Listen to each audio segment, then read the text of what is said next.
Hello there and welcome back to Construction Simulator. Oh yes. Yes. Oh.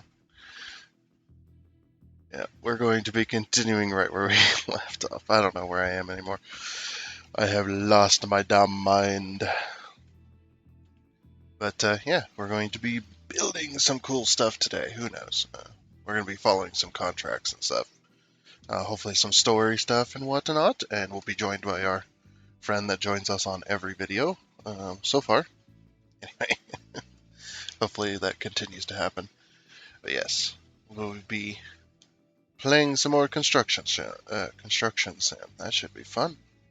I actually really enjoy this game. I hope you guys do too. It's a good time. It may be boring and at times that we might bullshit about some random topics. Um, a lot of the time, but it is one of those that just is what it is, you know. And we may only get a few contracts done. That's because we're doing the massive contracts, every stage, every bit, um, and whatnot. Plug in my broken controller real quick. So yeah, hope you enjoy, and let's go ahead and hop right on in.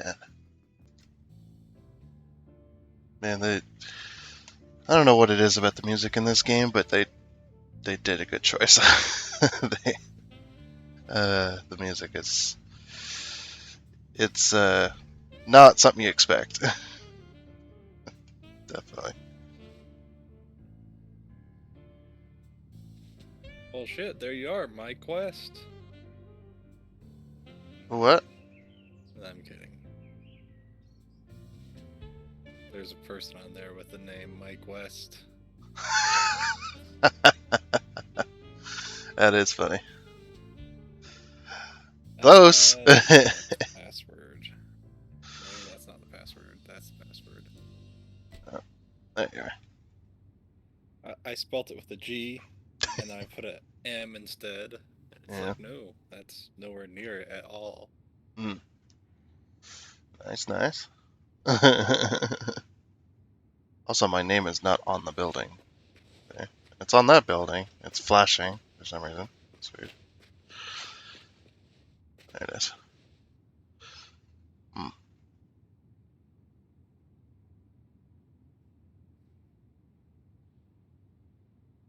So yeah, got some good news though. Ooh, I was able to finally purchase those oil cooler lines that I needed. nice. Yeah, you know why I can't afford them? They're fucking ridiculous. Yeah, they're one's $54 and the other one's $55. It's because they're specially made, pre-bent fucking hoses or lines for the oil cooler that goes straight to the radiator from the where the oil filter screws in. And one end is quick connect, the other end is screw in. And then on top of that, the middle section of the line, this is why they're specialty lines, is because the middle section of the line has got a rubber bit to it so it can bend. And so it can bend to line up with the radiator. They're fucking expensive. We got that, and then here comes the slightly bad news. I won't be able to work on it anymore for another week, um, because the spider injection, right? Mm-hmm. So the end of those injectors, they've got this injector sleeve, and it's basically a retaining sleeve. So when you push it into the intake, into the lower intake section, it snaps into place to hold the Yeah. injector there. Well, the updated version of those sleeves, which is what you get when you buy if you buy a new injector, a new spider injection system, which I had to that time. Me and Hovis changed that out a long time ago. Um, the problem with those sleeves is they're the updated version. They don't have these little clip things you squeeze in like the old ones do. These ones they just snap into place and you can't get them out. But if you do manage to get them out, which I had to obviously to clean stuff, they're a one-time use sleeve. So once they come out, they will not snap back in. They are ruined forever. That checks out. Yeah, they're not broken or anything, but what happens is the little tabs in there, they when you pull them back out, they squeeze in and then they flatten off because of the lip edge inside the intake. So it just basically once you pull them out, it just shears off the fucking part of those little clips where you can't get them back in. Because we tried to put it in last night and it wouldn't snap back in. None of them would. So I went and looked around and found out, yeah, they're a one-time use type of deal. Once you take them out, they're ruined forever. And also, they don't sell those anymore. So I had to go find a set. Luckily, there's a person on eBay that sells them, brand new in package, the replacements. And you have to get the new updated ones, the ones that are the one-time use. You have to have those because those are the only ones that fit those injectors. It's retarded. Yeah, it's just basically another way of them making you have to either pay for brand new injectors that come with the sleeves, or to get the entire new injector set. Yeah, that's the one thing bad about that is the spider injection system. In my opinion, it's like one thing goes bad, the entire thing's fucked, or you have to replace just one thing. You have to, Yeah, you know, well, the entire thing. luckily, for nice people on the internet, there are people or small companies that do sell bits for that stuff. Like you can actually buy a whole hose and injector thing. You just gotta know what you're doing because you gotta take off the bottom plate off the center piece so that you can disconnect those individually. Yeah. There are small companies that do sell those, luckily, that sell the injector, either just the injector, or they'll sell the injector plus the tube and the wire that goes all the way up into the central body. Luckily, you don't have to spend another $200 to $300 for a new system. Mine I had to because none of the injectors were firing, so there was something wrong electrically inside the central body unit that was causing that to not allow any of the injectors to spray. Of course, when I did it though, it was $350. It's gone down in price, luckily, but man, it was expensive then. So I went to the part store. They've gotten a little bit cheaper. I need to look for a contract, don't I? I think the one right after the bridge would be fun. I think. No, which one? It's that. Is it Vacation Spot or something? Well, there's Untamed Country. There's Eastern Architecture. Oh yeah, Untamed Country.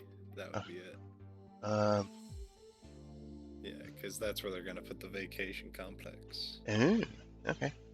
Select. 400 right over near the bridge. Yeah, looks like it. $469,000. Nice. It's fine. And everything's retained, so or put up essentially. Yeah. Still no update since the last time we played, sadly. Everything's the same. So I need to go over to online. Over to you.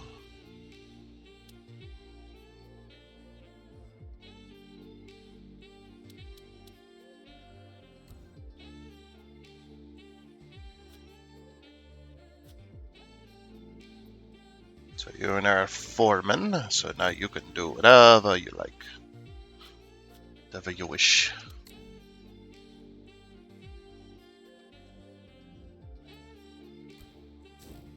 Let me check our contract here. See what we need. I guess we just go over there. So we can get into a cutscene. That's right, because these ones have a cutscene at the beginning of them. That's job missions. Or campaign missions.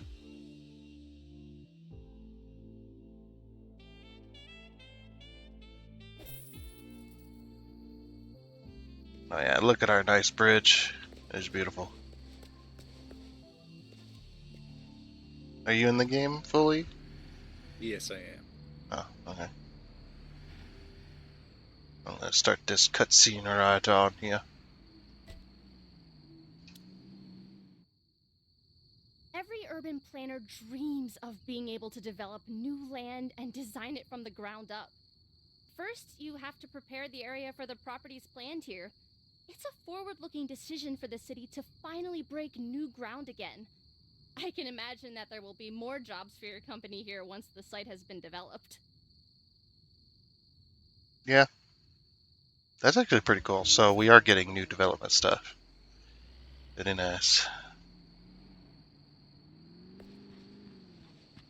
Okay, so we gotta move rocks and we gotta move waste wood.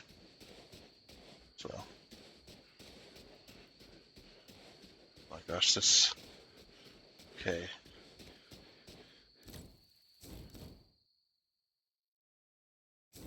Of course, it took them out all the way at the top of the map. Huh? That's where all the vehicles that I pulled out are. They're at the top of the map.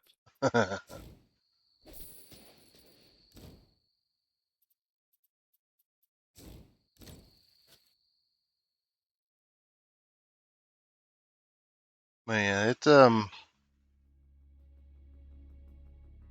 just sucks that you don't know sometimes. You don't know everything you're gonna need until you get there.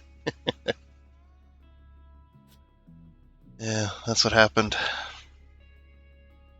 Just like, oh, I got all the parts I'm gonna need for the engine, but once we started taking everything apart, and it's just like the parts that we were needing started piling up, and it's finding the funds for them, and then when we do get the funds for them, then we gotta wait for them to be delivered because we're not going through the parts stores here, because you get upcharged like crazy. Only do it if we have to. So we go through that website, Rock Auto, get all the parts there. And they don't sell just one type of one brand of part either. Because you know how different brands make the same parts.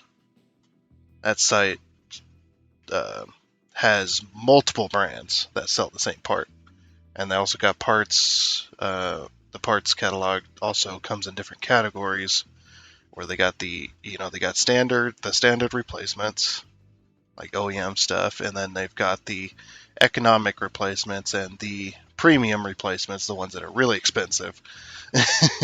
Stuff like that, They got all of that, which is really nice, and it's much cheaper than your average parts store. The only downside to it is obviously you gotta wait. You won't get the parts on demand because they gotta ship them to you. So, and depending on where their warehouse, they also pick the closest warehouse to your location. So they have warehouses all over the U.S.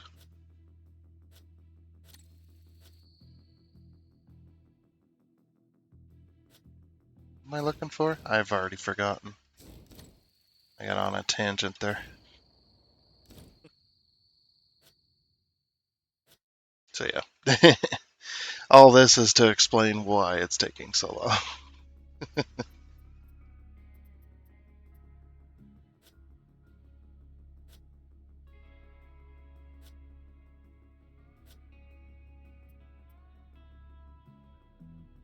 Oh. Okay, now I got it.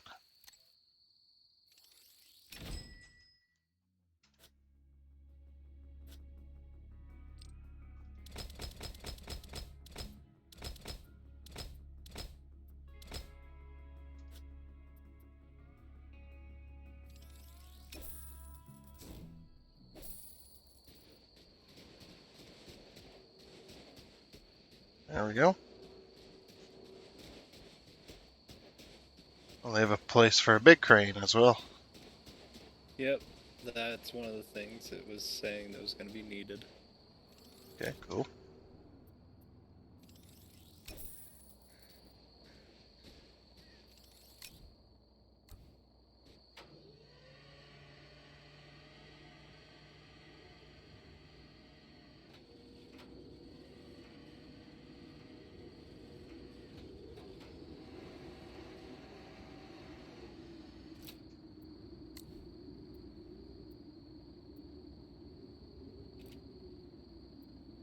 How do you change camera angles again?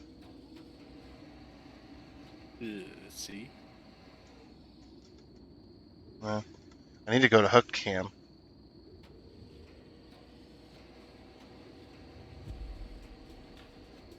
Or is it not? No, there isn't. The Oh, hook cam, it just kind of follows it from the outside. Oh, I There's no see. hook itself cam, yeah. I It's see. not great. I miss hook cam.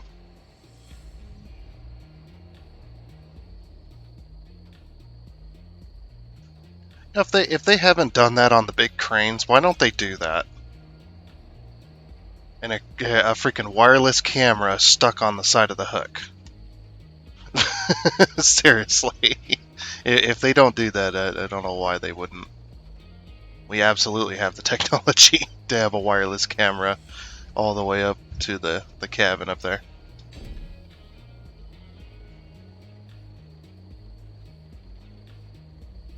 That wouldn't be super expensive either compared to the price of the crane.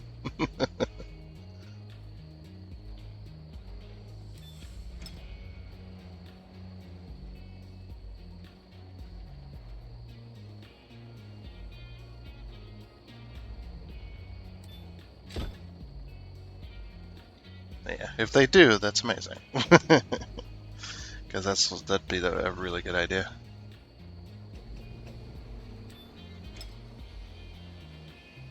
Whee!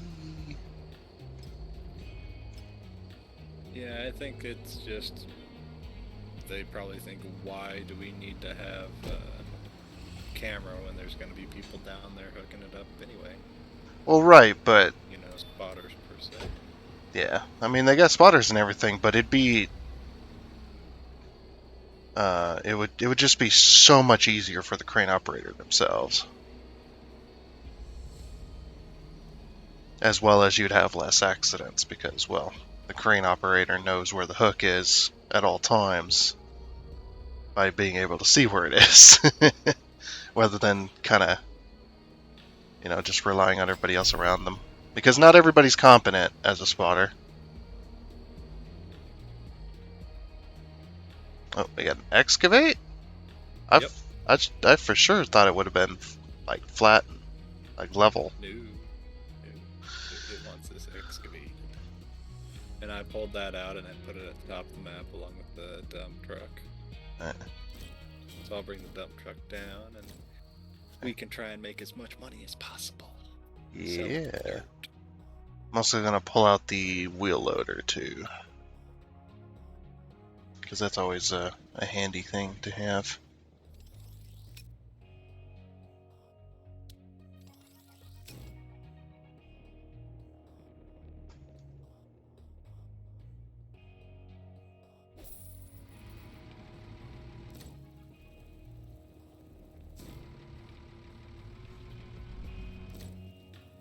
You know, as well, I think this game, I might change my video settings a little bit. Yeah? Yeah. Change my anti-aliasing. Even though, yes, it looks more ugly. I actually curious. I've never did try interior view with this going on. Yeah, because I almost have to use interior view for the equipment that I've ran, because I'm just so used to it, and it feels, you know, it's almost harder in a way to use third person. It's strange that, funny that. It's like, how's that work? I don't know, man. This is a lot harder. Got the loader.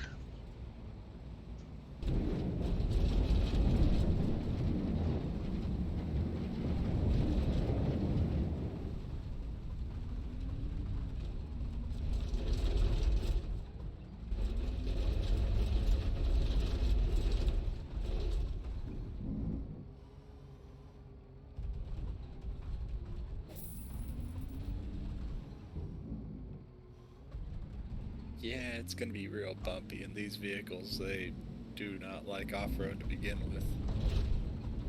No, not even this loader. This loader should not care. But it's the game's physics. Yeah. The way the vehicles handle. All of them handle the same off-road. No matter what. I'm having so much trouble in here. But I'm getting through it.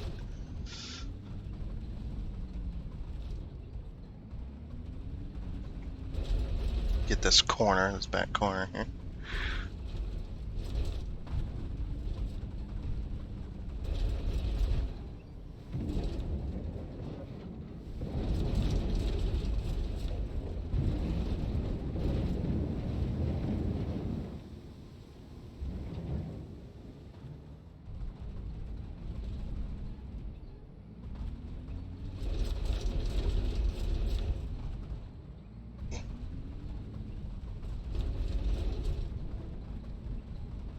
Oh, that's scary. If you've ever been in a loader when you're sideways on a slope, it's one of the most scariest things ever in the world.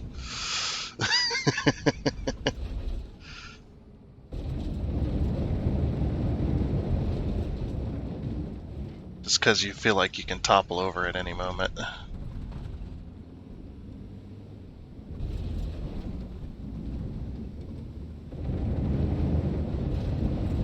Oh, filled my bucket. I'm trying to dump. I think this thing's full already. Oh my gosh, that was laggy, and also made me jump around. You jump up, and get down. Yep.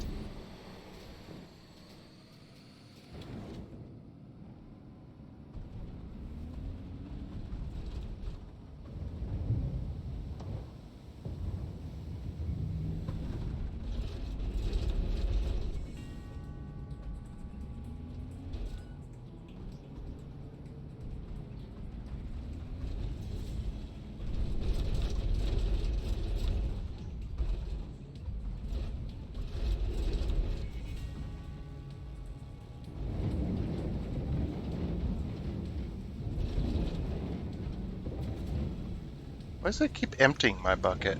It's weird.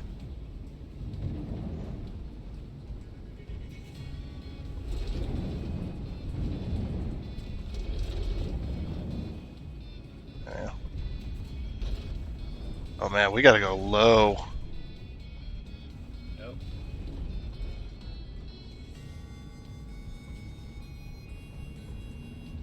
Oh, the lag spike there. I've had a couple. Because yeah, at one moment you had your bucket in the hole there, and then the next moment you're dumping it in the truck just instantaneously.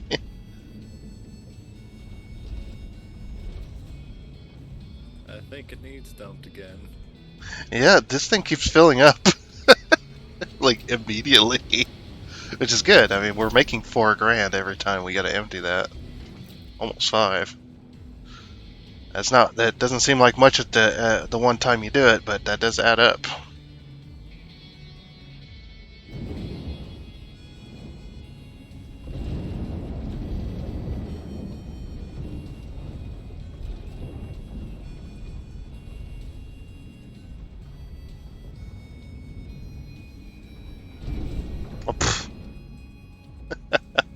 This thing was not as fast as I anticipated there. I expected my bucket to be much higher before I got to the dump truck.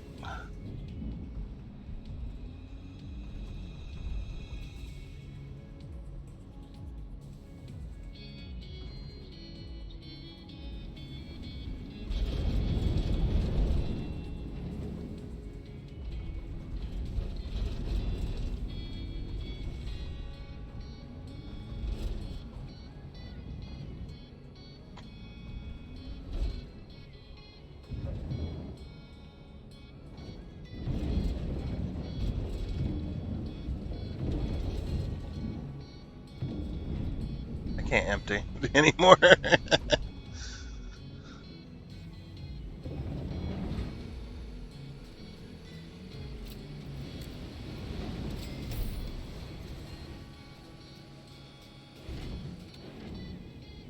And you just dumped it all out.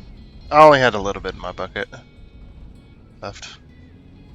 It was about a quarter full.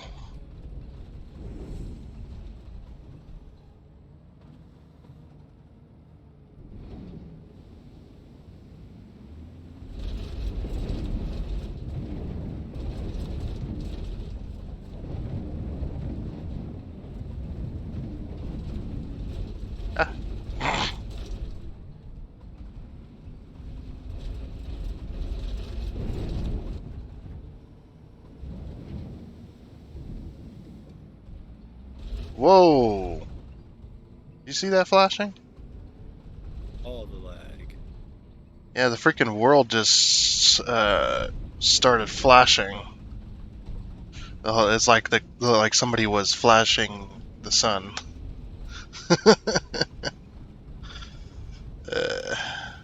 Maybe shadows rendering in. Yeah, there's no It shadows. just kind of come up though. Yeah, it's like there's no shadows right now. So, something's not happening like it should. Wait, the sun just rose, didn't it? That's rising. Sun is a rising.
They're getting it dug.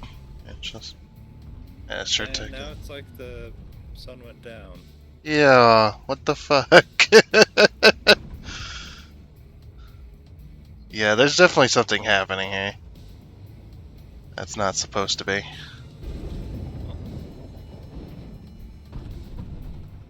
Well, I don't have my lights anymore. Hmm?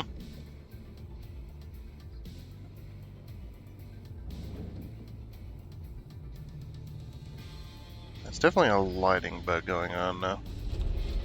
Something. But, this game is so far has suffered from graphic issues. I would say it's my graphics card, but you got a way better one than I do, and you're seeing the same shit. Mine's still like 7 years old though. But still. Hey, the sun's finally coming around now. Hey, we have shadows again. Yeah.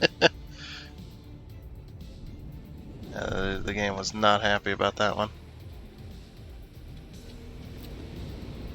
Uh-oh. Why are we tipped? Yeah, why are we tipping all of a sudden? I haven't dug over here.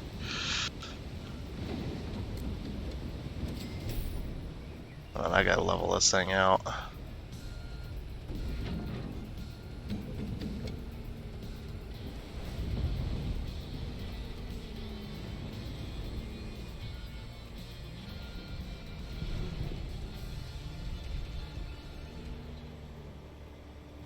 Just so you know, when I put it there, it was not great.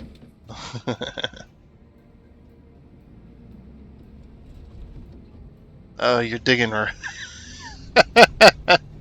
Oh, shit.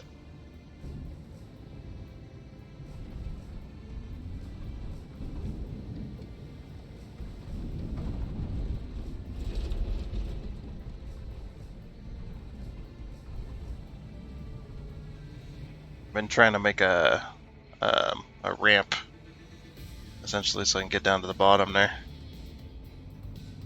Oh, you're going in.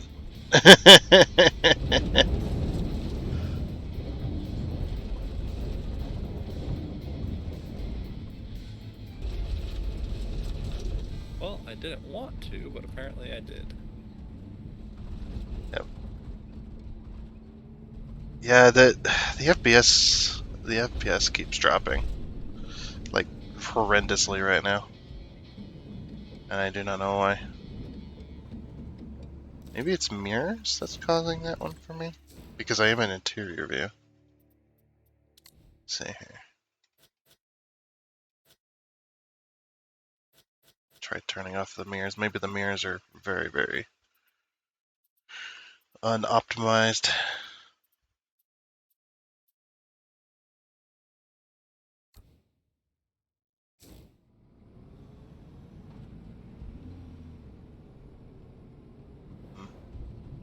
Not really. Like, it was fine for a second, and then it went back to being laggy. Oops. Hitting all the wrong buttons today.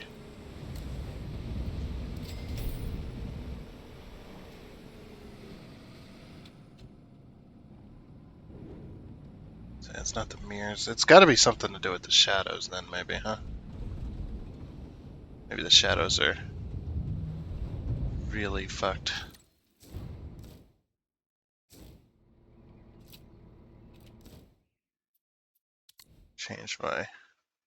Turn down my shadows a bit.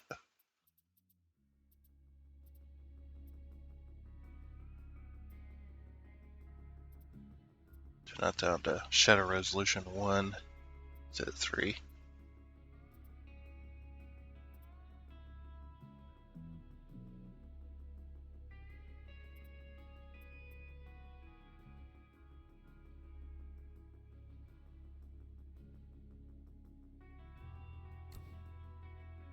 Of course, it could be like SnowRunner on that one map, where just no matter what the freaking graphic setting was, it was just laggy, just because the amount of assets that were used in the one area. Yeah. Way too many. Absolutely ridiculous. Way too many in one spot. Holy crap. Okay, yeah. You fill that dump truck up halfway with each full bucket. So 2 full buckets and that dump truck's full.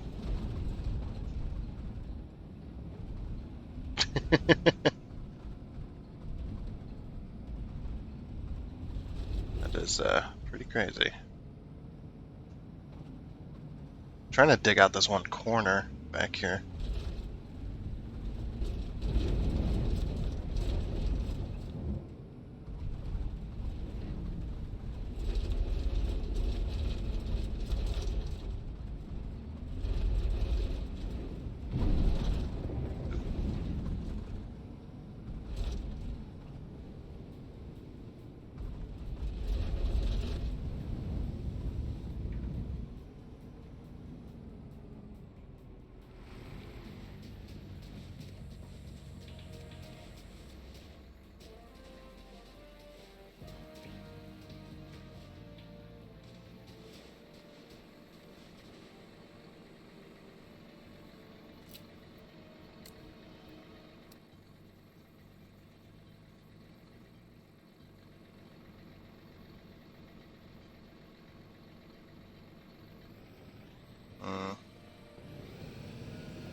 Jeez, man.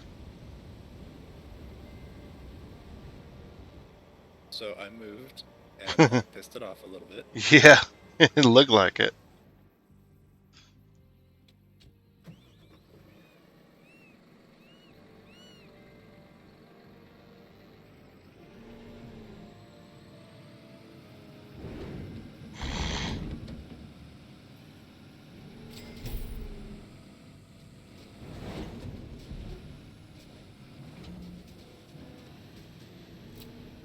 I was trying to get a shot here.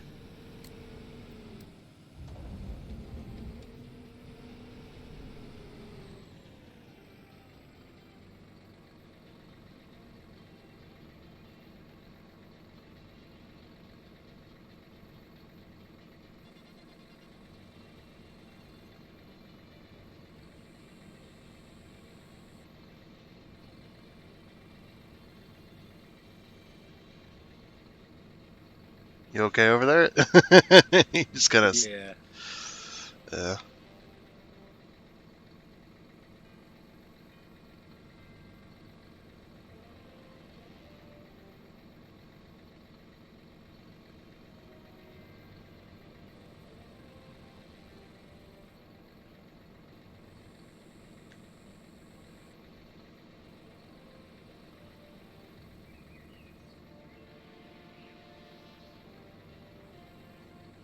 Yeah, looking at something. Yeah. That's all I was doing, was just looking at some stuff. Hmm.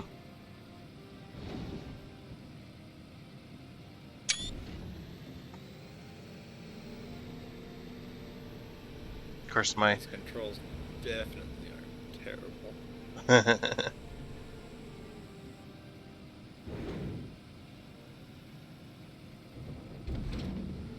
Jeez.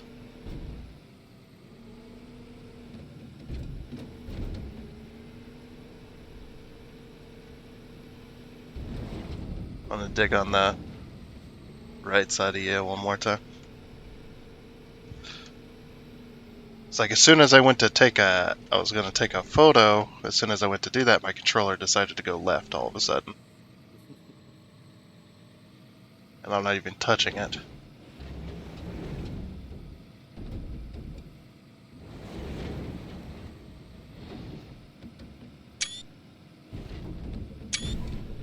Stupid controller. There we go. That should be good. Take a few photos here. Okay.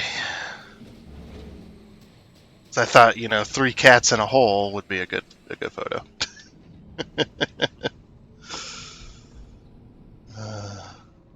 You think that dump truck needs to be moved? Yeah, I think so.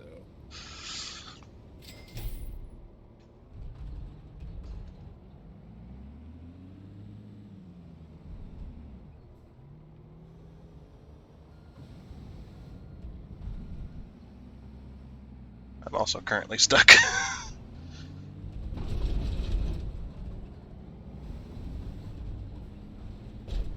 Are you trying to put it into the hole? Good enough. Can dig around it. How am I supposed to dump in? You figure it out.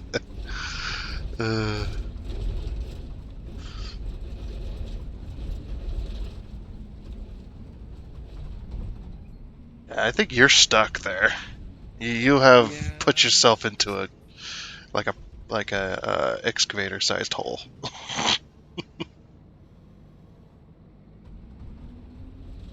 Try to dig out behind you, maybe.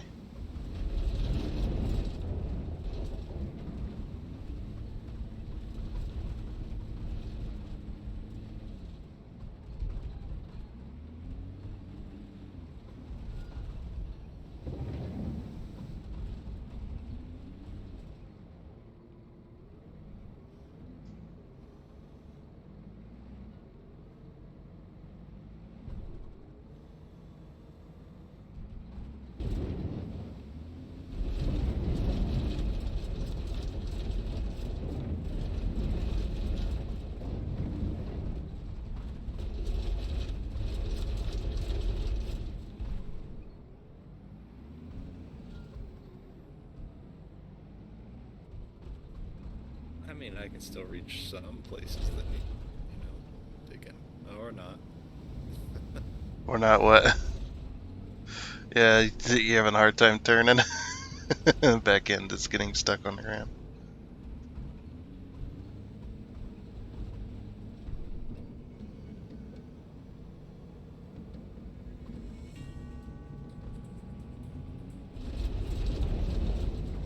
Well, I mean, as long as I can turn, that's all that really matters. Yeah, kind of took care of that ridge a little bit that was next to you, stopping you from turning on the one side.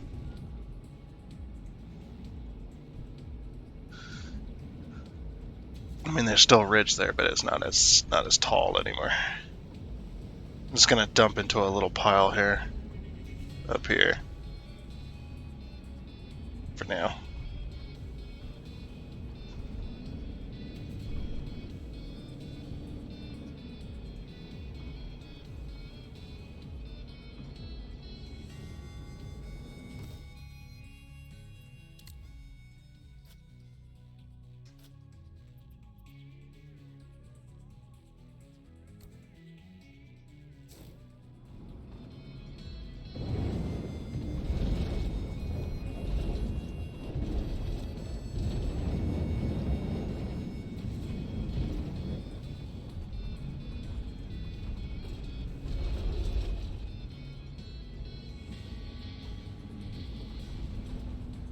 I have a better idea there. Fuck that hole. Yeah, you were stuck down in it.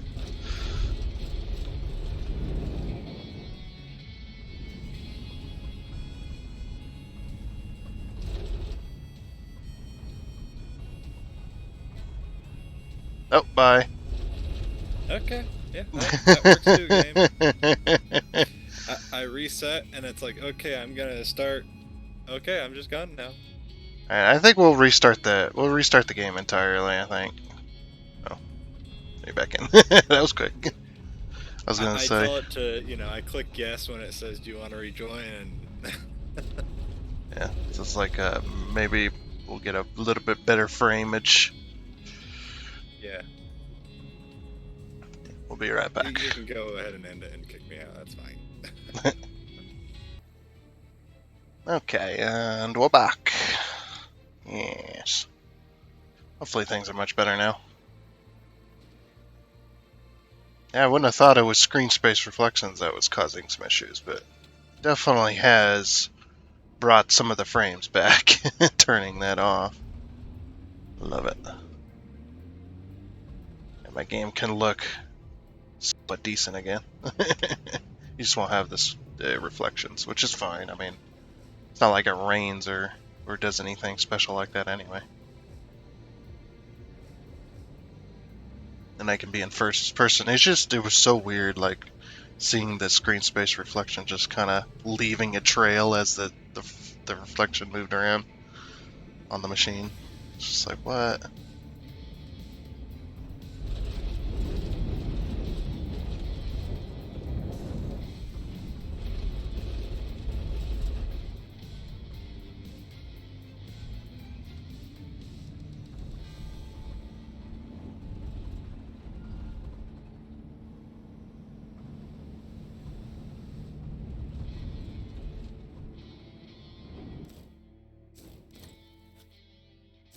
Also going to turn off, since I'm using first person mode. I can't even see the mirrors anyway. I'm just going to turn them off. Yeah, the only time mirrors are important in a video game is if you're in a racing game. Anyway. If you're on a track racer. You don't fuck yourself over when you're turning a corner.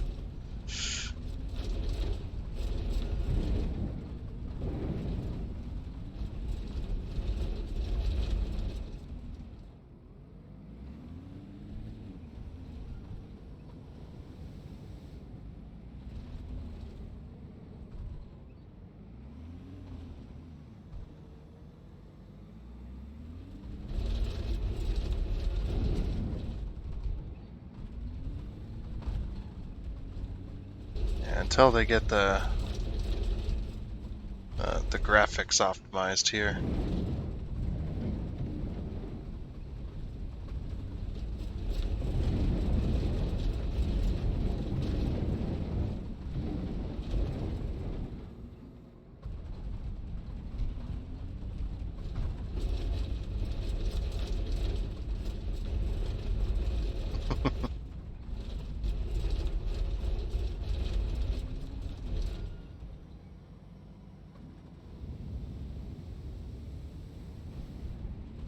Trying to create a flat spot for the truck down at the bottom of the hole. So then the truck can sit down at the bottom of the hole, and then it'll be a lot easier to dump into because it'll be in a section of the hole where it doesn't have to be dug anywhere.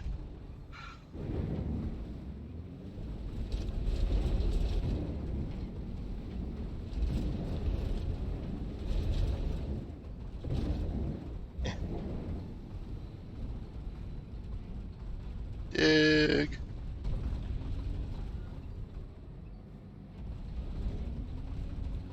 Oh, I can't seem to dig any deeper at that end, so that's definitely the bottom. Yep, it is. But yeah, for now I'm just gonna dump into this pile here because I can't reach the dump truck at the curve of it.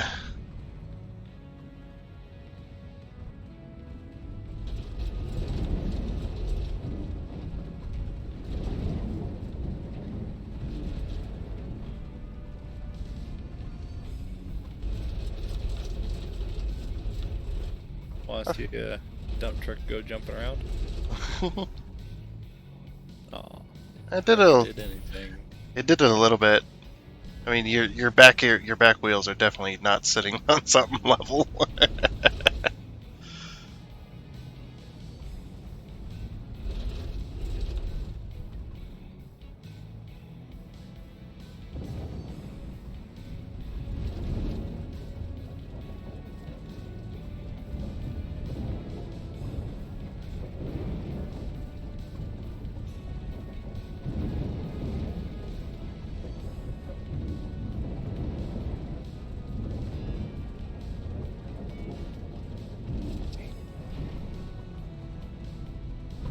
Hello. Ah.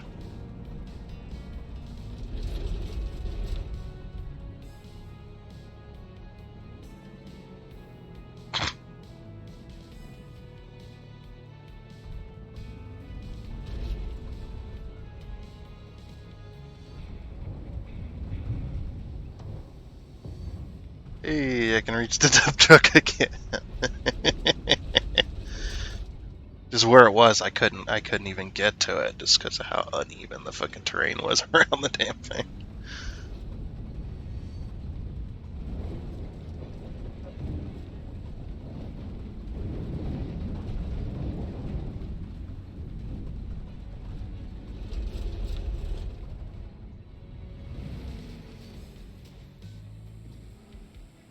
Some very hyper-realistic dirt there. It's in the bucket.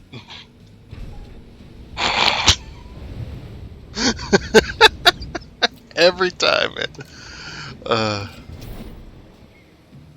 The dump truck was not happy about the position all of a sudden. Nope. I think it's because physics are turned off in a way. Physics are turned off for the vehicles that nobody's in.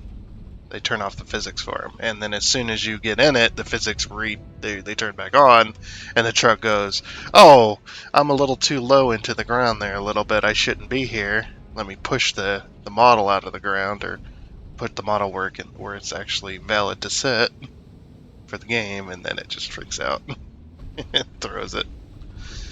I'm waiting for the one of us to get inside of it and epically go flying to the moon.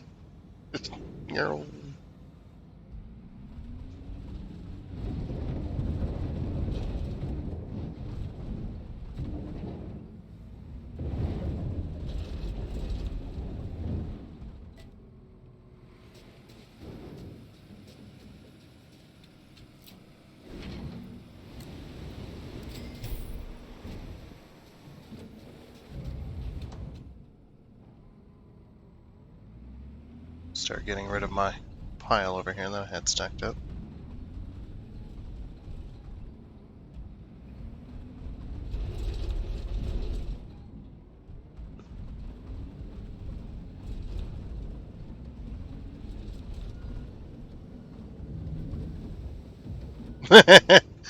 Oh, you're going down in the hole now.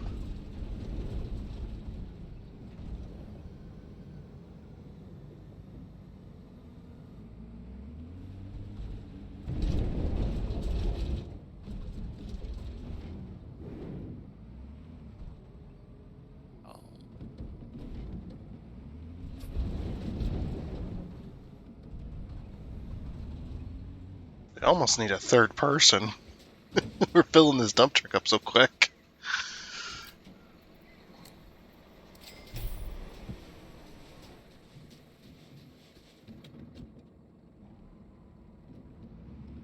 Are you stuck again?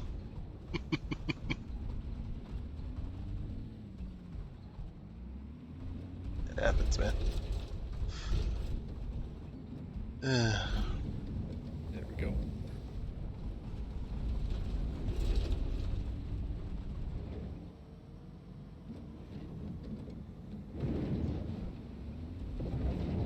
Also notice that this loader doesn't dig unless you put the bucket in a certain position. It has to be tipped down far enough for it to actually dig. I can't just push. Like in real life, if I had a big pile like that in front of me, I would just level the bucket out and then push the bucket into the pile and pull out, but it doesn't work that way in this game. This game, you actually gotta dig a little bit in order for the bucket to activate to be filled. It's really strange. And I guess they gotta have it. There's gotta be some system in place that tells the bucket, hey, fill up with dirt.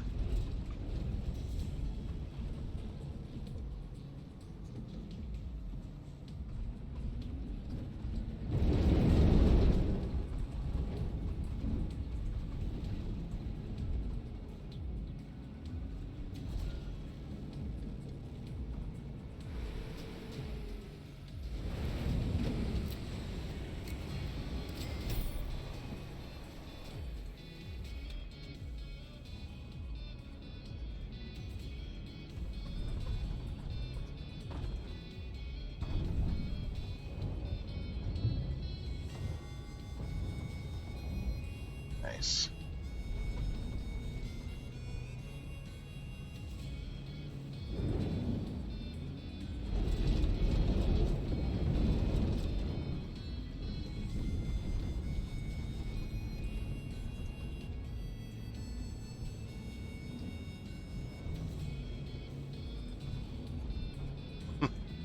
I don't know what it is, but I like this.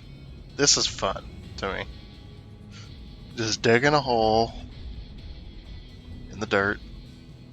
For some reason, that's extremely fun. Maybe it's because when I was extremely young, I used to dig holes in the dirt, and I'd use my vehicles to do that with. There was a time when I did have like a few little construction machines to dig holes with.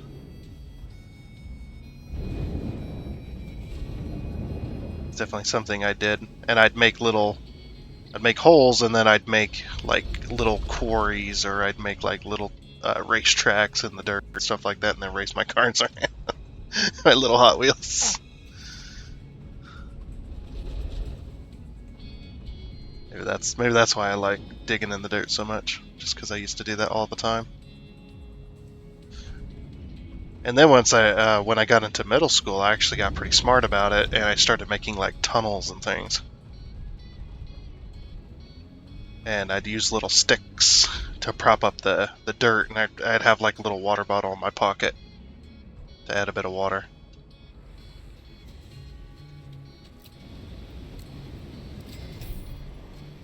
It's just something I can't remember.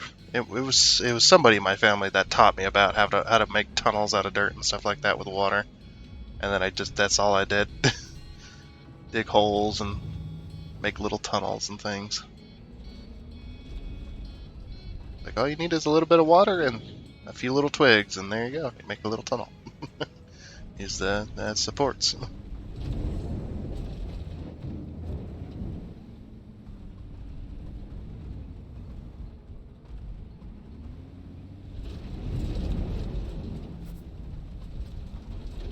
Oh, I guess this is good enough. Alright, we'll fill the dump truck up one more time.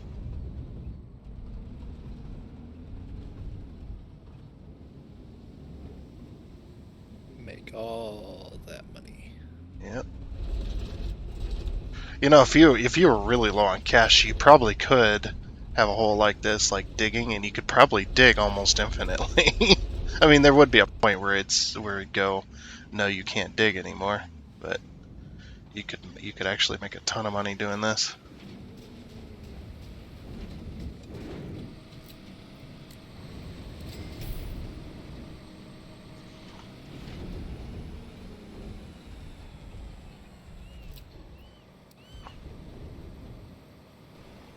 Oh, this thing's kind of in the way, I guess.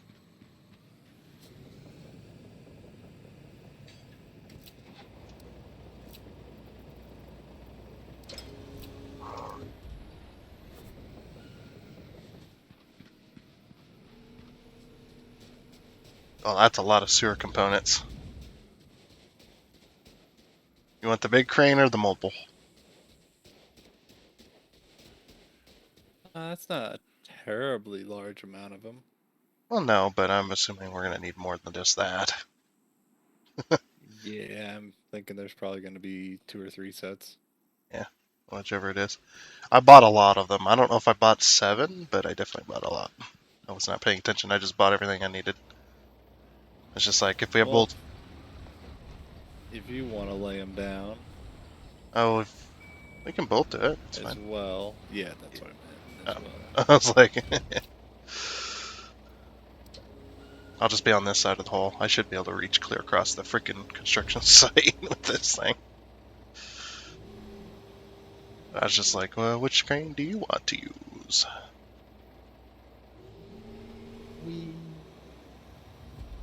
It'll take me a minute, but I gotta reach all the way over.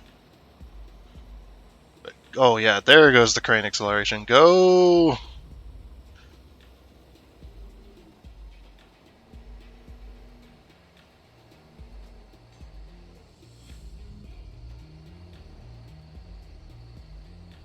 It's actually pretty cool too, because the cables, since they have collision with the other objects.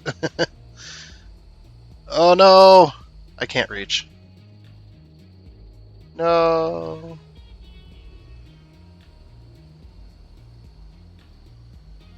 I cannot reach all the way over. How close can you get? I'll put my hook well, on. Never mind. I can't fucking put shit where I want to anymore.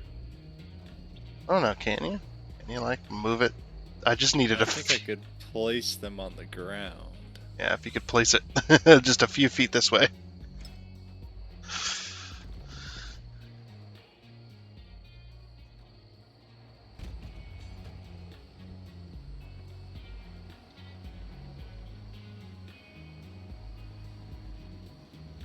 That may have not been the best course of action because I saw the thing that you grab go underground.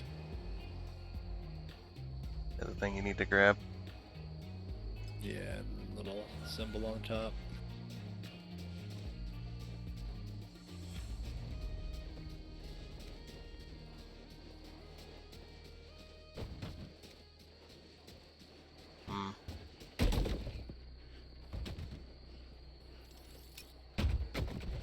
It's like, yeah, you can flip them, like in the old game.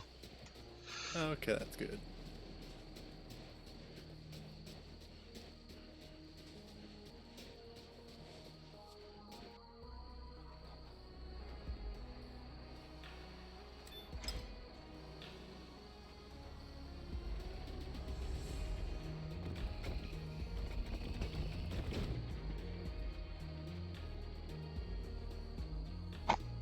The cable was going really wonky there for a minute.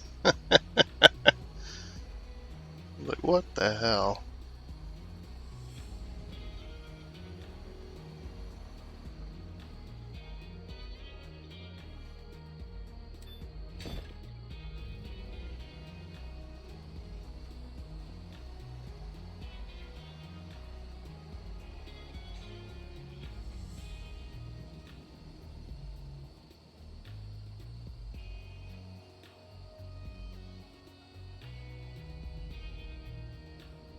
So I can reach about 5 feet from it.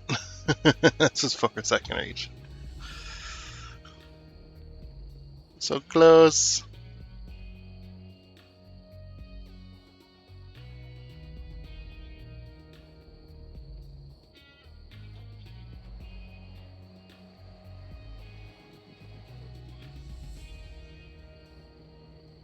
So it only almost needs a couple more of these little things.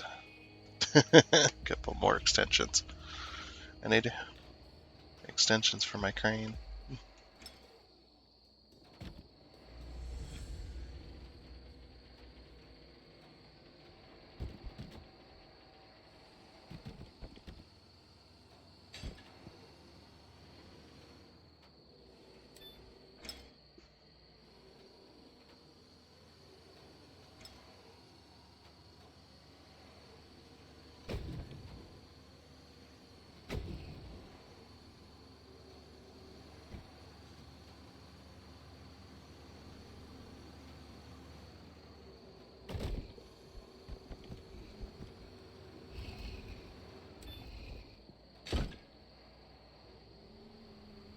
Is that you making that noise?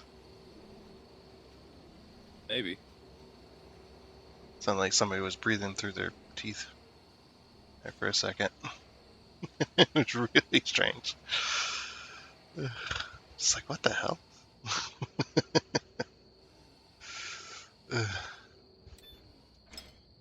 Yeah, the things we do when we get really focused on something, you don't realize.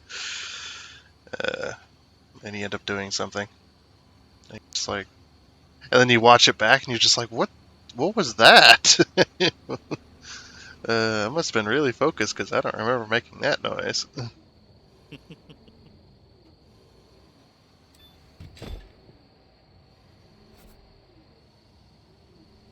PVC pipes.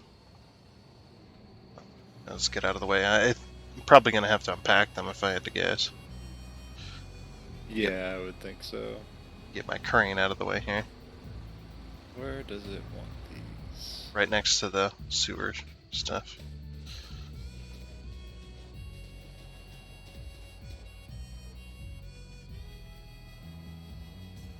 Alright, down to the left. Boop. I'm in the way.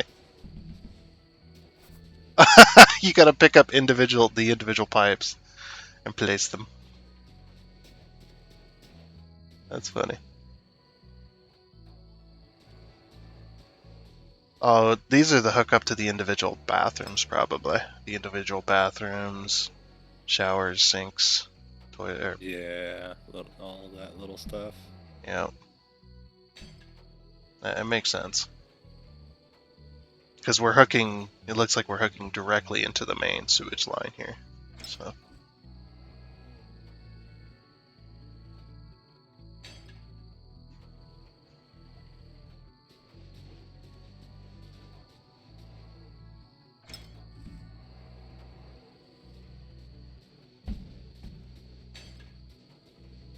Like, you could do this by hand. You don't need the big old crane.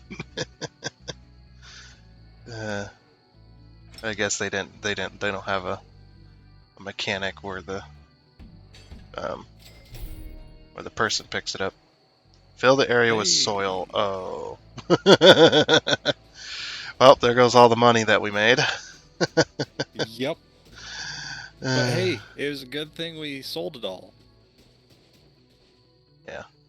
Where's the dump truck? It's on the road. Oh, there you are. It was hiding behind the crane.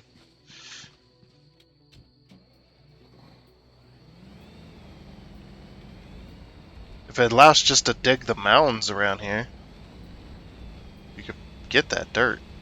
But I don't think it would allow us to do that.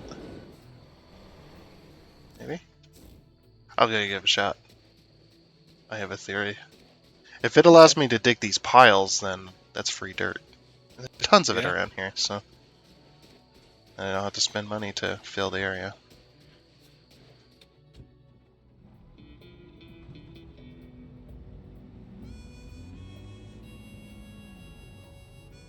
Needs you.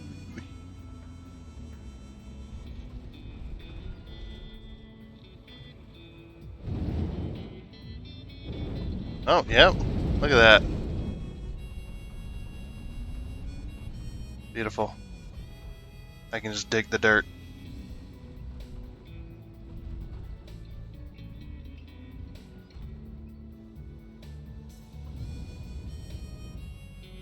I use the Think we use the excavator too, huh?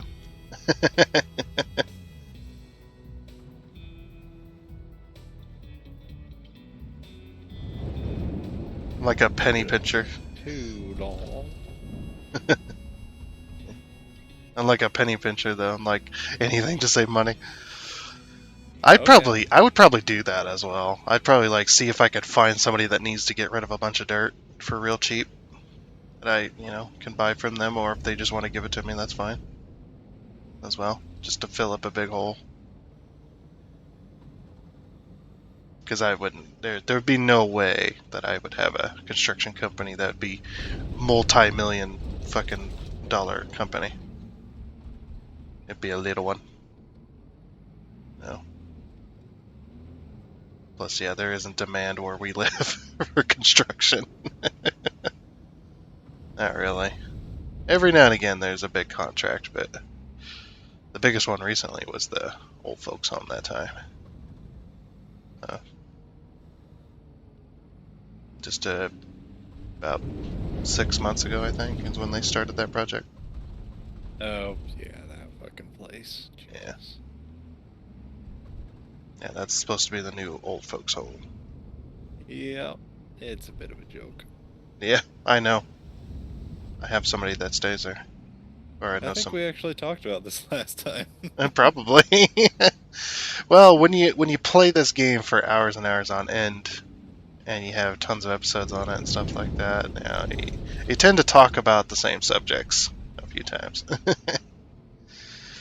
I've noticed that too. I mean, if you look at how many videos I've put out there on YouTube this year, I think I'm reaching the 500 range right now.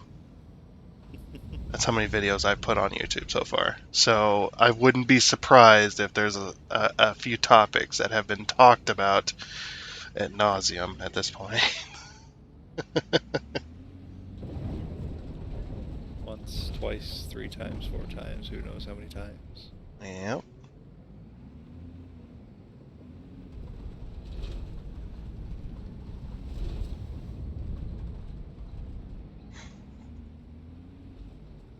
But that's the way she goes. Mm-hmm.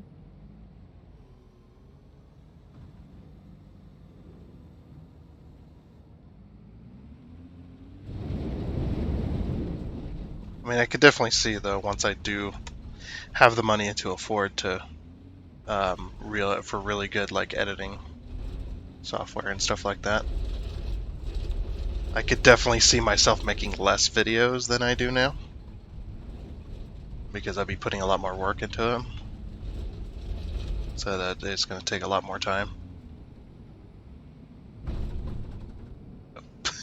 I thought I could fit the gap. Can I fit the gap between you guys? Yeah.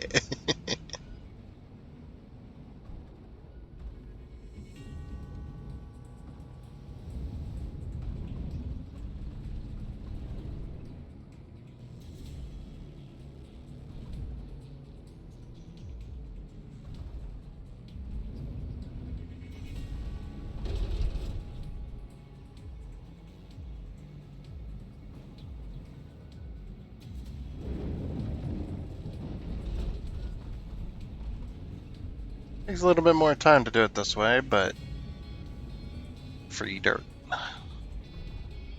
Plus, I would not be surprised if there was a section in here that's just like, level this area. Be like, oh, we already kind of did that.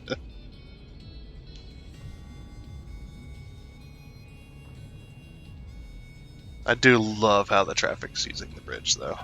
That pleases me.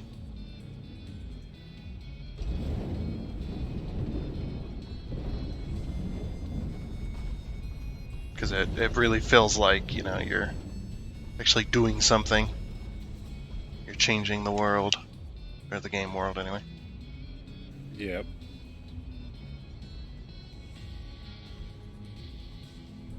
That was one of the plans for Grand Theft Auto 5 at the time. They were talking about doing that. They said may or may not happen. That what they wanted to do was they wanted to have the world of GTA 5, the city ever changing. Like, there'd be new buildings and stuff like that that would pop up. They kind of do that a little bit, but it's not to. You could definitely tell it's not to the extent they wanted it, to where the map would just be growing all the time. Like they add a few new buildings here and there, but it's very rare that happens. Oh, I'll be right back. What? Are you there?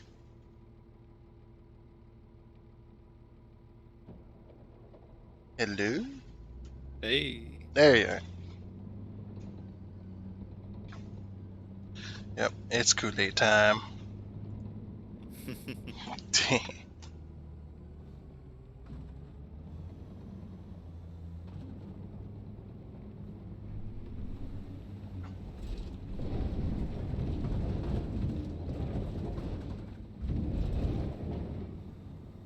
So I decided filling up the dump truck was a little bit easier. Possibly. Been trying to move some dirt in there. Yeah. It's all fine now. It's just like, well, maybe it was just not worth it to go and grab a bunch of dirt and bring it in. Just wasn't worth the effort. Check and see as well.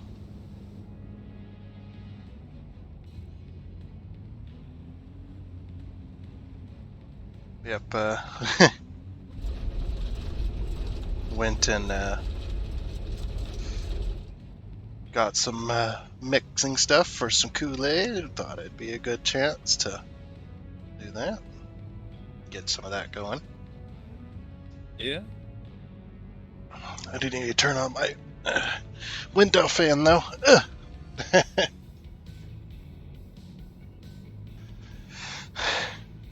So I don't know if you know this. Well, I know you do, but it's like I don't know if you know this, but alcohol makes you warm. Warm and tingly. Just a little sometimes. Yeah. And when you got a heater going, because it's cold outside, and you're also getting warm and tingly from that stuff, well, it. Oh my gosh! Dude, what was that dirt physics? Why? That's not how that works. Dirt doesn't just grow. It's not a tree. Fuck's sake.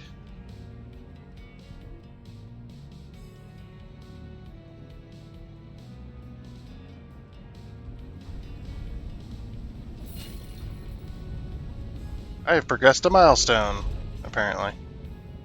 I don't know. I wish it would tell me what it is, so I could see what I was doing. No, it's just like, you progressed a milestone. It's like, okay, and then you gotta open up the milestone thing to actually see what you progressed. Hey, that reminds me, you still, watching the old, DSP? Yeah, I'm catching up slowly. Work, sometimes I want to pay attention to it, and sometimes at work it's like, yeah, I can't watch this right now. Yeah, I can understand it too, since long content does get made. It's really hard. I'm surprised you're catching up at all, to be honest. I know I'd have a hard time. But I like the longer content, though. It's definitely fun. It's it's much better to do, in my opinion, because there's a lot of times where I'm just like, man, these videos are just way too short. I like this game, but they're doing just little bits. It's like little bites. It's like those, it's like those things you get, those little cookies. I don't know if you know what I'm talking about, where they're like half an inch in diameter. They're really tiny, and they come in this tiny little bag. So it's like, why would I want to eat cookies like that way? It's like, I want the actual cookie, but it's like you're like giving me crumbs and saying enjoy. It's just like, nah.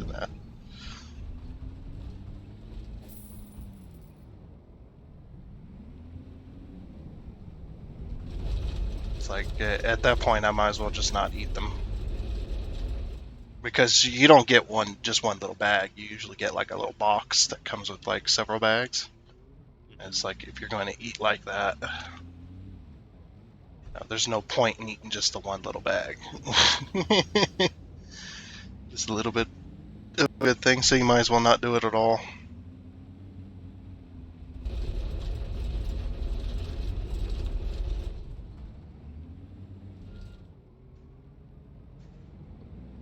Oh, the freaking crane's in the way again. It's because its little stalk is sticking out.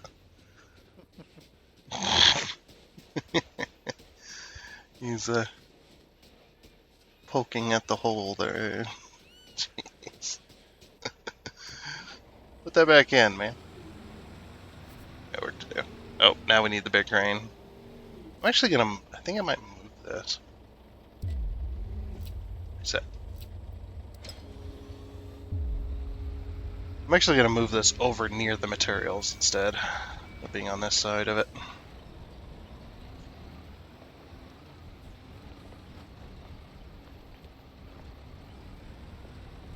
That way, at least it can do some kind of good. There's some moisture out in the air. All of a sudden, I just start smelling moisture. It's just like, yeah, there's some moisture in the air right now. All that Kool-Aid. No, that's the outside. It's the window fan. I know. I'm giving you shit. Yeah. Yeah, you drink it too much. You're crazy.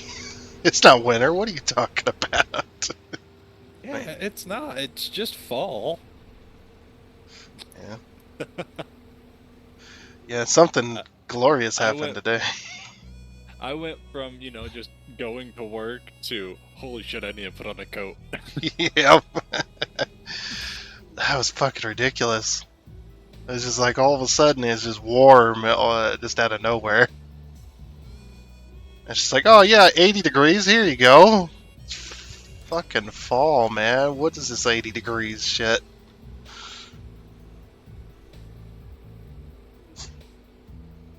Like, I can handle heat and I can handle cold, but I can't handle hot, cold, hot, cold, hot, cold, hot, cold every day.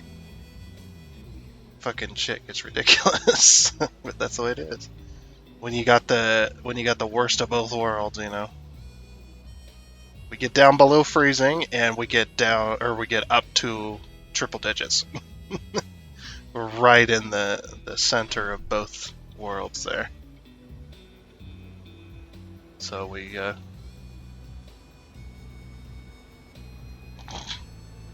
here's a little joke for you. And people want to complain about how their climate is changing. Our fucking climate is all over the place all the time.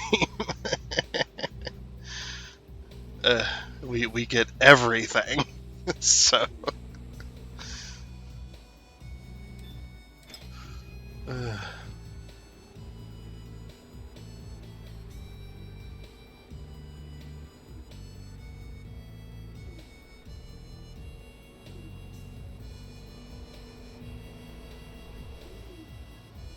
did I prompt you to go get some Kool-Aid too? I'm thinking about it. Hey, you might as well. My Kool-Aid takes a little bit more time to make. Because you have absinthe, right? Yeah, and you can drink that stuff straight, you can. But you're not gonna have any lining in your esophagus once you're done. Does it burn? It burns worse than anything I've ever had. Yeah, worse than straight vodka. I know that shit sucks. I didn't have, it's not like I had a shot. It's not like I had a little bit. It's like I had a teaspoon's worth. A droplet. And it went down my throat, and it's like, oh, this sucks. And it burned for over a week. Now think about that burning sensation, and then think about having that a lot of the time after you eat anything that's even remotely got any kind of spice in it, like spicy, or not spicy per se, but like spicy, like spices themselves. That's pretty much me. I got I got the old acid reflux. And I don't know if that one acid reflux disease, what's the one? I forgot already. I know a member of my family has it. The one that's uncurable at the moment. You can only maintain. And the medicine for it's super fucking expensive. I can't remember now. Crohn's, there it is. Oh, okay. I was thinking, it's like, I have no idea what you're talking about. Yeah, Crohn's disease. It's basically one of the worst case scenarios of acid reflux. It's one of the worst things you can have because it is uncurable. You only can maintain it.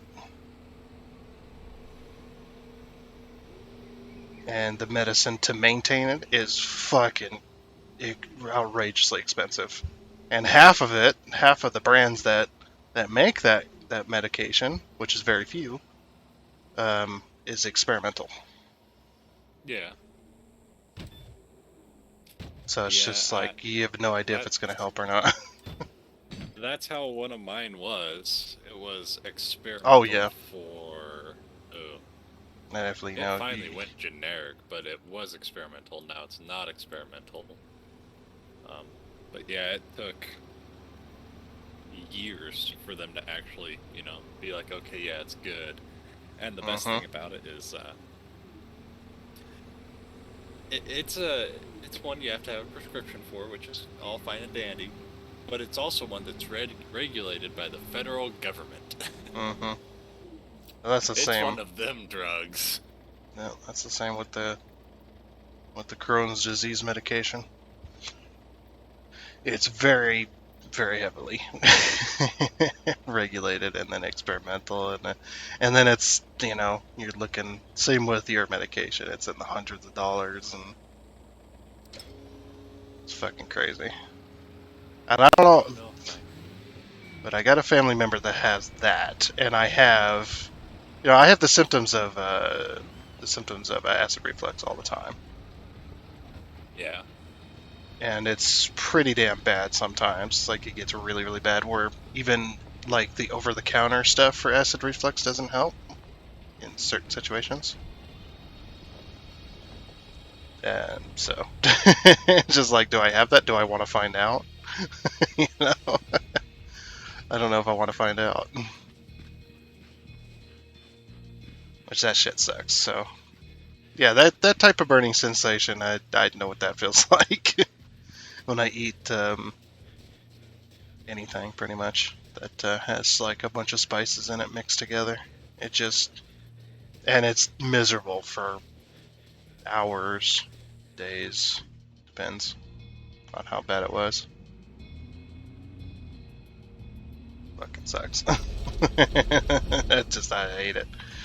I remember there was a time when I was eating with a good old friend of ours that lives down in Texas right now. A good old friend of ours, one time, we were eating at one of the Mexican restaurants here when he still lived here. Ooh, which one? It's the one that no longer... Was it out on the highway? Yeah, by the main stoplight. Taco joint is? It was by one of the main stoplights. It's Oh, number 3? It's that little one. It's that little tiny one by the grain bins. Oh, a little tiny one. Okay. That little tiny building by the grain bins, right across the street from Orsum's. Yeah, number 3. Oh, okay. I don't know what it's called nowadays. I haven't been there in long. That place shut down like 5 different times because the people weren't paying their taxes. Oof. Yeah, and like they wouldn't pay the taxes, then they'd get caught up. Then they wouldn't pay their taxes, then they'd get caught up. Mm-hmm. Yeah. It was, I think, yeah, it was that one. I'll finish what I was saying after this cutscene. I know so many interested people who are just waiting to buy the right property near the beach with an ocean view. Now it's just important to make a few final decisions. I envision exclusive vacation homes for luxury tourism here, along with hotel complexes for families, so that everyone can come here on vacation. This is exactly what I imagined. So we were just building the foundation for the expansion. We weren't actually building. Yes, because if you look now you build the hotel. And Oh, then nice. Yeah. Let's do it. Yeah, it's like, this is just the start. Mm-hmm. Whereas it's like, hey, build a fucking boardwalk and build a parking garage. Now we're gonna take this nice and slow. You build one, then the other, then the other. Well, this is probably going to take up all the time we have. 1.9 million. Oh, fuck me running, Jesus Christ. Yeah, 11 stages. Let's fucking do it, man. Yeah. Let's get it on. Guess we gotta talk to the person again. Oh, here they're still here. Alright, let's do it. Finally, the foundation has been laid to start construction on the new property. I have always envisioned a hotel complex that offers enough room and living space for the wealthier guests as well as the average vacationers, because we don't want to exclude any target group here. When it's spring break, we'll have an entire city full of young people and group travelers who have to be accommodated somewhere.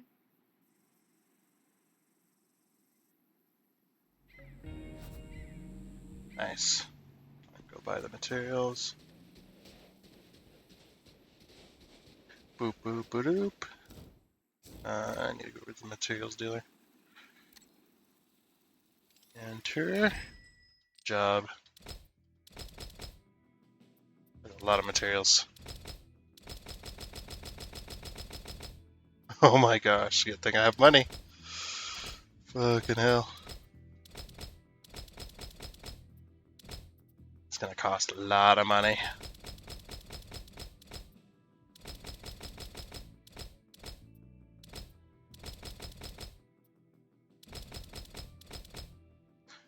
$122,000 in materials. Fucking hell. What was that? $122,000 in material cost.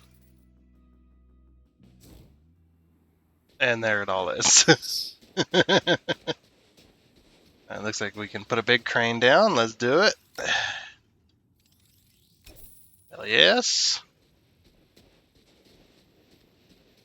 But anyway, with my story, so we were eating at that restaurant, right? And Yep. one of the things they give you, like the little, what are they called? They're like tortilla chips. They give you like a tortilla chip, and they give you 2 bowls of sauce. They give you the green sauce and the red sauce, Oh yeah. as well as they offer jalapenos. They give you a bowl with a couple jalapenos in it, like really big jalapenos. And I was telling him, I said, I have acid reflux. I probably shouldn't eat one of those. And he's just like, yeah, you probably shouldn't. And he kind of looked at me, gave me that look, and I'm just like, is that a dare? So I fucking did that. I took half of that fucking jalapeno in one bite. Mm-hmm. That was not good. I really enjoyed that place, but I think they were part of the family that ran El Dos when it was open, and then it closed. And I think we still have some of that family in town, because they ran like 3 different restaurants at once, and now I think it's just the one that's by the liquor store out there that's still going. Yeah. But yeah, it was not a good time. I was fine for when we ate, but I had to go to the bathroom before we left, which was not good. Not a good time. I was sick for 3 days, and my throat burned the entire fucking time. And I was throwing up. I couldn't eat anything, drink anything. I just throwing up acid. Drink a little bit of water, throw it up. It wouldn't matter. I had so much acid in my stomach that my body was trying to get rid of that I couldn't I just couldn't get any better. I was sick for 3 days though, like that. Shit coming out of both ends. Pretty much. That was a very miserable time. And that's when I figured out fully that, yeah, I should stop eating, or trying to eat any kind of, but that's any kind of spices or anything like that. Like even pepperonis, they bother me a lot too.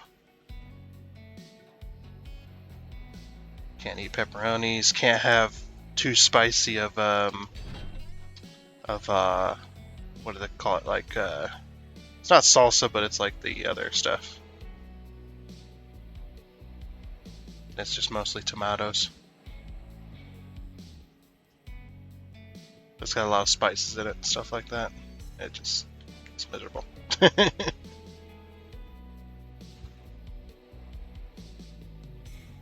So what I end up getting is I get like these little chewable tablet things that are for acid reflux. Sometimes those help, sometimes they don't.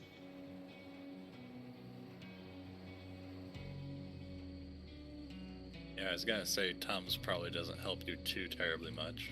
No, it depends though. It is like it is definitely severity based, like on what type of spices you just ate. Like if it's not too bad, you'll suffer a little, but that can be alleviated temporarily by like Tums or there's other acid reflux chewable tablets, and there's some over-the-counter pills and stuff you can get, and that'll help. But if you eat something truly bad or you eat a lot of it, then yeah, you're in for a lot more miserable time where normally that stuff would work. It no longer works anymore, really. It's just so I gotta stay away from certain things.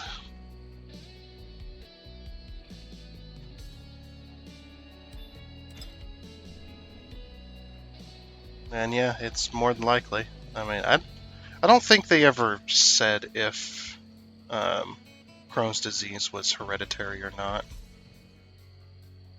If I'm using hereditary correctly? I'm pretty sure I am. Hereditary is, isn't it where the disease transfers between family members? Yeah. Yeah. Hereditary genetics, whatever, same thing. Yeah, I don't know if it's hereditary or not. I never did all the research into it, and I, you know, could be, it could not be. I'm sure somebody will say if they know, if they didn't just Google it.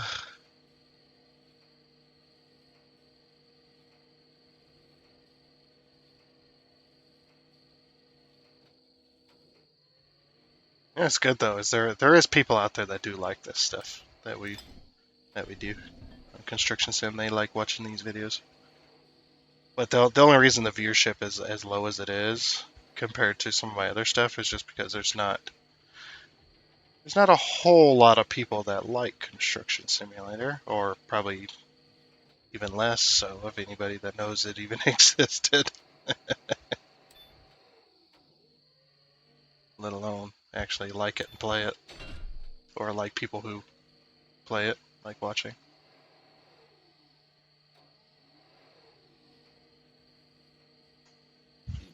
Yeah, that's good. Yeah, we're getting up there. Just gotta keep rolling with it. And the subscribers and the likes and stuff will come.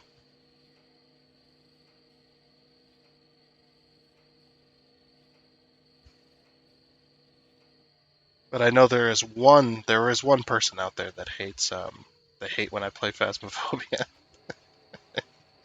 Every time I upload a Phasmophobia video, I get a dislike.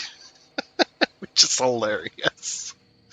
It's like, man, there's one person that just hates me playing Phasmophobia, I guess. Phasmophobia, Forewarned. Those games.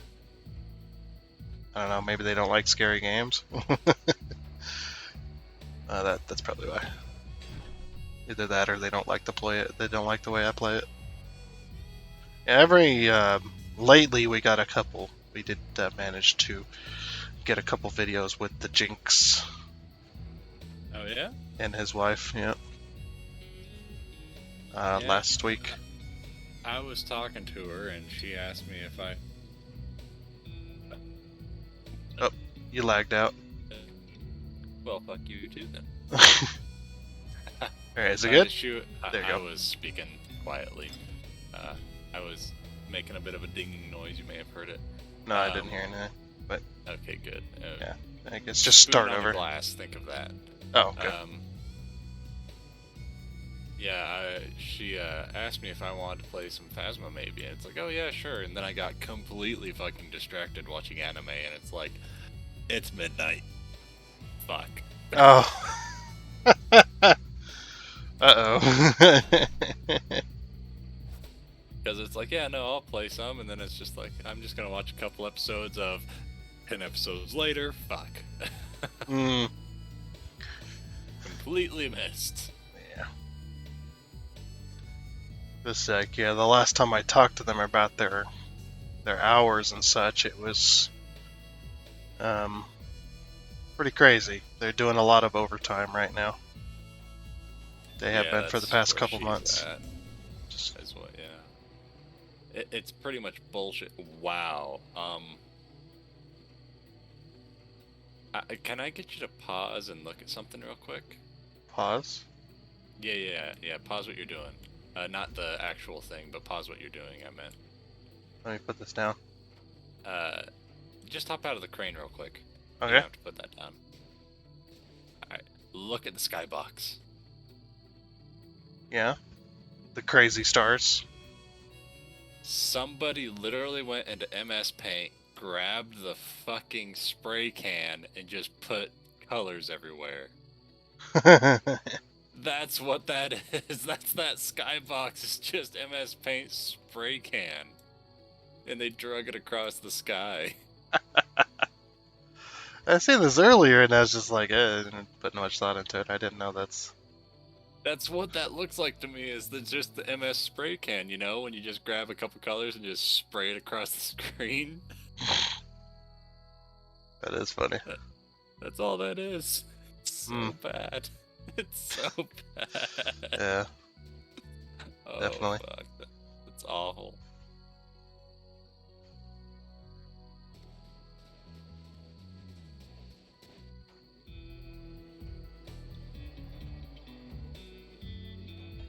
That is nutty. Yeah, it's one of them games, definitely, that,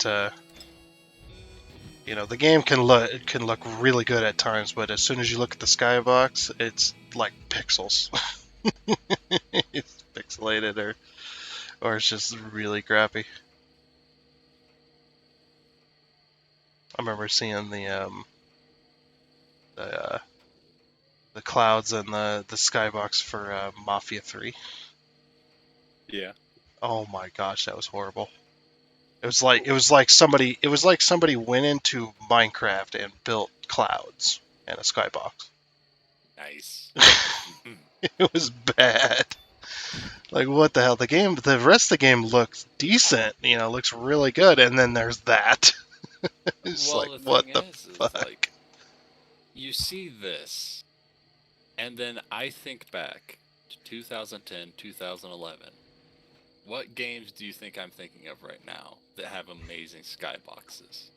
Skyrim? And? Fuck, I don't know. Red Dead Redemption. Oh, yeah. Yeah, it was really good. And it had the dynamic weather. You could see the storms rolling in and building. It's like, and games can't do that nowadays. Yeah. It's really crazy. But yeah, Skyrim skybox is just fucking beautiful. Yeah, especially when you do mods. That game looks like it came out in the last year. I do not use mods for Skyrim's skybox. No. It's that good, in my opinion. Yeah, but you should try it though. Just one time. Put on a few graphically enhancing mods, like for the water and such. Game doing that. Yeah, it is. I got like the highest quality Skyrim graphical updates and crashed my fucking game. It was beautiful for like all of 4 seconds. Yeah. And then it locked up and died. Yeah, that might have been a a computer That's my thing there. computer. Yeah. That's my computer, though. It wasn't the mods. That Yep. was my computer being like, no thank you, I'm dead now. Yep.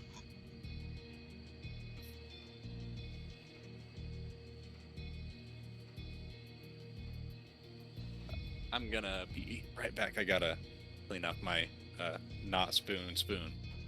And I gotta unbury some rebar mesh. The fuck, man? Where's my rebar? It's in this pile somewhere. I wonder how high you can stack in the thing here. Let me move this. Oh, you know what we should do? We should make a staircase. Yeah, let's make a staircase for the characters. Oh, my camera's kind of weird looking, facing now. Ah, what the? Oh, there. So if you move this back, we move it slightly there.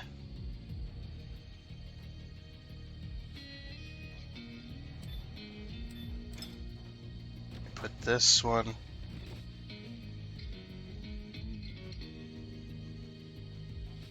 here.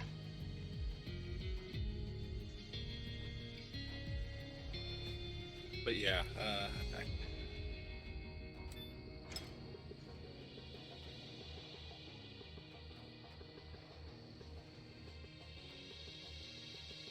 Oh, you back? Yep.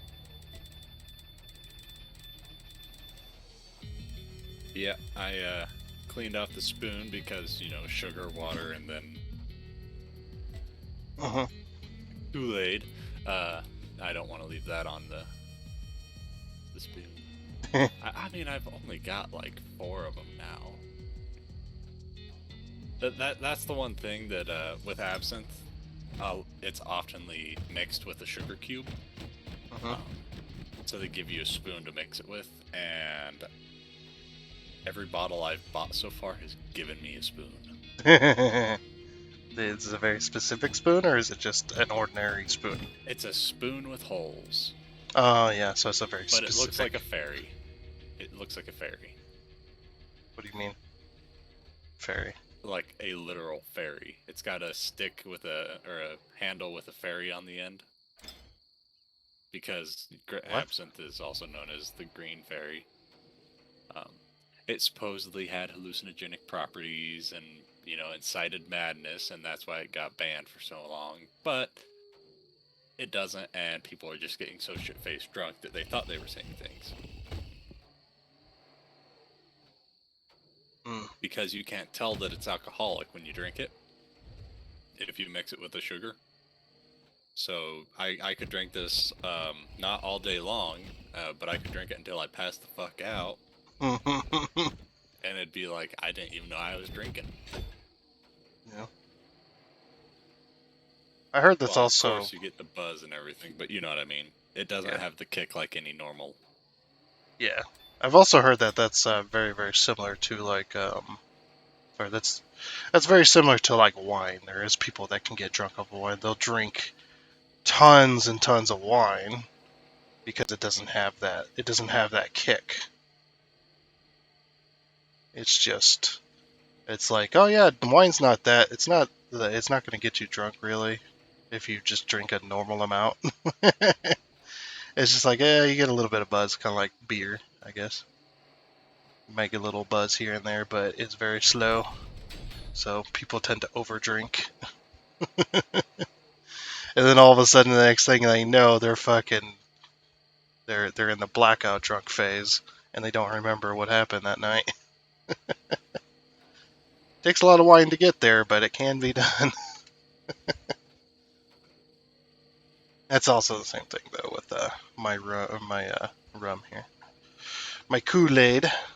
If I don't count the amount I drink here, I can actually end up over drinking, and I've done it a few times. I haven't got to the blackout drunk stage. I'll never get to that point. It's just I'll get to a point where I start feeling dizzy, and then I'm just like, oh man, I've had too much, damn it. Now I'm going to be miserable for the next, like, 2 hours. Because once that hits you, then you're just dizzy for the next couple hours until you either go throw up or you pass out, fall asleep. Which I hate that feeling. Yeah. I hate getting there. I had a little bit too much so far for once. A little bit too much one night, but it was also with food that wasn't the greatest. It was a little bit of food poisoning with it, and that was a bad day. I could see It that. was a bad day. Drop the damn box! No. Okay, whatever. That's fine. Now it's going to tell me a million times, to unhook the load, it must be closer to the ground, because I tapped it a million times. That's happened before. Where the heck is my other rebar? Fuck. It's buried in here somewhere. Just gotta keep moving boxes here. Oh, there it is. And buried it. Yeah, the rebar's always on the very bottom. Yeah, which sucks. I think the best thing to do is, if you're going to be buying a lot of this stuff, is it's going to cost a lot to order it all and get it all here, but it's like buy it as you need it almost. Maybe. That way, nothing gets buried. Like, maybe. But it is fun to have this giant pile of materials, though. It looks cool. Like, look at all the construction materials we got. Yeah. It looks awesome. But yeah, unburying shit. This is like, where is it? Yeah, that's the only downside, really. It's like, just to complete this one stage, I had to unbury both of those. Yeah. But at least, this is the only thing that's truly buried. The rest of it, there's some on top and some on bottom as well. It's just all over the place. Yeah. But it's nice though. I like the ability to be able to move the stuff here.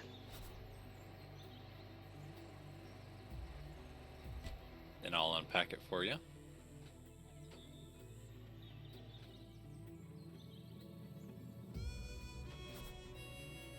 Oh, And now we need to pour the slab. So, oh yeah, this is a big slab as well.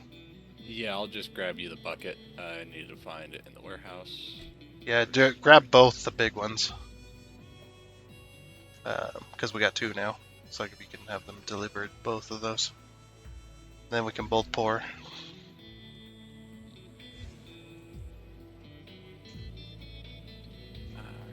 I think I gave you... No, we restarted, that's right. I need to re-give you authority. There, you should be able to accept it. And you also now have authority to do that stuff. Are the buckets over here? Yep. Alright, can you bring them? Bring one of them. They always get delivered where the materials get delivered. Yeah, I'm looking for them. Okay, yeah, there they are. Behind everything. Yeah, I'll bring one to the mobile crane side of the hole. Then you don't have to move very far. Yeah, I was gonna go grab that there crane.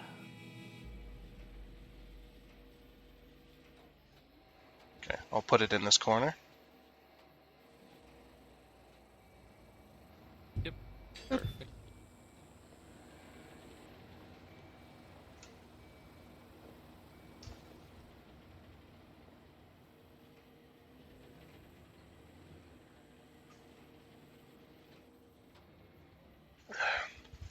Ooh. That was a bit loud. I don't know if you heard that or not. Me swallowing a big old gulp of it. Just thought I'd take a drink while I was swinging the crane around. Because I don't have the crane speed up like you do, so it takes me a little bit longer.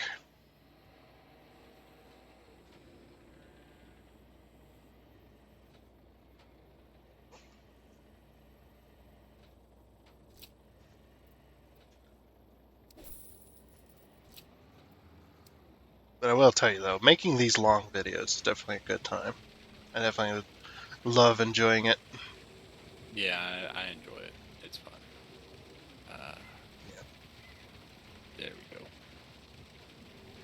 I wish that the small bucket had the capacity of this big bucket, because I hate how it, Yeah, it's lets it out the funky. side.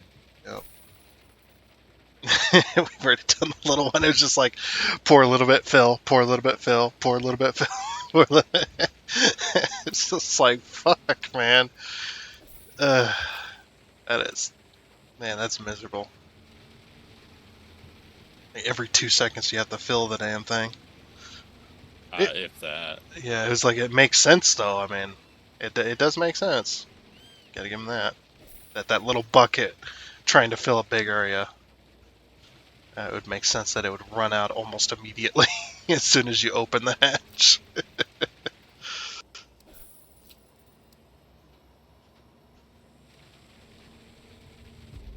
Oh, I'm too high to pour. Not really, but. What? You're what? I said I was too high to pour, because if you're too high in the air, Oh, won't yeah. pour it. Yeah, and that's the other Which is thing fucking bullshit. Yeah, that's the other thing I don't like too, because if you're in the pump truck, that's easily achieved.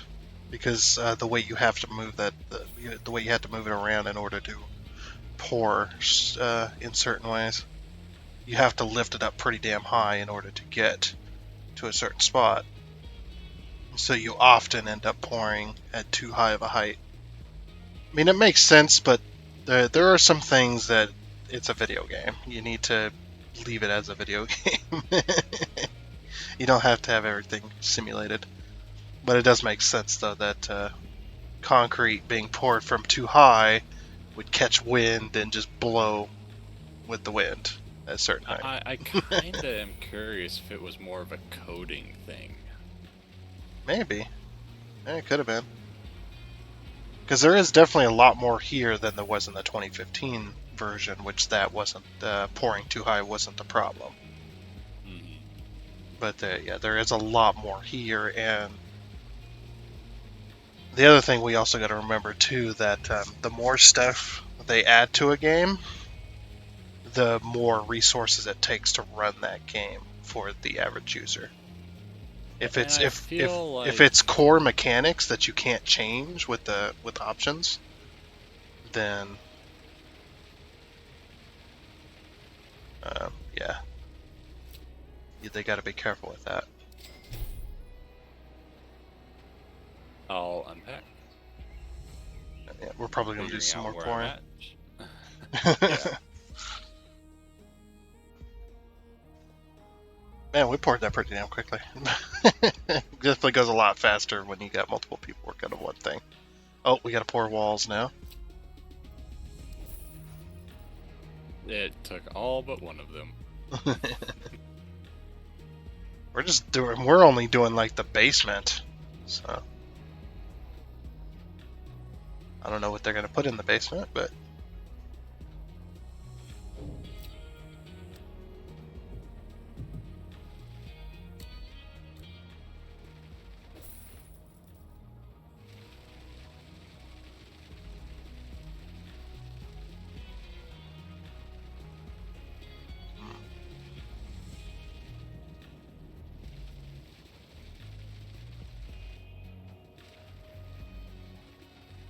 it's gonna take a lot of concrete.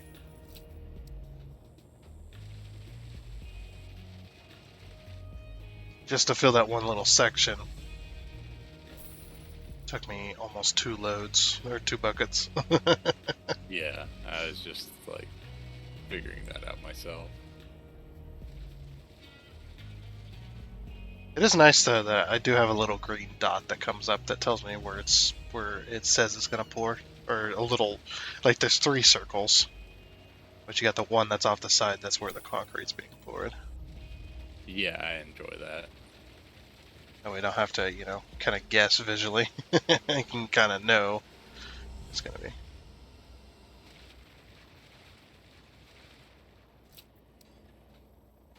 Oh, whoops. I reset by accident. I was trying to fill. Oh, that's probably a problem with my controller. That's because my controller does go left with the left stick. Does go left slightly, so that's probably a problem with that. Oh, and there it goes again.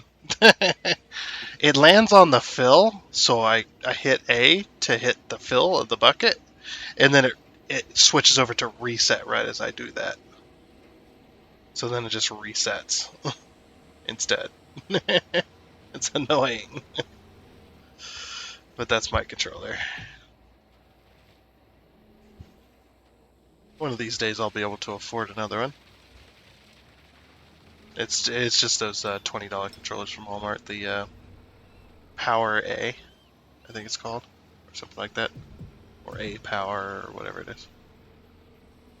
It's the ye olde Walmart special. Yeah, it's definitely the better one. Like it's better.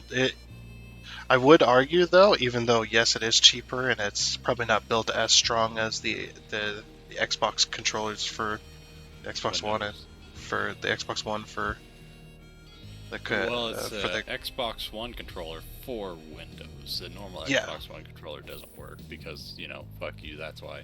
Yeah, I get that. So see that, but yeah, the reason I say this one's better designed though is because the normal Xbox One controllers, they have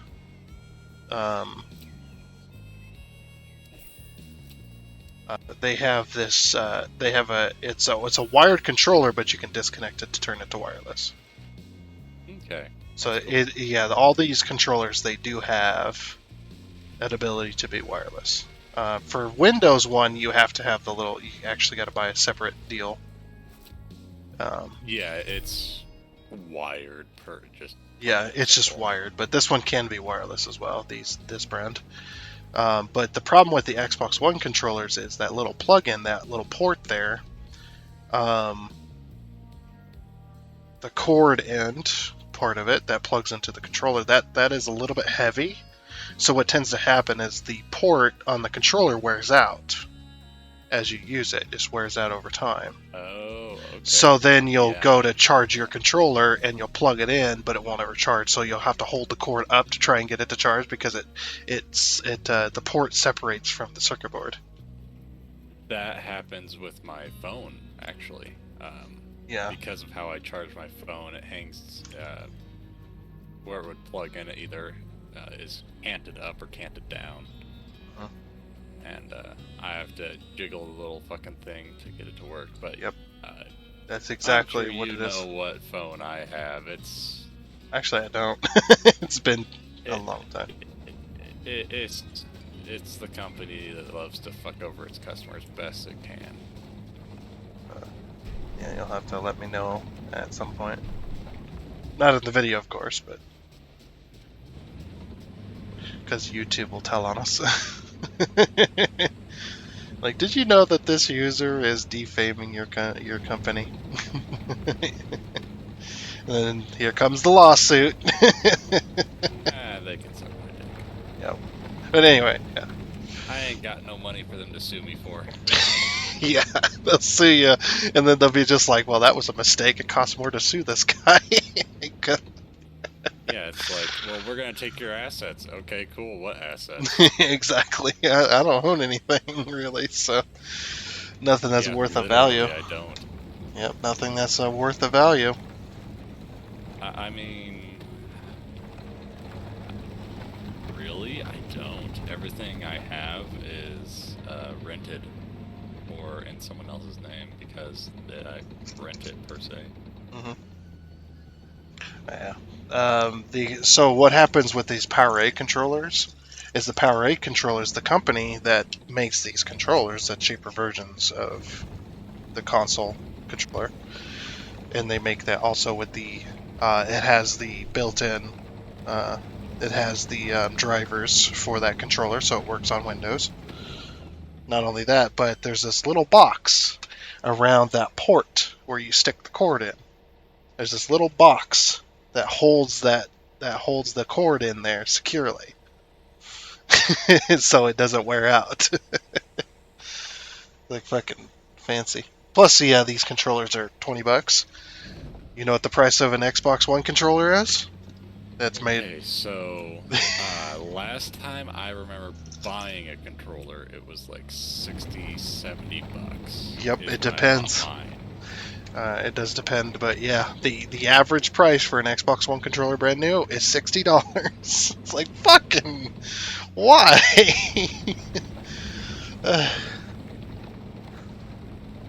I wouldn't have been surprised if they raised the price. There's that is another company when it comes to prices of their products, their accessories. Is it a Japanese company? I know it's a company of a fruit. Oh, okay. Yeah, I was gonna say there's a Japanese company out there that they rape the shit out of people when it comes to But their it's stuff. I'm sure people can guess, but it's a company of a fruit. And their accessories. Is it the iFruit phone from the Rockstar game series? Yes, exactly. The iFruit phone. Those accessories for them iFruit phones are the I cheap. love Some of that the Rockstar cheapest. did that. Yeah, it's funny. It's great.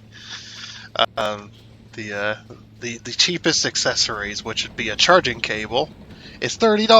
Chris.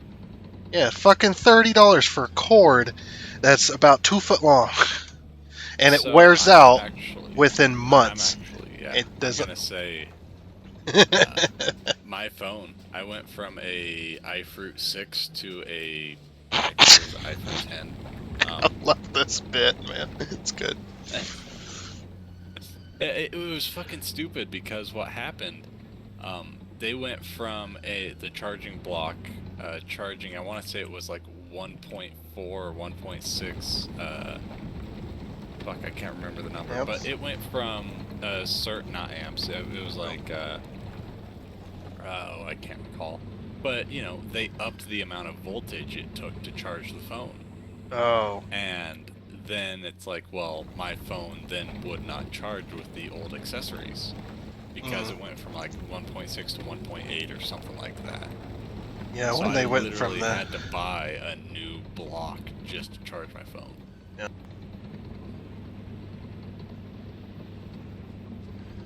It's a little bit ridiculous. Fuck, it's not a little bit, it is super stupid. Yeah, it is super stupid. And what's even worse is a lot of these companies that are big mega corporations like that, they're also making devices now, and they've been doing it for a little while now. But some of the recent devices over the last couple of years have been able to detect when you have a cheaper charging cable. If you have a charging cable, yeah, the exact specifications. Like, you can't do different logic boards or different batteries because they're serial number specific. Mm-hmm. And the charging cables as well, it knows when you have like one from Walmart.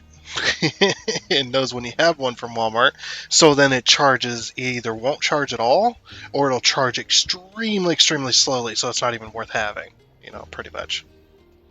But then they make their charging cables, they're super fucking expensive, but they're cheaply made, and they wear out within months. Within a few short months, the ends start to break and crack, and then the cord starts to fray. And so you have to go and spend another $30 because you can't buy a cheaper one from Walmart because it won't fucking charge and with that cord, and it's ridiculous. It is really bad. I actually have a air quote cheapo cord, but it was like still $25. Uh-huh. But it worked. But the sad thing is it didn't charge it as fast. Oh yeah. Because that still charges the phone. Because your device knows that that's not a company-approved product. That's a cheap version. So it's So it's like, no. Yeah, the thing I do like is that countries are making them all go to like a USB-C or something like that, And they hated USB-C. that, but like Europe is pushing for them to all have to run the same cord, so that there's Oh. less waste. Oh, okay. Yeah. But I don't know if they're going to do that over here, just I mean- because they're making them do it over there. It makes Yeah. sense to me. Yeah. And They don't have to make as much shit, but this is where I sit on the fence about it. I'm kind of torn between it because, to me, yes, it sounds nice that if every brand of phone or every brand of tablet or whatever would take the same charging cord, it makes sense to me. But also at the same time, this makes me sound like a bit of a hypocrite. But also at the same time, you're also forcing companies to do a certain thing via the government, which gives the government yes, power. which is not cool. Yeah, so it's kind of a double-edged sword. No matter, it's just like, yeah, it'd be awesome, but also you got And I on the other completely hand, get that. yeah, Like, they're giving them too much power at that point. yeah, because then the government will start regulating other things that companies can do, and then it turns bad, you know, like but it's a double-edged sword where it's a great thing that happens, then the government abuses it. We are not anti-government. We just think the government should be carefully regulated and watched so they don't step too far out of bounds. The government needs a government. No, to the regulate. government should just do what they were supposed to be doing. Oh, yeah. But Yeah, sadly, power hungry and all that fun stuff. Oh yeah, definitely. Yeah, the funny thing is you know, I've opened a there's a can of story. worms. yes, you done fucked up. Done fucked Back up. in, it wasn't Vietnam specific, but before Vietnam, I think, there was the, I can't remember, the company that made the Huey, I can't recall who it was. No the idea. Cobra. No idea. The attack helicopter that's really well known. the Well, Cobra. I know that the Um, attack helicopter, the Huey and that stuff, but I don't know what company Yeah, would have made Huey was more those. of a transport. I think that it was Bell, but I could be wrong. You know all about the aircraft stuffs. Yeah, so Lockheed Martin had actually made, they're the company that made a decent amount of stuff, government. They had actually made a super stupidly advanced for the time attack helicopter. Mhm. It was a fixed rotor design, which is completely different than the other helicopters at the time. Yeah, you might have to explain a bit more. So Not only for me, but everybody else too.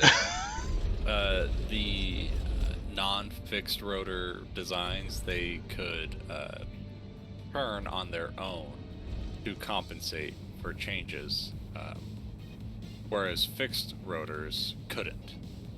But what they did is they did put a way for the entire thing to rotate versus individual blades. It's kind of difficult to explain, but they made their own attack helicopter that was super advanced. Like, do you think the helicopters now, where like the turret follows the gunner's helmet and all of that stuff that it's like, oh yeah, no, this is just recent technology. No, back in like the 50s and 60s, they had this technology that they were working with. Oh yeah. And this thing went ludicrously fast, like 300 knots. Which, a knot is just faster than a mile per hour, basically. So you But think that- 10 knots, it's just over 10 miles an hour. But that's got And then, that's got an exponential increase though, doesn't it? Yes. I say it like, you know, it's just faster, but once it gets up to speed, like you're looking at 180 knots, that's like 150 or 60 miles per hour, roughly. Yeah, on and one side. as you get faster and faster, the distance between mile per hour and knots increases. Like, why even bother using miles per hour as a, you know, comparison? It gets so... it gets so What much the fuck? faster. What was that? But yeah, they made a helicopter like the Cobra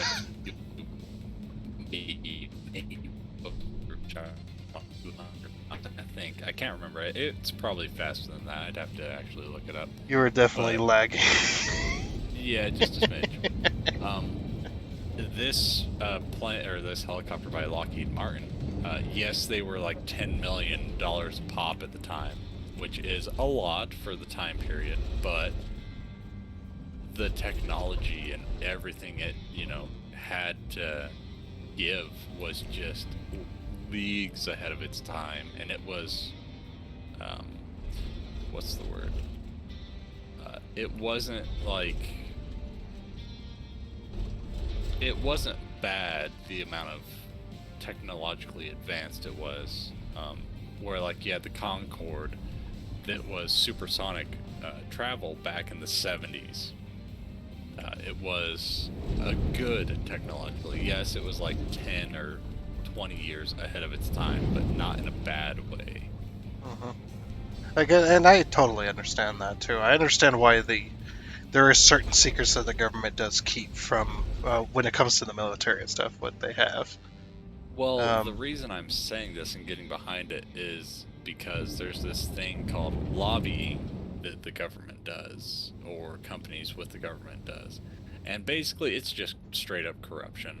They lobby against this helicopter that was so advanced and so amazing and would have been fucking awesome. Like, it would have just shit on all the competition. They're like, the Air Force was like, hey, it's not fair that they have that because that encroaches on our territory, where the aircraft or Air Force was a new thing, and they're like, hey, this is supposed to be for us, where each place has their own thing, more or less, but, that's more of our turf, and they're just like, no, fuck you, it's not, it doesn't encroach on it at all,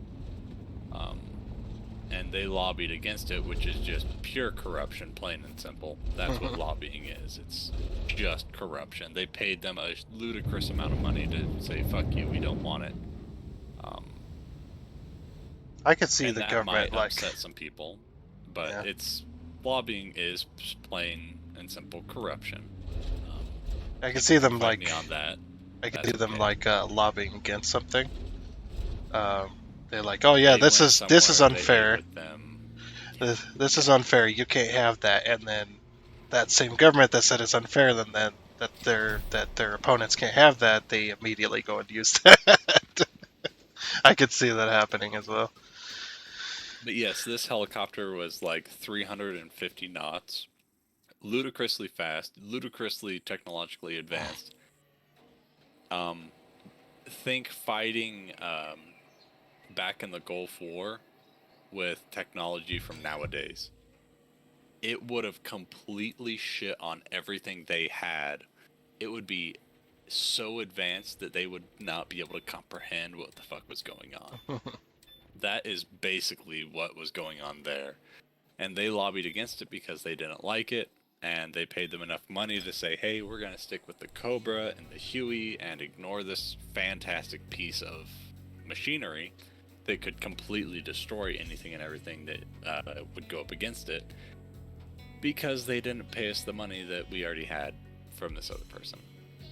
You know what that kind of reminds me of, though? Stuff like that. I don't know if this is very similar, but for some reason it reminds me of it. When you're in the races that we have around our area, the track race. I know this is a completely different topic, but Hey, that's fine. It reminds me of it though.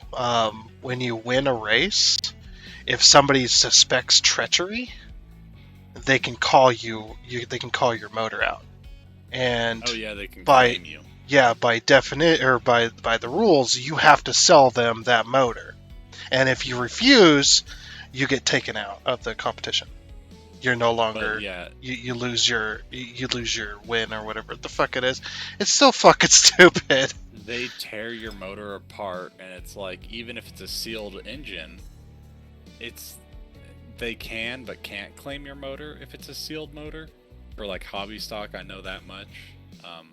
But yeah, it's just like It's why stupid. are you allowed to force me to sell you a motor because I won a race? Why are you allowed to do that? And if I don't sell you, I lose I lose a lot of other shit because of those stupid rules.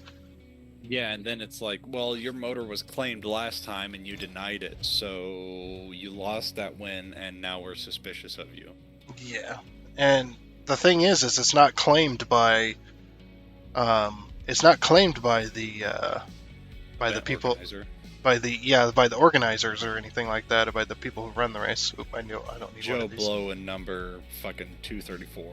Yeah, it's claimed privately by Yes. or by a private person, and by all the rules You're you have number to sell. 67 or whatever, and I'm number 68. I claim your motor. We were racing against each other. You won. I didn't like that. Plain and simple. Mm-hmm. Now they tear your engine apart, and whether they find anything or not, fuck you. That's why. Yeah, it doesn't matter. It's like Yeah. whether they find anything or not. It doesn't.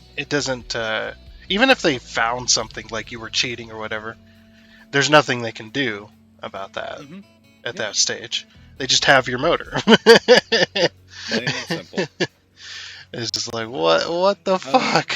So fucking. Do you remember stupid. the prices on claiming someone's motor? Wasn't it like $500? Yeah, it $1,000 was. to Yeah, it claim was the like motor? extremely fucking cheap. Yeah, so like, then it they was- own your shit. Yeah, And- they own your stuff for less than half the price in a lot of cases. Because what we Yeah, so do it's with the like- Econos is, yes, the engine had to be stock for all of the stuff. It had to be a completely stock motor that would come in those cars, a stock V8 motor. Mhm. But there was nothing in the rulebook that says you couldn't replace the parts inside that motor. So what we would do Yeah. is we would buy the basically upgraded versions of those parts. It still is stock under the rulebook. It's just those parts they slightly perform better than the originals that came out when that car was came out on the showroom floor. So they perform slightly better. But yeah, and we'd get there's a lot of times where you get called out for that shit, and that would take you're talking like $2,000 to $3,000. It's just like, oh yeah, they buy it out $500. It's like, what the fuck? We should at least have to agree on a price. Fuck me. Yeah, I mean, it's like... Like, that Because at motor that is point- a $3,000 motor. Fuck you. Yeah, exactly. If you wanted to use that vehicle again, it's like, well, I had to put a new motor in it because they claimed the last one. Well, then yeah, it's and not the motor that came with the car. And there was So no. can you even use that car again? Yeah, and what's even worse is it's not. It's not one of those things where they have to have a reason to claim your motor. They just can. They just can. Yeah, and most people would do it just out of spite. And I think it's like, okay, well, you have to buy the entire car at that point. If you want to claim the motor, you have to claim the car. Yeah, that'd be a lot better. If you want to claim it, I think this is where the judges, I think, would come into effect. It's like, I think this car, because I won and this is the car I paid for. If you're going to claim the motor, you have to claim the entire thing. I claim that it's worth X. They claim that it's worth X. The judge claims that it's worth X. And then at that point, you can decide whether they can claim it or if you're going to take the loss from winning. You know what I mean? Yep. I also think that that would make sense to me and be fair to me. Yeah, and I also think it'd be fair too. Like they have to have a decent enough reason. Yes. And as Other along than with the he judges. Yeah. It's like it doesn't. It going off a quote of the first Fast and Furious movie. It doesn't matter in those races if you win by an inch or a mile. Your fucking motor can get claimed. And I think if the judges say, yeah, there was a bit strange why he was so far ahead of the entire pack. Let's do this. You know? Yeah, like if you were half a lap ahead of everybody the entire time, kicking ass and taking names, and it was suspicious, yeah, you can claim the motor. You won by an inch and you were in and out of first place the entire time when it looked like that was mainly driver skill. Yeah, because there definitely is a skill to it. Because, something happened, they got bumped a little hard and they got knocked back a little bit. Yeah, no, you can't claim a motor on that. I don't think. Yeah. Now, if they had some weird... you can answer this for me. in Econos, can you fuck with gearing at all? Not really, but they do Okay. they do allow one of the main things that a lot of the Econo drivers will do is they'll shim up the suspension to help the car Yeah. turn the corners better. That makes sense. Because Yeah, you can't turning left the entire time. You want to have that right suspension up a little bit. But you are kind of correct though. You can do a little bit with the gearing in the rear end. Yeah, that's what I meant. The rear differential. If you could put like a 471 or something like that, No, if you came out you factory with like a 373. That's not great for the track that we have where we're at. Yeah.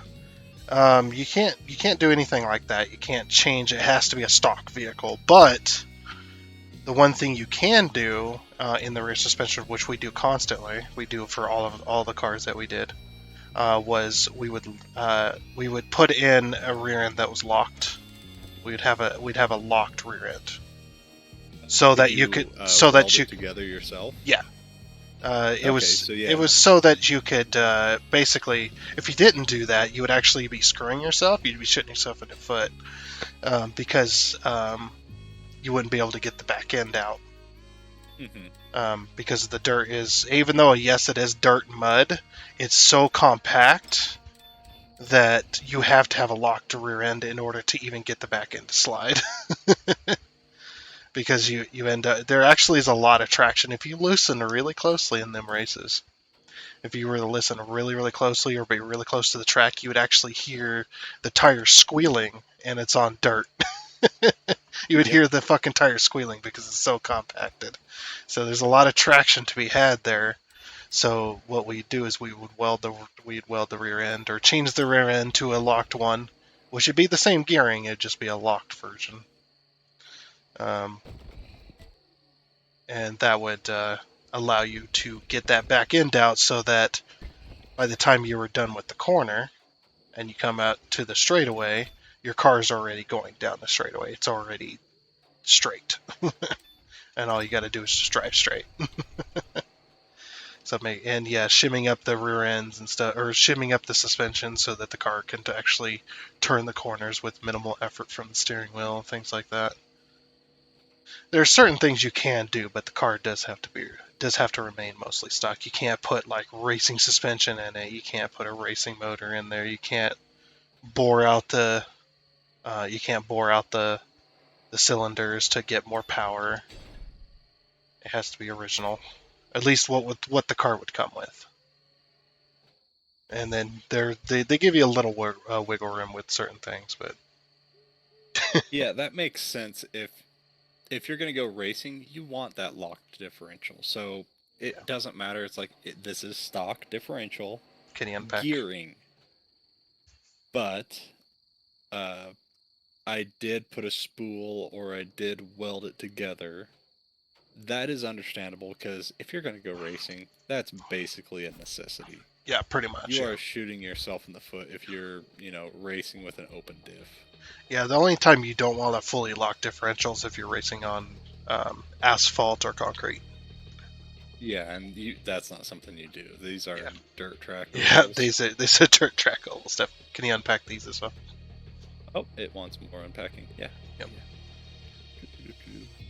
But yeah, I don't know why that reminded me of it. Just like kind of corruption where people can fuck you over just because you're doing something that's better than them. Just because either you're a better driver or you got the advantage because you pulled the correct chip at the or before the race started. So if you don't know, and I want to say it was a UH Comanche is what it was called. There was a number after it, but I forget. I can't recall. But corruption is lobbying and politics and all that fun stuff. It's. But I could definitely see even our government they lobby against something and then they go and do it themselves. I could definitely see that happening. They're like, oh yeah, lobby against it in the Geneva Convention and they agree with it and then you go and use it yourself. Like, fuck it, man.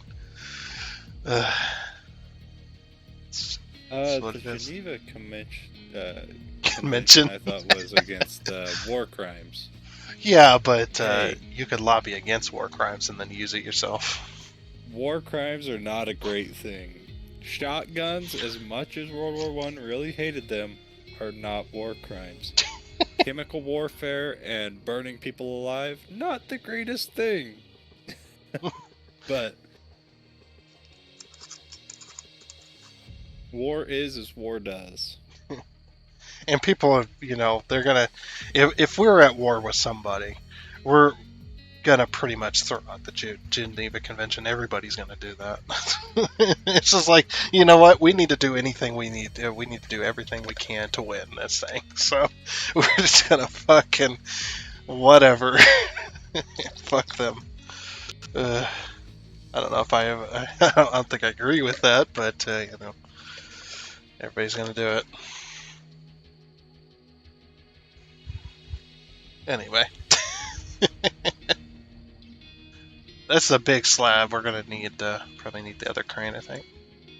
Yeah, just give me a hot second.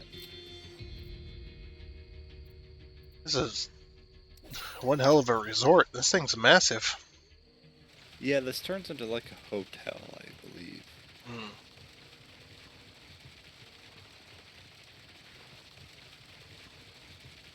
But yeah, I was commenting the other day on a game. It's kind of like this where you do the work and whatnot, and you bullshit about other things. Yeah, and that was something I was watching, and that's why it was fresh in my mind.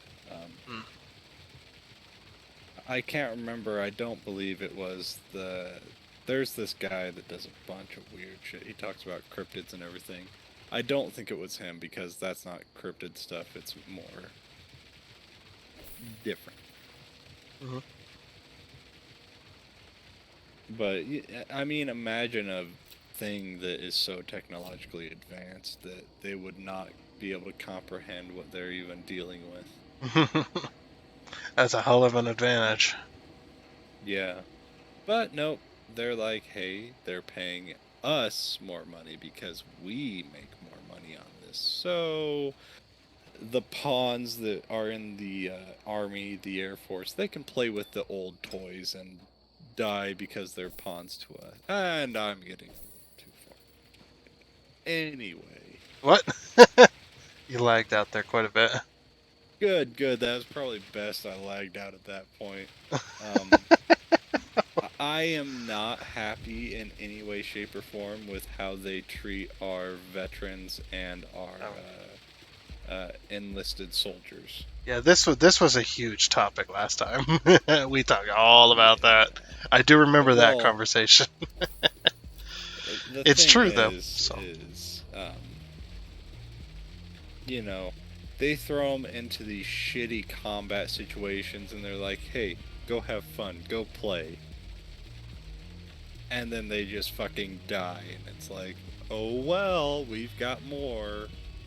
Yeah, that's how a lot of, not just the government, but how a lot of companies look at not only soldiers but employees too. Employees. You're just a number.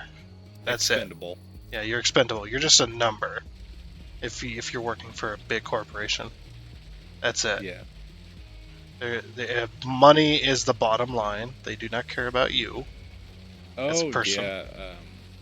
I worked at our local co-op, and that's exactly how it was, and that goes against my moral compass completely. It's like, this son of a bitch paid for, let's say $1,500 worth of chemical for their field to be free of all these terrible, nasty bugs. They're going to get that chemical. I'm not going to give them just what the order calls for. They're going to get every last little bit of that shit. And they're like, no, we can cut it short and save some money. And it's like, hey, fuck you. They paid for it. They're getting it. Yeah, that's... They're like, oh, but we can make money on this. And it's like, I don't give a shit. They paid for it. They're getting it. I don't care if my moral compass is getting in the way of profits. Yep. Either that or you charge them for what they use. No, we could make money. Alright then. Fuck you. That's kind of the reason why I quit initially.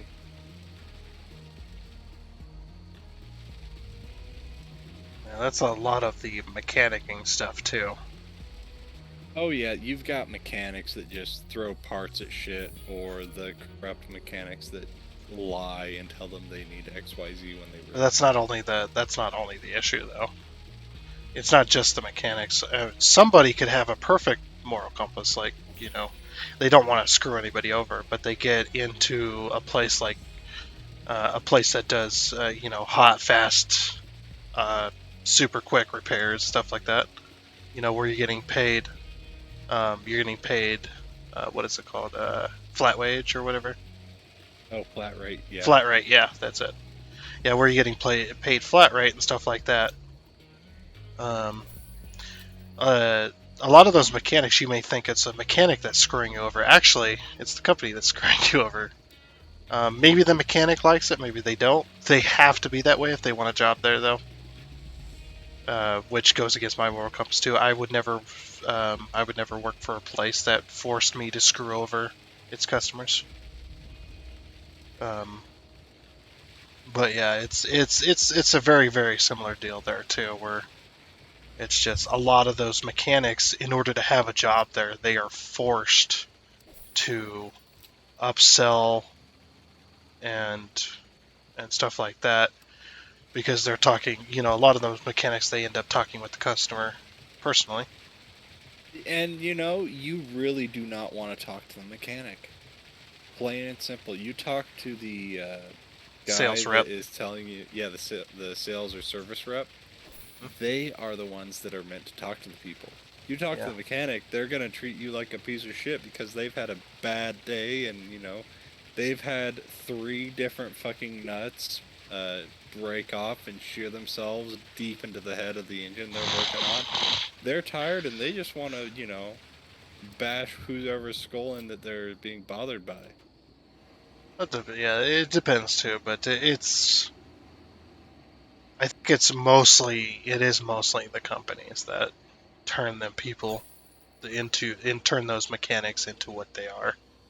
They really want to upsell so that they make more money. Yeah, and if you don't see that you're getting an oil change and an air filter, well, we did a 32-point inspection or whatever the fuck, and we noticed that your ball joints are a little worn out, or that you're gonna need brakes here in a little bit, and we're right here. We'll brake pads, brake rotors if you need them. Or they're not going to say brake rotors if you need them. They're just going to straight out say brake rotors. Your brake rotors might be fine, or they could just, shave the brake rotors to be smooth and finish and be within specs. They're just going to say, no, you need brake rotors. It's like, well, what the fuck? You don't need brake rotors. We could shave them and they'd be cool. Oh yeah, but that's not. But they'll make more money if you make them buy new brake rotors. Yeah. And then it's like, hey, yeah, you got this air filter. Well, the cabin air filter also needs changed, which rarely ever is done. So, yes, of course they're going to need that. But, nonetheless.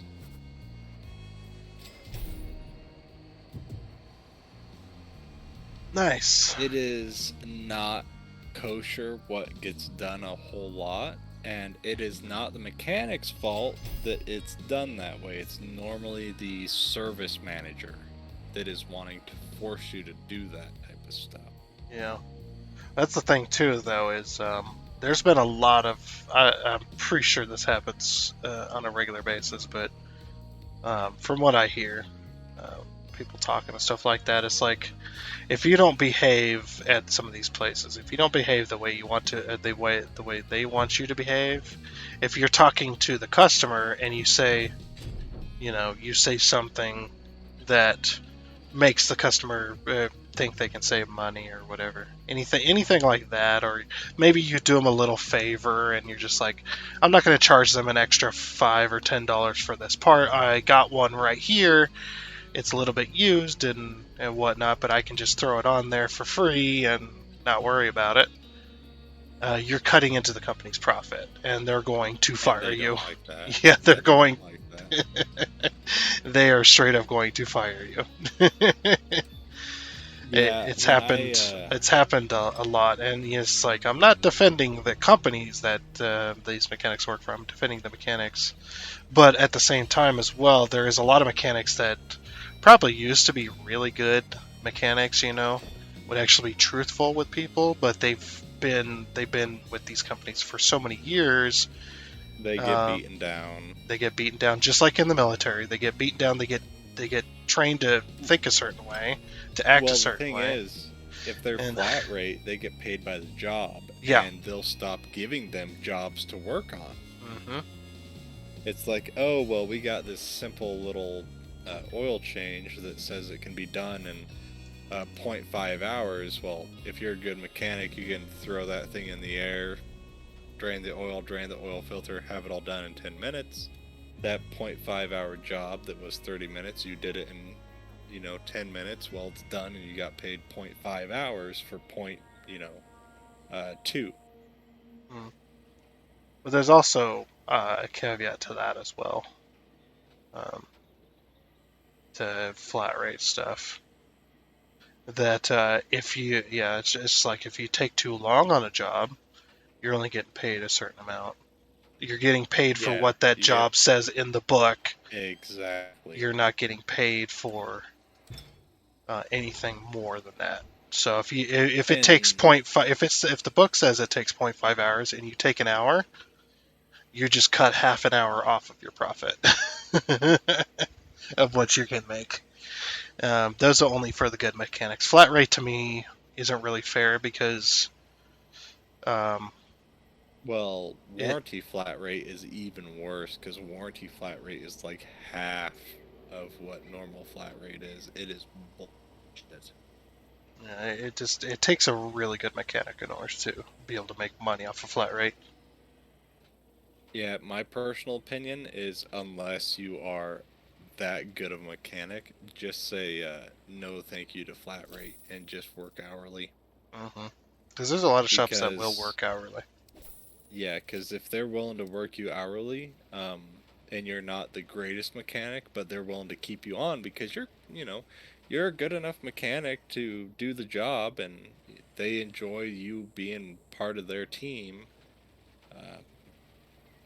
Maybe eventually, if you feel like, okay, yeah, this flat rate, I am working way too hard and not getting paid enough, like, I'm knocking all these jobs out. You look up flat rate, and it's like, yeah, no, I busted all of this out in half the time. Then is a good time to talk to the boss and be like, hey, I'd like to be flat rate instead of, hourly. And if that boss says, no, I'm going to keep you hourly, you go somewhere else. Plain and simple.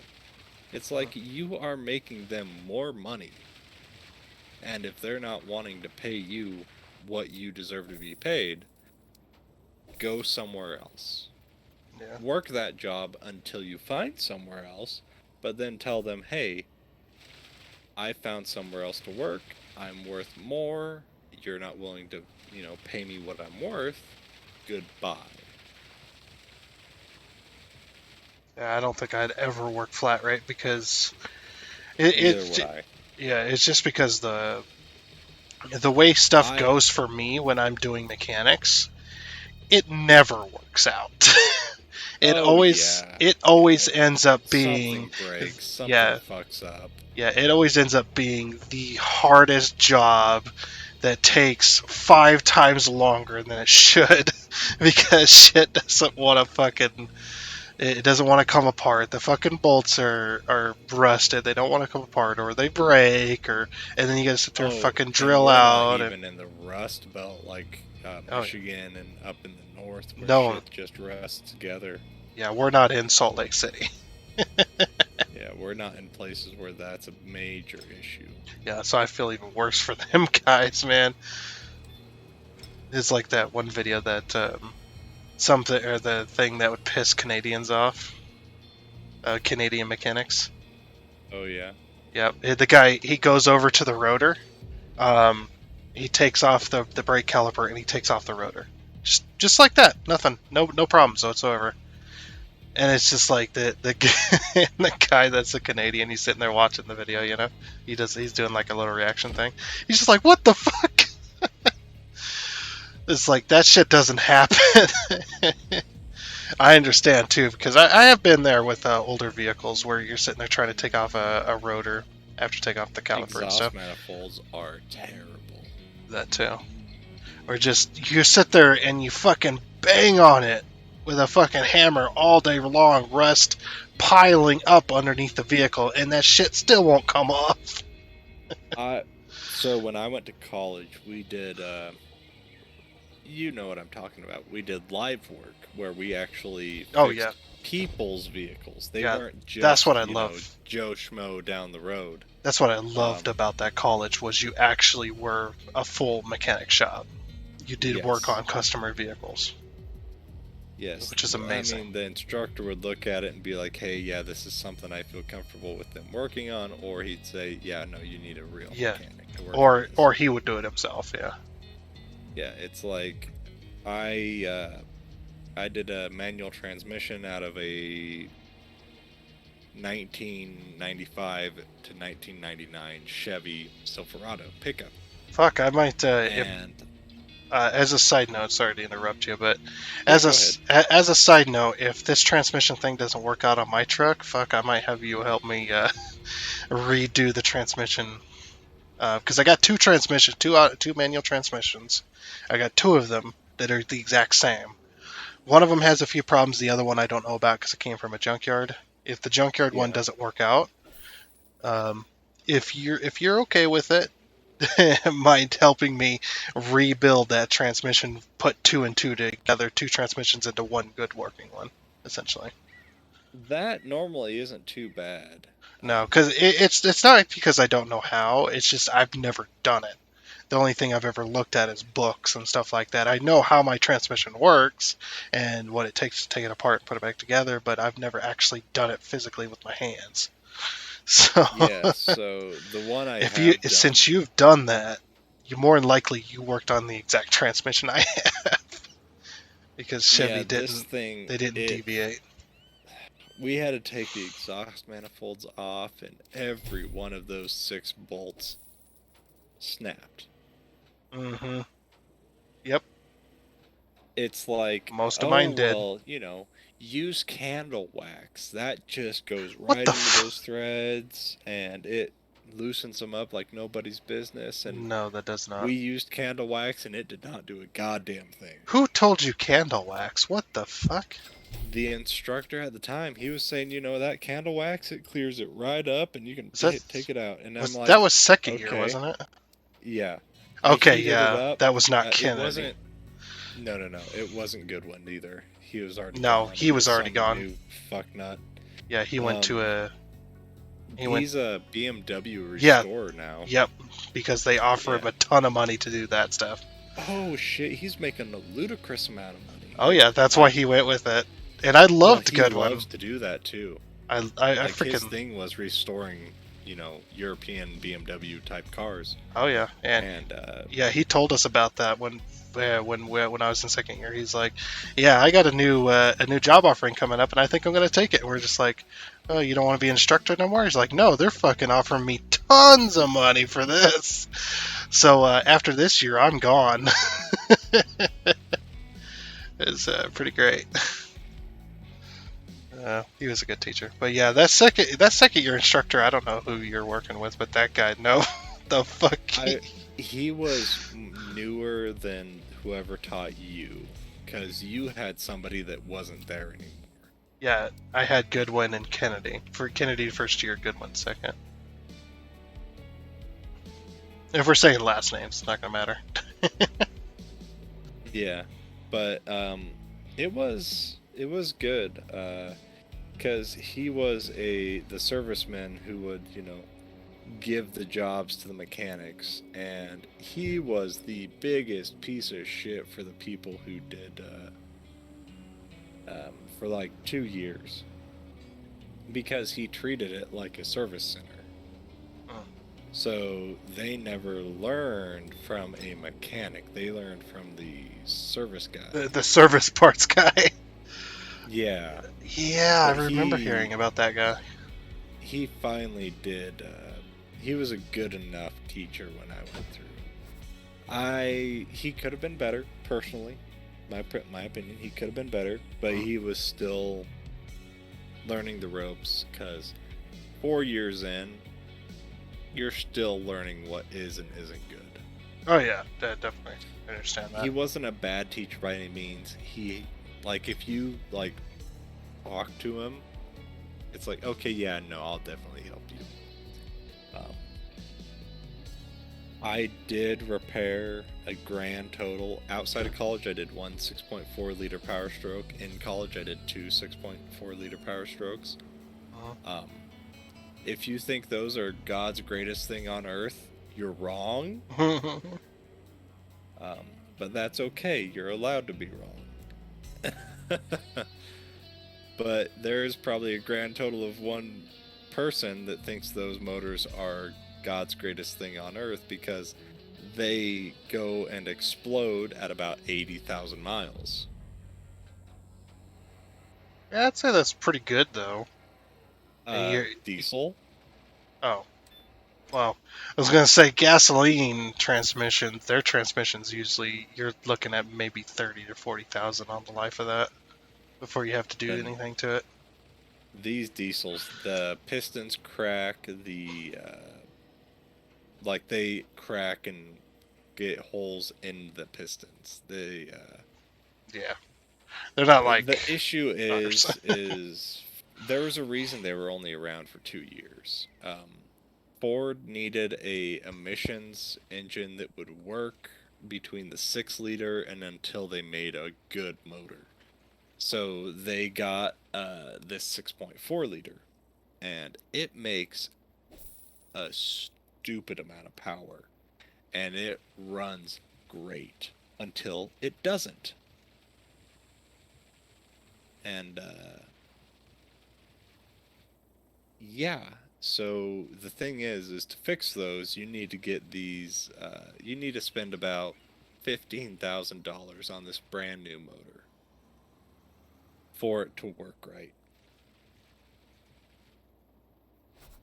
And I put a single turbo conversion after fixing one, and then I rebuilt a motor completely in college, and then I rebuilt a motor completely out of college. Both times I did ARP head studs, and I did other stuff. Just general bulletproofing of the motors. Better gaskets in general. The motors weigh a ludicrous amount because diesel motors. Yep. And for those who don't know, the reason diesel motors weigh way more is because the parts are more heavier duty and bigger in general, as well as because of that, diesel motors have a lower RPM because they're so heavy and big. Because the parts are so heavy and big, they have to have a lot lower RPM speed. So a thing, and I'm going to bring this up, and it's completely off tangent. It's not completely. Right. People who are trying to build power with the Dodge inline 6 motors, the 6.7 liter Cummins, a lot of times if they're trying to put a lot of power out of those, normally you would think they'd bore and stroke it. What Dodge people do if they're trying to get a lot of power out of those Cummins motors is they will de-stroke the motor, and they'll take it from like a 6.7 to a 6.4 liter motor, so that they can rev it higher. They can give it more boost. They can rev it higher to get the power band wave more up there. Yeah, but are you losing a lot though? Are you really gaining anything at that point? At that point, you are, because you're de-stroking it so much that it's not as much weight being thrown around. Yeah, I guess that is a thing too. But you would figure they can rev it higher so the power band isn't down low; it's up higher. Yeah, but you'd figure though, because since you're de-stroking it, you have a lot less stroke, and you have if you have a smaller bore, you'd figure you'd be losing power at that point, and then you'd be gaining it by having that higher RPM. But you'd be to me, that'd feel like you'd almost be just slightly higher than where you were before. That's a lot of work for not a lot of gain. That's what I'm trying to say. Like, I don't know about diesels all that much. You know a lot more than I do. So diesels make about 2 times the torque as they do Oh. horsepower. Yeah, That's I know pretty that obvious. much. Yeah, and that's pretty obvious. I know all the So obvious the more stuff, but horsepower you make, the more torque you make. yeah. And if they're making horsepower up high, they're making torque higher as well. If you have a 12-valve Cummins, you can make a lot of power, but it's here for a good time, not for a long time. Because 12 valves being all mechanical, yes, you can make a lot of power, but they aren't going to make a lot of power consistently for a long time. A 24 valve, which has a computer in it, 12 valve Cummins are all mechanical. You need 3 wires to run 12 valve Cummins, and that is purely straight to the starter so you can start the son of a bitch. Because once you do that, it'll run and run and run and run. 12 valves are extremely reliable. They are overbuilt like nobody's business, and that's why you can get a stupid amount of mileage and a stupid amount of life out of a 12 valve Cummins. Is because it's simple. They overbuilt the motor, and that's a good thing. That's the same thing with the 7.3s. On the Power Stroke side, the Ford 7.3s, they have a huge amount of displacement, but they don't make a lot of power. But they will live forever and ever and ever. Yeah. The 6 liters that came right after the 7.3, they were pushing way more power out of the 6 liter, and that's why the 6 liter Power Stroke had so many issues, is they were making so much more power than the 7.3, and they were trying to meet efficiency standards and all that stuff for the EPA. They had trouble keeping the motors together. The 6.4 was just garbage, plain and simple. Throw it in the trash, use it as a bone acre, it doesn't matter, it's shit. The turbos were bad, the engine was bad, the pistons were bad, everything was bad. Ford was like, hey, the 6.0, it cannot be good enough to meet emissions compliancy. We need something else. Here's the 6.4. And then that worked for the 2 years that they needed to develop the 6.7. The 6.7, its issues are mainly its accessories. But they've fixed that by now, and the 6.7 is a amazing motor. It makes a stupid amount of power. The 6.6 Duramax that's, coming about still, it's been, the same literage, but it's had variations, of course. Different generations. But it's kept the same size. It's a good motor. It's been around a long time. It makes a stupid amount of power. The new 6.7s make a stupid amount of power. Like, if you get the high output motors, they are all pushing 1,000 pounds of torque, and they all have like 400 or 500 horsepower. So you're sitting here looking at a motor that weighs 1,000 plus pounds, and it can just destroy the tires on it. It can go way too fast. You're pushing 40 plus pounds of boost, ludicrous amounts of power. And I think the 6.7 Cummins, I think they're still single turbo. I'm not sure about the Duramaxes. I don't know very much about those. I think the Cummins are single turbo. I know the 6.7s are compound. They've got 2 turbos. I think the Duramax would have 2 turbos, but they might be single turbo. I could be wrong. Like I said, I don't know a whole lot about them. But generally across the board, these new generation diesels, they make good power, they're good motors, but they are, in my opinion, bad because of all the EPA stuff they have to have. They have these, they need DEF, the diesel exhaust fluid, they need the DPF filters, the diesel filter, and you know, those things are like 4, 5, 6 foot long, and they've got all these precious metals in them, Yep. and they get clogged, and then you need to spend like $10,000 on this giant fucking piece of exhaust that is going to go bad in another 50, 60, 70,000 miles. Yeah, and you may think that's a If- lot, but comes to It's not. when it comes to it's- diesels, man, that's you're talking I mean, like shit. you're Uh, talking like a lot less of It- its lifespan. It is not uncommon at all to see 1990s diesel pickup with the original motor that needs some work because, you know, it's worn out, but it's still running and driving just fine and dandy. And it's got 250,000, 300,000 plus miles on the original shit because they were so overbuilt. Yes, they made dick all for horsepower, but they did their job. Yep. And, you know, it's like they were overbuilt, underpowered, and they were amazing. And that's the same thing with the Ford Inline 6 300. Yes, it's a gas motor, but that thing was a 5-liter inline 6 gas engine. Yes, it made like 130 horsepower, which is nothing, but Yeah. it lived forever because it was not having to work very hard to do its job. No, it was overbuilt. Walking down the road, like you know, the 6.4s, they had that thing running.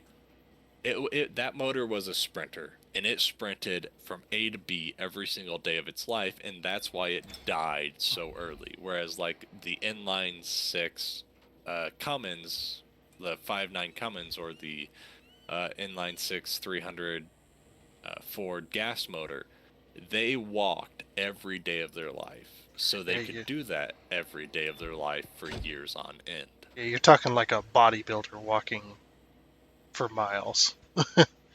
That does Yeah. nothing like that. That does no effort whatsoever. Yeah. That's why they last. That's why they lasted so long. Hmm. It's super, super, super easy for them. Their lives are a life of just relaxed luxury. They're not working hard. No. They're just chilling. But I feel so there's they don't blow also up. there might be a slight caveat to that too, kind of like gasoline motors, where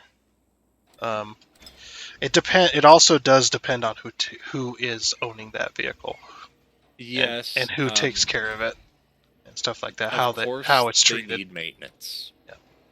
They need the oil changed. You know, they need clean air, so you want to have that oil filter. Never, if you don't plan on maintaining it, do not ever get an oil filter that needs, or an air filter that needs oil, like Can-Am air filters. Those need cleaned, those need oiled. If you are just going to want to drive the thing, stick with the stock air filter. Because if you don't oil the Can-Am air filters, or the equivalent of other companies that use an oiled air filter, cold air intake, you need to clean it, you need to oil it, because if you don't clean it, you don't oil it, it clogs, and then the motor underperforms, and then it goes rich or lean, and you wash out the cylinder walls, or you get too hot in the cylinders, and you burn it up, you destroy the motor. Stick with the stock stuff. In my personal opinion, I will never buy a vehicle newer than 2008. Because in 2008, every company got hit really hard by the EPA, and they needed to start adding shit.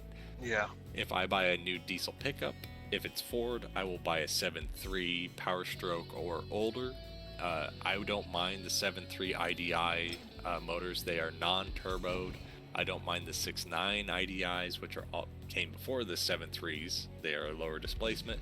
Those things all run forever. You take care of them, you give them diesel, you give them oil, and they might burn a little bit of oil, but if you keep up on that, they love you, they take care of you, they have no power, You're not going anywhere fast. Well, I it's used not to meant drive a to, though. 1985 Volkswagen Jetta. It had a 5-speed manual. It had 64 horsepower from the factory. It had at least This is amazing. 309,000 miles at the time. The thing is that 309,000 miles at the time on the odometer quit working about 7 years ago. And Yeah. it's a daily driver, so who knows how many fucking miles it has. But I drove that thing every single fucking day. The head gasket eventually blew up. The CV shaft eventually broke. But when you're sitting in a vehicle that sounds like you've got a mason jar full of marbles and it's in a paint mixer, something's gonna back out, and that's what happened. The bolts on the CV shaft backed out, and then they sheared. I fixed that. It was happy as a clam. I drove it every day. I'm pretty sure it probably had 30 horsepower, but what do you expect from a vehicle that came out in 1985?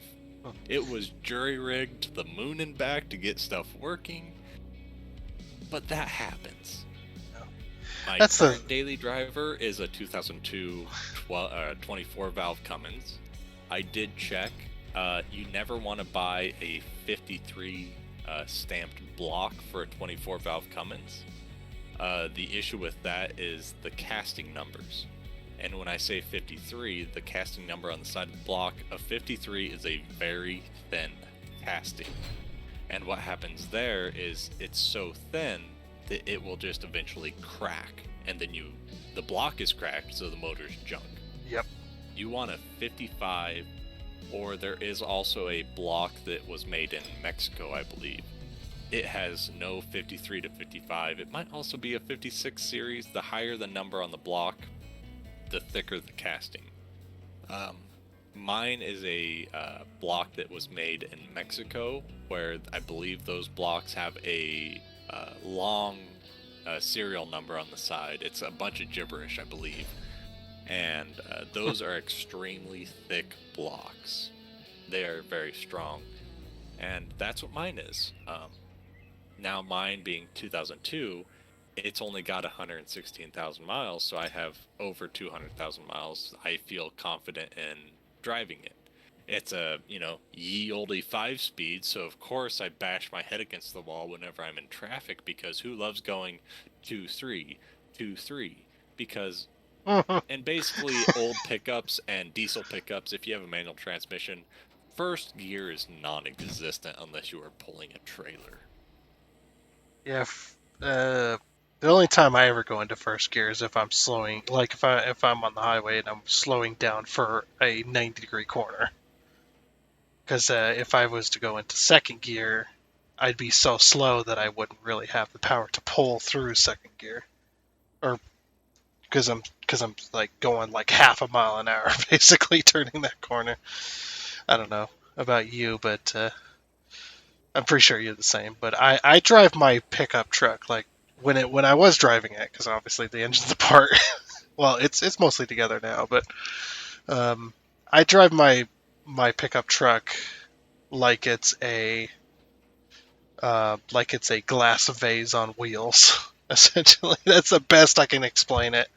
I drive it extremely carefully. I drive it really nice. I keep up with the maintenance on it, and especially now because I'm rebuilding the motor at 200,000 miles, which is not needed per se. It didn't need that, but I felt it was necessary because I don't know who had the motor before I did, who had the truck before I did. I don't know how it was treated, obviously back then, because it was bought used. But yeah, it's definitely a whole caveat of how you take care of your vehicles. If you keep up with the maintenance on stuff, shit will last forever. Damn near. From the older era, I mean. Yeah, I was so having this 350 small block Chevys from, I would say, late 80s to when they stopped making them. Yeah, early 2000s, I would say. It's probably I around think there. it was like 2000, 2001 is when they stopped making the 350 small block. Yeah, when they stopped. Drive them At least when they stop running. Yeah, They it are was. amazing motors. It was at least until I would know it was early 2000s because that's when they stopped casting that block.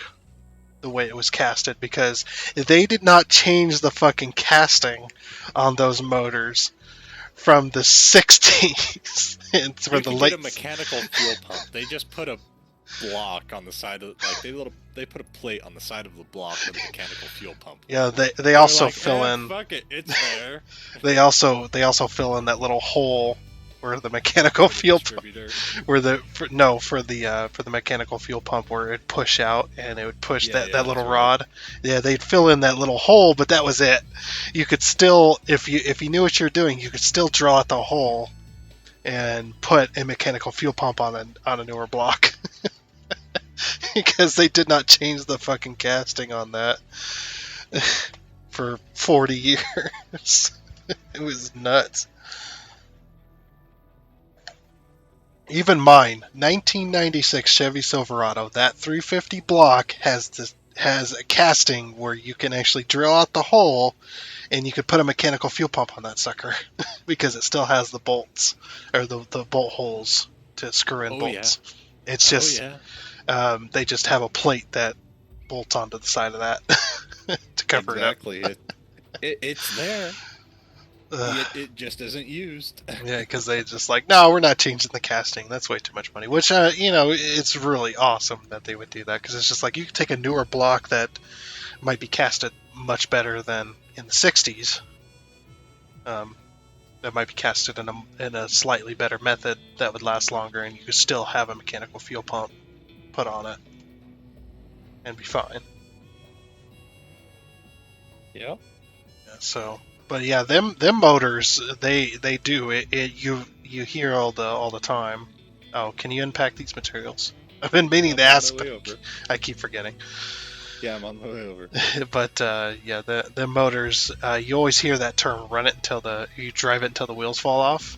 That's the embodiment of the 350 motor. Well, that's the thing. The motor's gonna keep going. It's just the suspension, the brakes, the wheels, everything else is gonna die eventually. But the motor's gonna keep cooking. The motor will eventually get weaker and weaker, but it'll still get you to where you need to go. Yeah, and as long as you take care of that stuff and you replace, like you do the rebuild on it when the rebuild needs to be done. You take care of it, you do all the maintenance and stuff, you will never have to bore out that motor. Good oil, regular oil changes.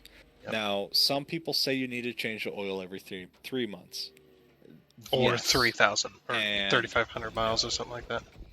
Yeah, I say yes and no to that, because if it's a daily driver and you drive it 5 days a week to work and back and whatnot, if it gets its heat cycles in, yeah, you're not just starting it up. Mine every 3 months. Yeah, if you're the thing about those motors, that is a bit of a caveat to it too. If you do not do the proper heat cycles on those motors, the oil will not last as long, and what it does is you get the carbon buildup to a massive degree, where it blocks off oil. It blocks off the oil passages. What happened to the pickup that you worked on for me? It got started, it got shut off, so the gaskets never got properly heated up, and eventually it blew the intake gaskets out and started throwing antifreeze into the cylinders. And that's the thing too, is that's not an uncommon fix. The coolant ports are so close to that that if anything goes wrong with that gasket, it never had the proper heat cycles though. Yeah, if you start an older vehicle like that, you start it, go to work, 5 minutes later you shut it off, that's asking for trouble down the line.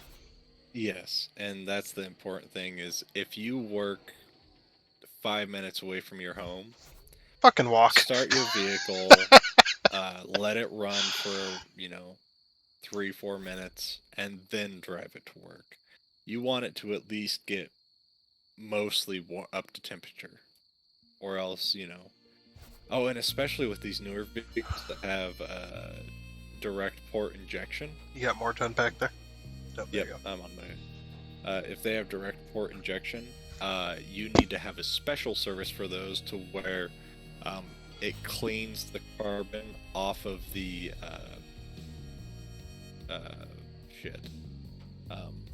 the fuel injector. because normal fuel injectors on older vehicles, the intake runners, they're not in the combustion chamber. In diesel engines, they're in the combustion chamber, and it's meant to do that, except for the 7.3 IDIs and possibly the 7.3 Power Strokes. I haven't looked into the Power Strokes a whole lot. There's a pre-combustion chamber in the Power Strokes, or at least the 7.3 IDI. A pre-combustion chamber? It shoots the fuel into a little chamber that's near the cylinder. Until the valve opens? Yeah, and it's right there, and then it opens, and then it does all that. That's pretty fucking smart. Normal diesels, that's in the... It's kind of inefficient, but it works. That's pretty fucking smart, though. 80s. It kind of works, so fuck it. Yeah, but that seems kind of smart, though. You get the fuel and air mixture together inside of its own chamber before it goes into the cylinder, rather than having them mixed together as it goes in. Because then you end up with fuel inefficiency, because you may not get the exact measurements before that intake valve opens. Because the fuel and air doesn't come in until the valve opens. But if you get it preloaded, that would seem more efficient to me. I don't know. All I know is mine's being annoying right now. The fucking single-use fucking sleeves. Like, what the fuck, man? Yeah, the thing nowadays is they're all efficient by going after the combustion chamber. Yeah, they're... And then the whole def and regens. Oh, are these sealing components here? These gray ones? Yes, I believe so. Okay.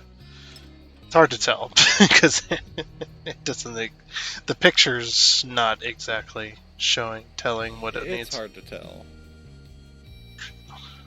But yeah, with me rebuilding mine, I like my truck because it's right on the cusp of having fuel injection. It has fuel injection as a spider injection system, so it's much more fuel efficient than the TBIs or the just straight carburetor. The TBIs are not the greatest. They work, they drive, they do yeah, the they're only inefficient. They're slightly better than a carburetor. Because they spray the fuel, they kind of aerosolize it, so it's more fuel efficient, but it's not that much more fuel efficient than just a straight dumping the fuel into the. You don't have to worry about choking the carburetor and it fighting you in cold weather. That's where it's better. Whereas carburetors, they tend to argue with you when it's cold out. They can be cold-blooded. Yeah, and that's and even with the TBIs, you'll see it with the TBIs, like the truck I worked on for you guys. The TBIs, you'll notice there's this little kind of bendable tube that goes up from the exhaust to the intake or to the air system. You know, it's this little tube, and you wonder what the hell that tube is for. You're just like, what the fuck? It's not sending direct exhaust, but it's sending heat. It's a heat transfer tube that warms up the air to go into the intake for those TBIs to help warm the TBI throttle position, or the throttle body, which TBI what TBI is throttle body carburetor, essentially, where it sprays the fuel rather than just dumping it in. But yeah, that helps the air warm up as it comes into the TBI, so that it helps everything get warmer faster. And that's also why they block off coolant passages between heads and the intake. Yep. It's so that coolant can't circulate as quickly, because coolant warms up really quickly when the engine's running. That coolant freaking warms up to temperature very fast. Yeah. So if that coolant can't circulate as quickly through the intake, that helps everything warm up in cold weather to run it and keep it running. But yeah, with carburetors being as cold-blooded as those things are, they did not want to start. That's why you had to choke it out in order to build temperature without starting the motor. You build temperature by trying to start it, because it's causing friction builds heat. And then eventually it would start, and then you would slowly put the choke back in, push it back in so that it could so that it could actually run, essentially. But then, even with my 1970, the 1970 C10 I had that time, that thing had an automatic choke. It was in 1970. What was it? 79, 78 or 79. It was around there. Yeah. Late probably. 70s. Yeah, late 70s. That had an automatic choke, which was a temperature type of deal on the carburetor. That you would, when the carburetor would warm up, it would slowly open the choke as the carburetor warmed up. It was kind of a reactive thing, reacting to temperature. It was not electronical in any way. It's very mechanical. Very fancy. Very fancy for the time. Because before that, you would actually have the ability to adjust the choke when trying to start a vehicle. That was pretty crazy. I don't know where I'm going with this, but anyway, it's pretty cool to see how technology's come along. So I got the spider injection, which is I think it's called SMFI or something like that, or SCFI. It's a multi-port fuel injection technically, because it's got an injector for each cylinder. It doesn't inject it into a rail or into a thing that then separates it. It injects it directly into the cylinders, which was right on that cusp. But I love the truck because it just because it's right on that cusp. It has the technology to be better, more fuel efficient and stuff, but it has only a few of the EPA regulations. I've been looking at buying an older vehicle, and there's actually something up north a couple hours away that I've been looking to buy. Oh yeah? It's a 1960s Volkswagen Beetle with a 1500cc air-cooled motor. Is that the diesel one? No. This is a gas motor. Okay. This one. Because I worked on an older Volkswagen. I think it was like 2008 or something like that. It was like 2008, 2010. And it was a diesel. It baffled me because we were in first year of college, and I had no idea that diesels were in little cars like that. Yeah. And I went up to the instructor and I said, "Why is that engine knocking? What the heck is wrong with it?" He's like, "It's not knocking. It's a diesel." And I was just like, I'm sitting there going, "What?" My parents have a 2006. It's a 1.6 liter turbo. Yeah, it's a little tiny fucking turbo motor. Like, what the fuck? No, the one I'm not looking expect. at is 1.5 liter 1500cc air-cooled gas motor. It's air-cooled, huh? Yeah. They have shielding and air vents that are in places where they need to be, because if you take them off, it will begin to overheat because they're there for a reason. Mm-hmm.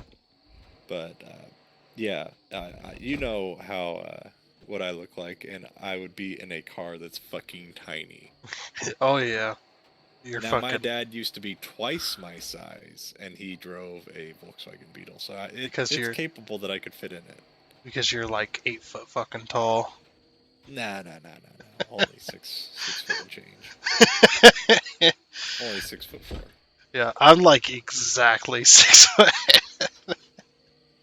I'm like right there, man. And I've been right there for the past like 10 years. Luckily I haven't gotten any shorter. Because I'm like right there. It's funny.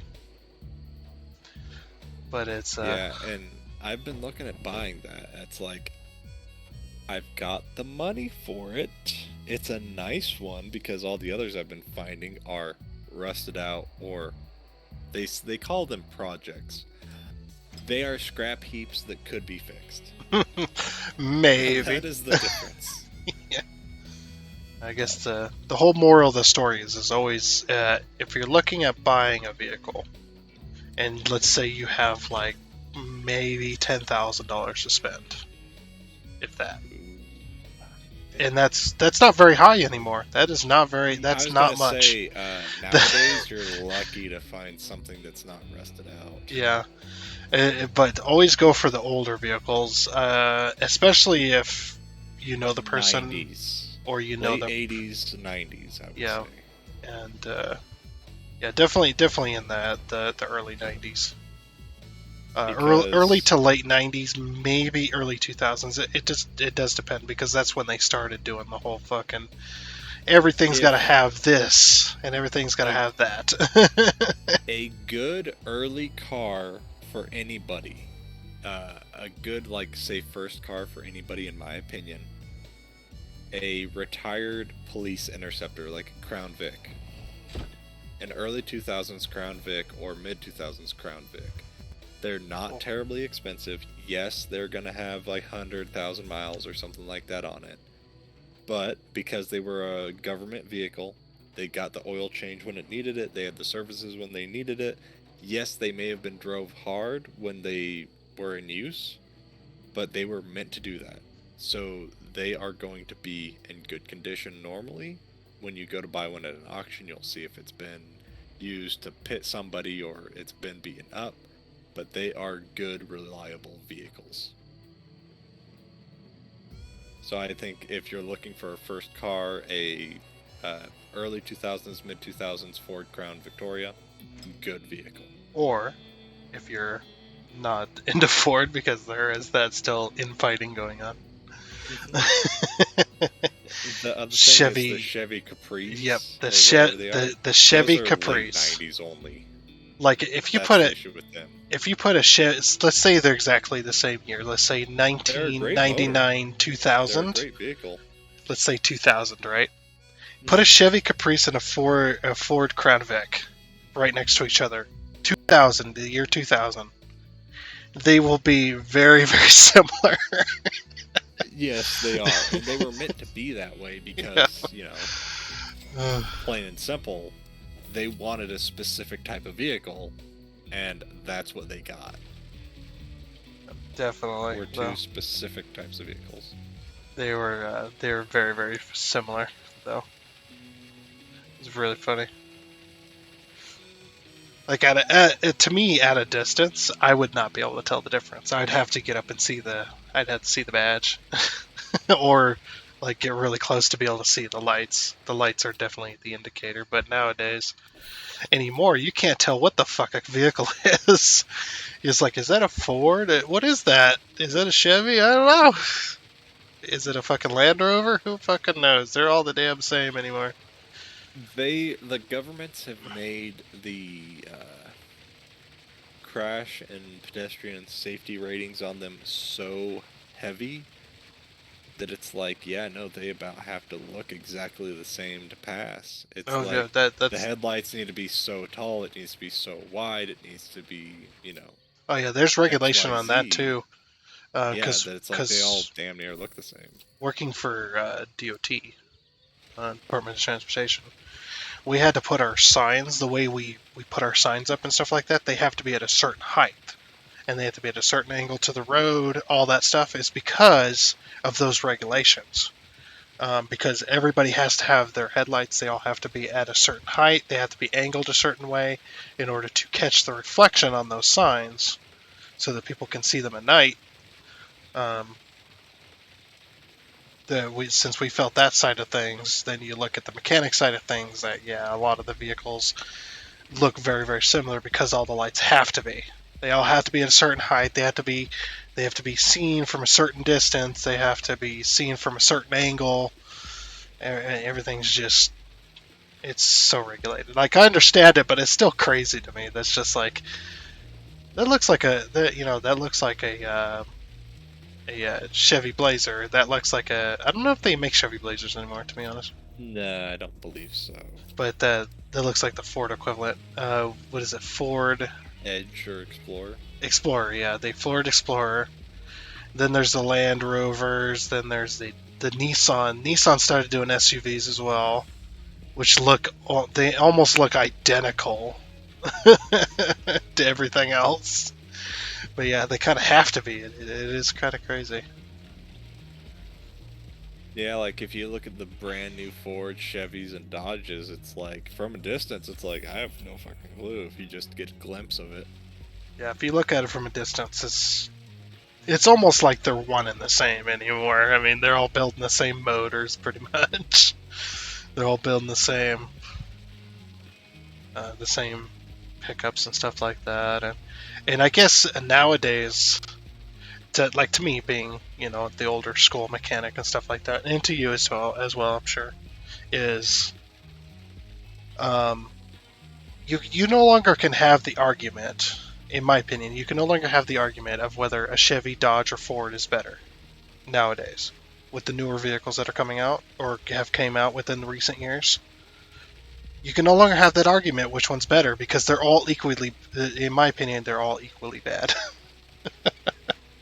They have so much crap on them that just makes it so that it doesn't matter if you build a better motor or whatever. There's so much crap on it that motor cannot perform like it's intended to because there's so much crap on them that everything performs the same anymore anyway. So here's the thing. The original pony cars, the only ones that have survived really are Ford and Dodge. Yes, Chevy has the Camaro, but the pony cars? Are you talking about like muscle cars or? Yeah, the original muscle cars. Oh yeah. So like Ford has the Mustang, of course. They have the GT, but then they also have the Shelby, like GT350, GT500. Then Dodge has the Challenger. They have the SRT, SRT8, Hellcat, the Demon, the Red Eye, and then Camaro. They kind of have, they have the V6, the big V8, and then that's it. They don't have the real contender to the GT500s, the Hellcats, and whatnot. But they did work into the Corvette more, which kind of suits, like the low-end Corvettes are still insanely powerful, and they're in the same price range as the really high-end Hellcats and GT500s, the $100,000 range. If you can get a Corvette, you'll be in that same range as those. But the Camaro's kind of fallen back, and I'm not saying it's a bad vehicle by any means. Yeah, I'm just saying that it's no longer in that same range like it used to be in like the 2010s. Yeah, I would definitely say too that the Chevy Camaro, the reason it has fallen back is just because it's the same reason the Chevy pickups have fallen behind the competition. I think also Ford and Dodge are following the same trend too, because it's cheaper to make.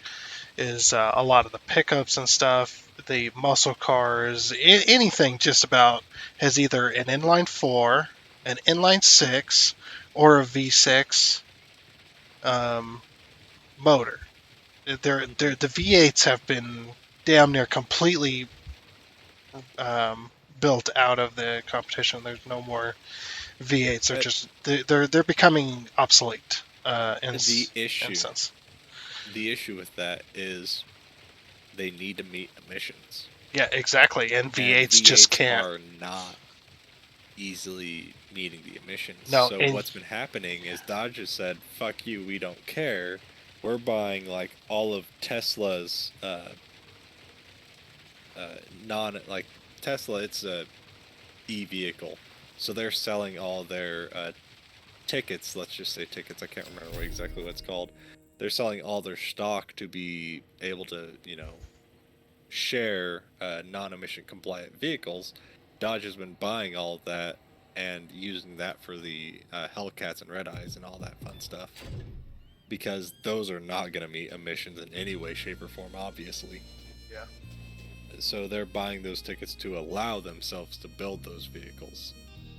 Whereas Ford's like, okay, well, we have this, pickup that has a EcoBoost V6 that is shit.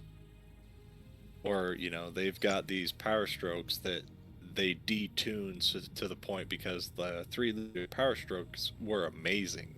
But then they detune them so that they don't outsell the V6s and the Ecotec V6s.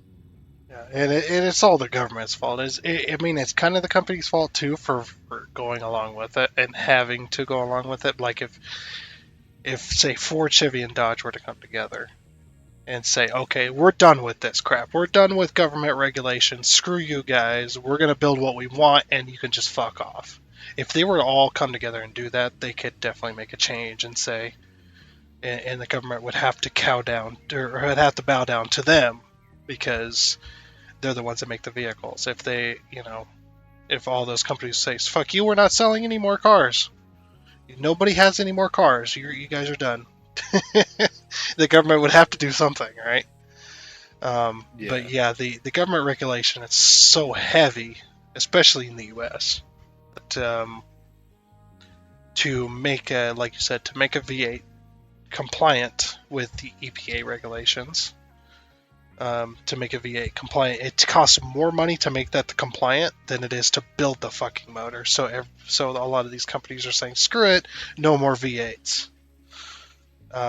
It's the same. I think it's the same thing. It's a very similar thing happened with the manual transmissions too, where manual transmissions with the newer age, it was costing more and more money to keep them going, and more people were getting lazy and not knowing how to run a manual transmission or not knowing how to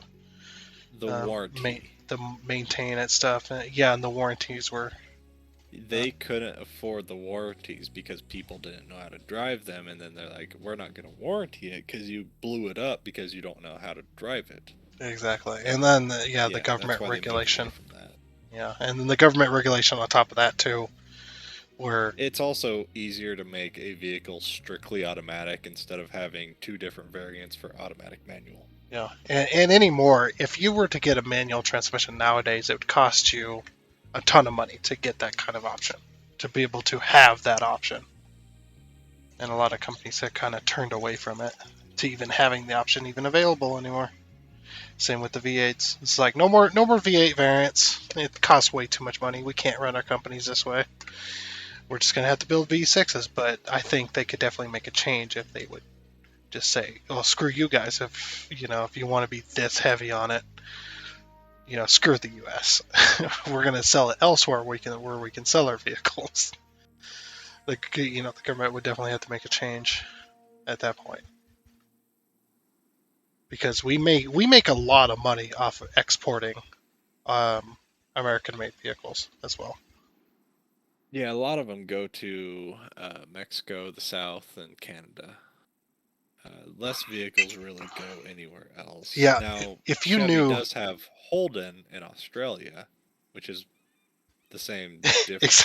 exactly, yeah. But yeah, if the American companies were to say, "Screw it, we're not going to do that," our biggest money payout is to Mexico for manufacturing parts for vehicles. The government would definitely lose a lot of money on that as well if we were no longer manufacturing for the U.S., because we pay a ton. You're talking trillions of dollars to Mexico for manufacturing stuff for us from different companies. So if the company said, "Screw you, we're done with the U.S.," the government would go, "Oh no, we got to do something." You want to put because if they decide to move out of America and straight into just other countries, then they would not have much to say. But that's why a lot of companies moved out of the U.S. at one point. They're just like, we're no longer manufacturing in the U.S. because it was cheaper to manufacture elsewhere. Mm-hmm. And that's the whole reason we're in this debacle. A lot of the stuff. I'm going to say specifically, but what it is, what kind of problems we're having in the U.S. But yeah, a lot of nonsense. A lot of nonsense is going on, and it has been going on for many years, and we just need to go back to being the industrial complex that we were, I think. I'm kind of glad we didn't, because if you look at some of the other countries that have kind of stuck with that and all the smog and pollution and Yeah, garbage but they're dealing we with. have the technology to make that shit better, way better than they can, because they're third world countries. They don't have the money or the technology to even be able to try and be better. I definitely agree with that. It costs a lot of money to be better than those third world countries, but I think if we would have stuck, you can tell I've been drinking now, drinking Kool-Aid. But if we had stuck to it a lot more than we did, then I think we would have been better off in these current years. Right, because we spend so much money outsourcing to other countries that do it way worse than we would have done. And those countries are not they're not to blame for the way they manufacture stuff, terribly and stuff like that. They just can't. They can't do it better because they don't have the economy to do so. We do, but we're just like, oh no, those third world countries, they can build that stuff for us.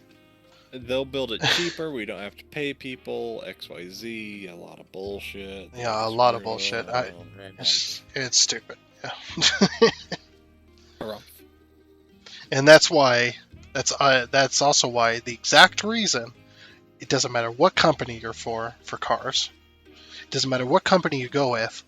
Every single one of those companies, doesn't matter if they're foreign, U.S., we'd say foreign because they're manufactured elsewhere. Foreign, domestic. Yeah, it doesn't matter. All those things are manufactured way cheaper than they sell you to you for. Doesn't matter if it doesn't even matter if it's for cars. It could be for anything. Almost nothing is manufactured in the U.S. anymore, and it's cheaper to manufacture it elsewhere because of how high our government regulation is. I would say that's a bad thing because we end up paying a lot more. Because it's just like, oh yeah, we're really good when it comes to the environment. Sure, better than a lot of the third world countries, but we're also paying those third world countries to be more inefficient because they don't have the same regulations we do. That's why it's cheaper to manufacture in Mexico than it is here. Because they don't have the same restrictions we do. So it's just like, what's the point? What's the point in making it? Cost. What's the point in making the world a better place when we're just going to pay other countries to make the world worse? If you care about the environment, stuff like that, why does like your government claims to do? Then why are they paying other countries to make the world worse for our own gain? That kind of stuff. It is crazy. I'm not a. I mean, they can destroy their country and then we can live without the pollution, but still. For now. I'm definitely with the environmentalists when they talk about eventually it will come to our doorstep. Eventually. Yeah, it eventually. Like I definitely agree with that portion of it. Not in our lifetime. Probably not. No, not in our lifetime. You're talking maybe a couple more lifetimes down the road. Yeah. But yeah, it's like eventually it will come to our doorstep, and we're gonna sit there and think, why the heck did we outsource to those other countries when it didn't make our world better in the end? So Yeah. that's the way I see it. It's just like, and there's the whole like in China, the big cities with all the smog pollution, it's just unhealthy as can be. oh yeah, and they treat their people like shit. And I think, I can't remember, but I want to say India and some of those places, there's some really bad smog as well, but I could be wrong. But I think India has some bad smog in some places. Oh yeah, that's also because we do not only the U.S. but a lot of other big first world countries, as they call it, also do manufacture out to India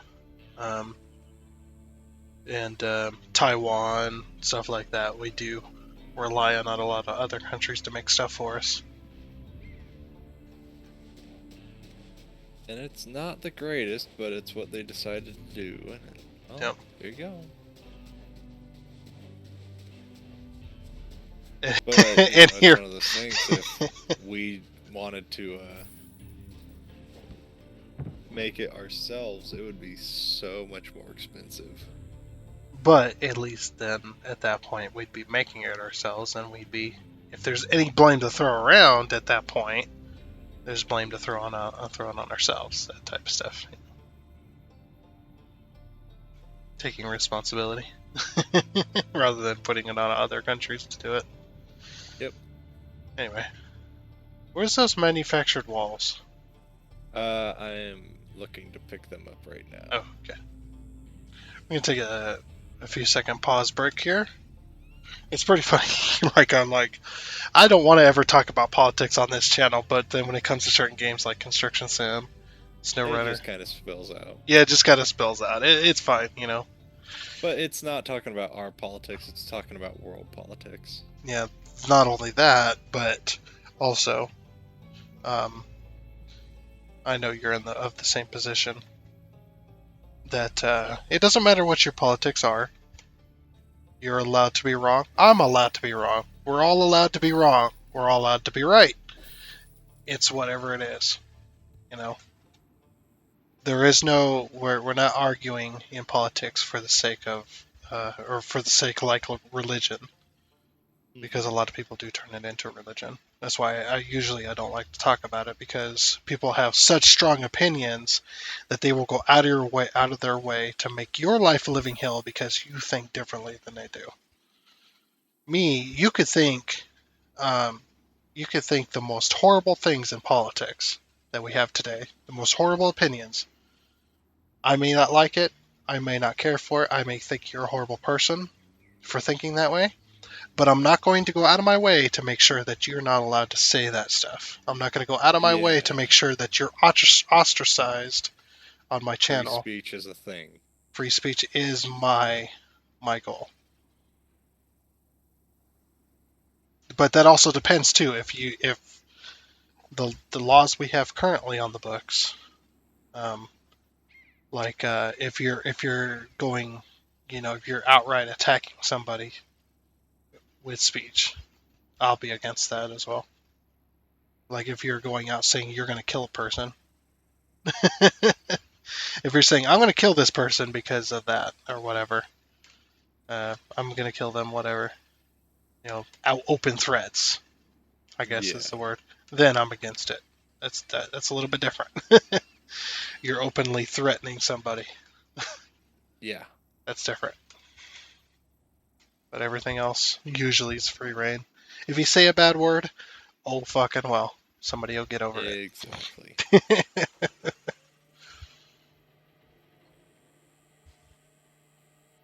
But yeah, we will be right back. I'll take a few minutes of break because these videos do get quite long.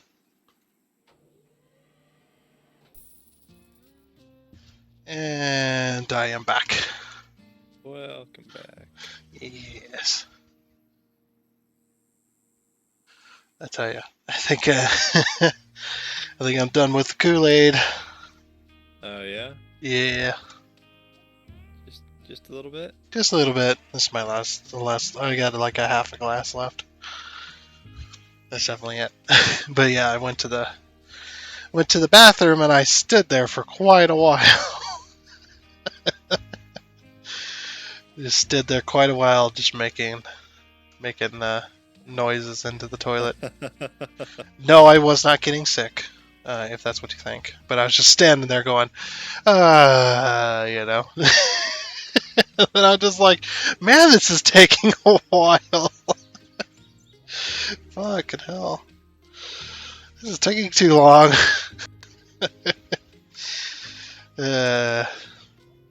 Which means I'm hitting that point, but I'm also thinking too, like, I'm hitting that point where I'm just about done with the old Kool-Aid.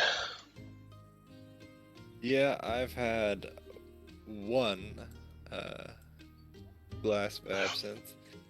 It's not a small glass, but it's probably only like a shot worth of absinthe. Yeah. And here I have like 3 glasses of rum. 3 glasses is about where I hit the limit. It's anywhere between Yeah. 2 and 3. It does depend on how much I eat beforehand. But yeah, this time it's 3 glasses where I'm just like, oh my gosh, I feel so good. But I also know this is gonna lead to bad feelings later. Hey, as long as you don't get too drunk. Yeah, exactly. I don't want to get to the point where I feel dizzy. Every little thing is gonna be a friend. Yeah, no, I go from normal to dizzy, and it's fucking great. You know what really sucks though, I tell you? I don't know if you've ever had this, but have you ever skipped drunk when drinking? No. No? You've never skipped drunk and went straight to hangover? I don't think I've ever really had hangover. No, I've never really. I mean, I've had a few, like, headaches and stuff like that, but nothing like some people say. But yeah, I have had the point where I've been so exhausted, I'll drink because I'm so exhausted. Excuse me. And then I'll drink and I'll start feeling good, and then immediately I'll have a headache. I'll start feeling dizzy, and I'll just go to bed. It's just like, fucking what? I didn't even get to the point where I get to feel good for more than a few minutes. Fuck, that sucks. Oh, yeah, I did tell you the bad news, right? Where I won't be able to work on the engine the entire week. Yeah, you told me about that. Yeah. Just because of those fucking sleeves, I gotta wait for them. They're coming from Florida, so they're gonna take a whole week to get here. Fuck that noise. Yeah, November 14th. Oh, that reminds me too, I do need to ask you a question. Give me 1 second. And we're back. Decided to take a little break to kind of, this is Collect almost, everything. yeah, this is almost 4 hours right now of me recording. You do need to leave to go to the bathroom and stuff.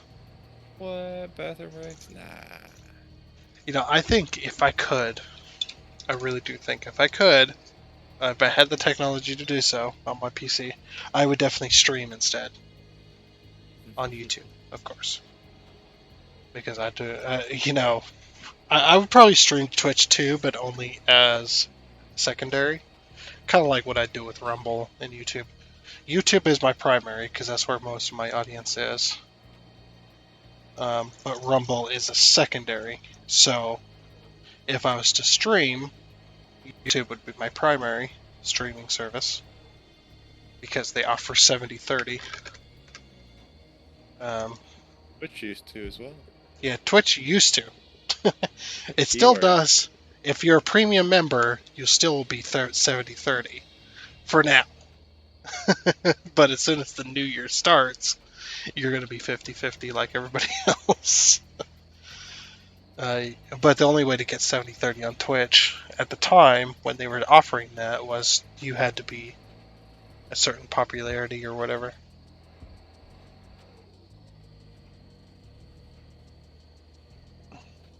I think Twitch is making a huge mistake there. They're gonna find out real soon. Once they take out all those premium members, all those premium streaming members off of 70/30 and go to 50/50, I think they are going to be hurting real hard, because I think a lot of those streamers that are really popular, making them tons of money, all for 20% more. Yeah, and if you want to know the specifics of this deal that's going on, the things that are happening on Twitch, I would definitely I don't know why I said that. I don't know why I was going to say that. But I would definitely... What the fuck? My wall. Fine. Get out of here. Fine. It's my wall. I would definitely... I would definitely watch... what is it called? Angry Joe. I would watch Angry Joe on that. the most up-to-date information because he streams to Twitch as well as streams to YouTube, so he knows the difference between the two. And I definitely agree with him. And it would make sense that if a company like Twitch says, no, we're going 50-50, and YouTube's like, hey, come to us, we're offering 70-30, most streamers are going to go to YouTube.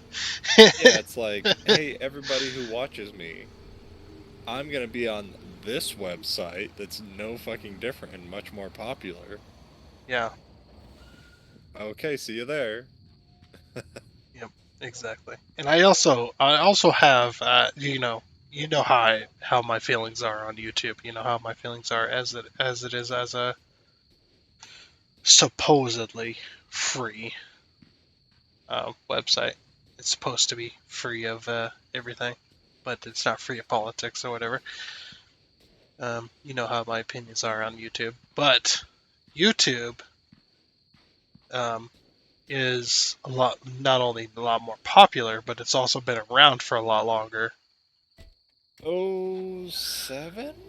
08? Or was it 06? It was before that, man. They were definitely 06. Yeah, if not earlier. I think the 06 is when it first came out.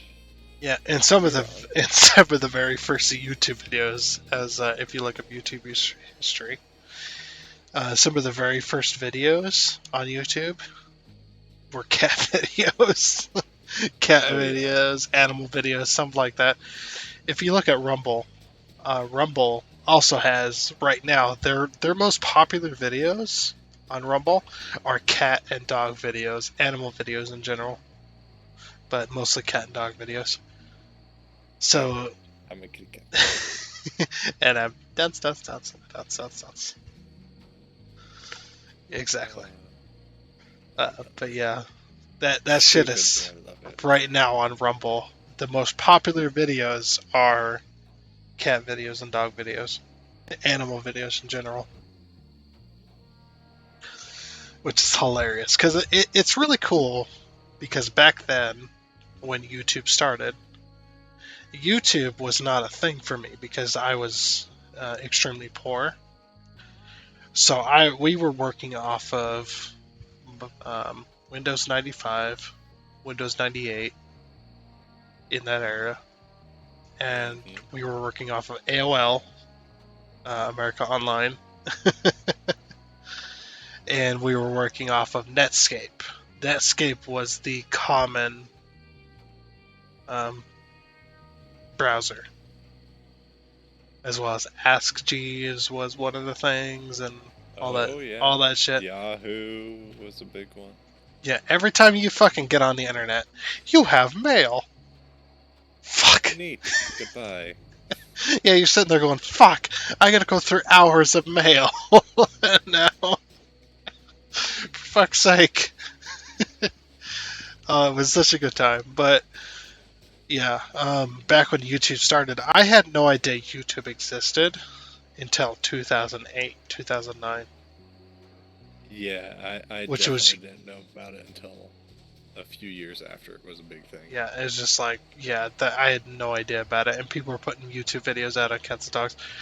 But the whole point of it is, it's pretty funny to see a place, or see a platform like Rumble going through the exact same history as what YouTube has already gone through.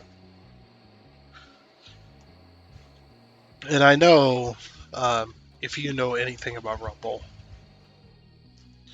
you'll know that Rumble is a little bit...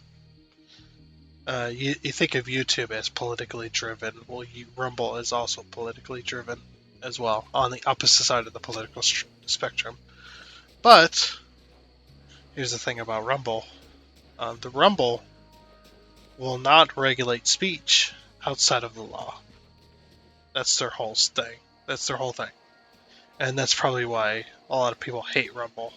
They hate Rumble because it... Similar to why they're hating Twitter right now. Nothing's regulated. Yeah, exactly, because the regulation is going away. Although Elon has done some questionable things already Well, of course. If you've kept up with the recent news, it's just like what's news? exactly. But we're not.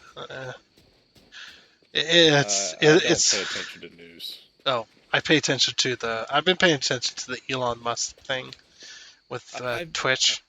I give it a little bit of looky doos and whatnot. When it a comes little to that.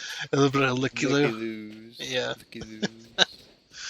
But yeah, so people may hate Rumble because of the fact that they don't regulate speech like YouTube does.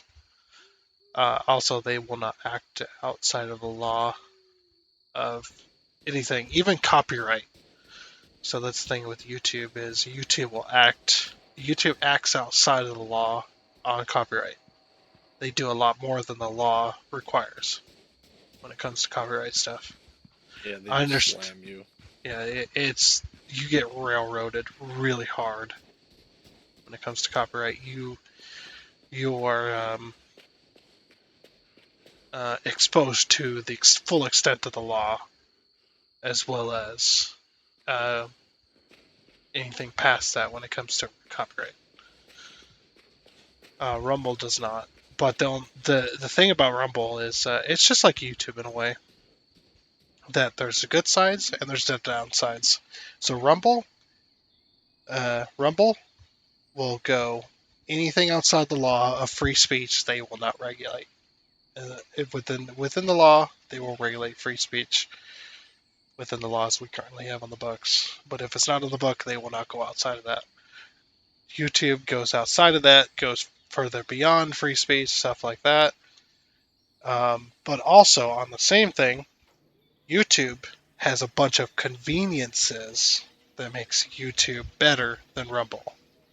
Rumble does not have those conveniences. It's still a very early platform. It still has problems that YouTube used to have years and years and years ago. So they're in the same boat that YouTube used to be 20 years ago, if that. Stuff like that.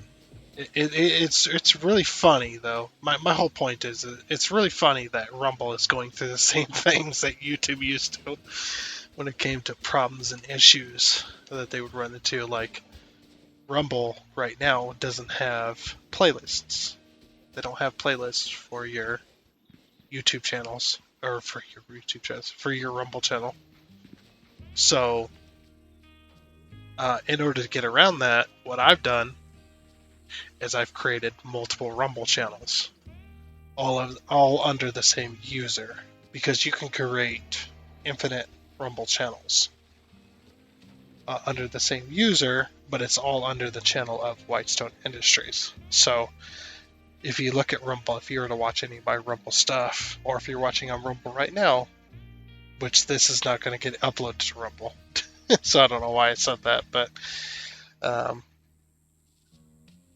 underneath Rumble, in order to create playlists, you have to create multiple multiple channels. So on my channels, the title is Whitestone Industries, but I've got a channel I've got all my channels. They're called Whitestone Industries, but if you look at the top of each channel, it says Satisfactory. The next channel, Dyson Sphere Program. The next channel of Dying Light 2. The next channel, on and so forth. To create these playlists. But currently, the only reason, or the only way now to create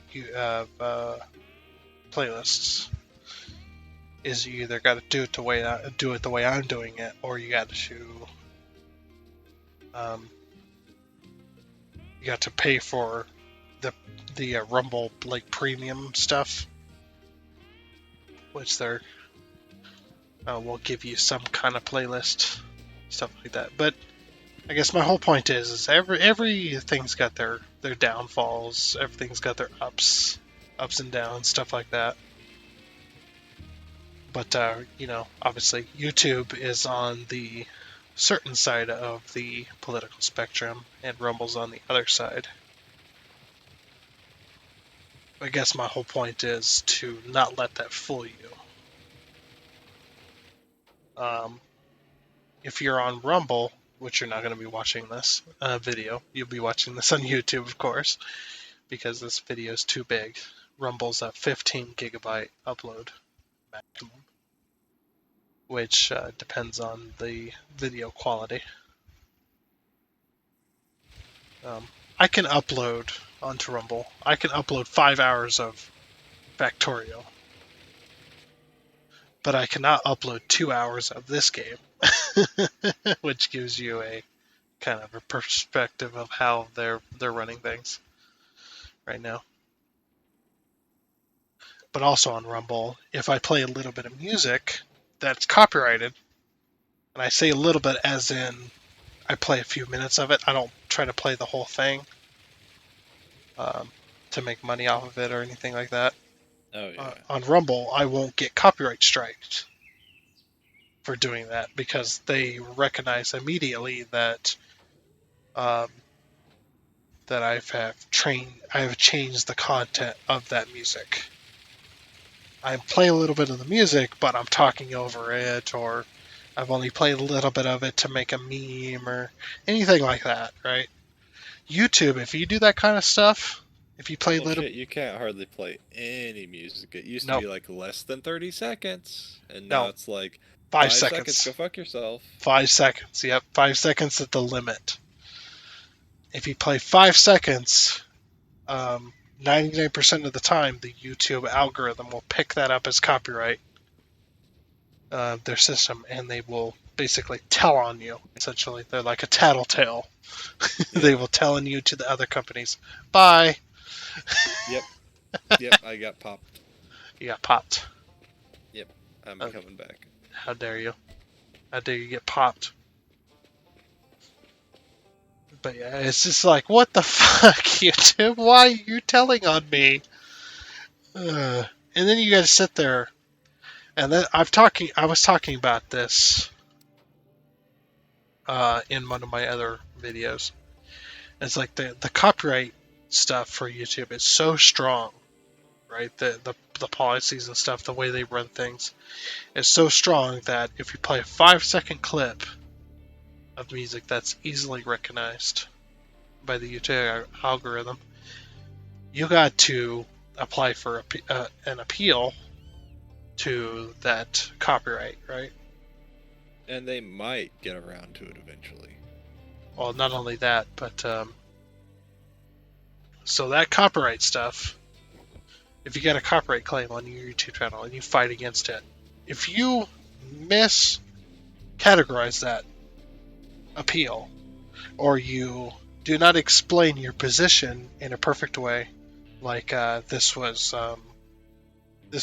a video game playthrough, and you were talking over it or something, or you significantly changed the music that was played in the background that's copyrighted already, like I have done before on the Dying Light 2 series that was early on. I had fought against this. When you file for that, there's this little thing that if you read at the bottom that says, if you fight against this and you are wrong in YouTube's eyes, you are wrong for filing it, your YouTube channel, gone. They immediately remove it because they categorize it as false claim, that you were not using YouTube's system to make money off of copyrighted content. It's so fucking strict that it's ridiculous. But I said as well on my other video that copyright, or not copyright, but YouTube in general, the way YouTube runs their stuff, it's a necessary evil. It's like banks, essentially. It's like a bank, like a money bank. That it's a necessary evil. YouTube, the way it's run right now, is a necessary evil. Like there are things to YouTube that are necessary. Like that, some of the copyright stuff I understand, but I think there should be a limit on some of that regulation. Like if you say like I had like a 2-hour video, right? A 2-hour video. If 10% of that 2-hour video, it doesn't matter if it's 2 hours, 4 hours, 6 hours, right? Let's say 10% length that video. If that 10% of that is regulated under copyright, and you gotta fight for it or whatever, it gets copyright claimed, copyright struck, whatever it is. That's fine. That is 100% fine because that's 10%. But what is the percentage on a 2-hour video when it's 5 minutes? What is that percentage of 5 minutes? Yeah. Out of a 2-hour video. I had a copyright claim on a 6-hour video from Car Mechanic Sim 2021. I had a 5-minute section out of a 6-hour video on Car Mechanic Sim that was copyright claimed. And in their copyright claim, at least they tell you. That's the thing. It's like, at least they tell you, that it's copyright claimed when you're uploading it. It's like, oh, this section has been copyright claimed by our system. You need to fix it. Stuff like that. At least they tell you. But it was like a 5-minute section out of a 6-hour fucking video that they're like, no, you cannot make money off of this video because that 5-minute section. To me, that's ridiculous. That's way over regulation.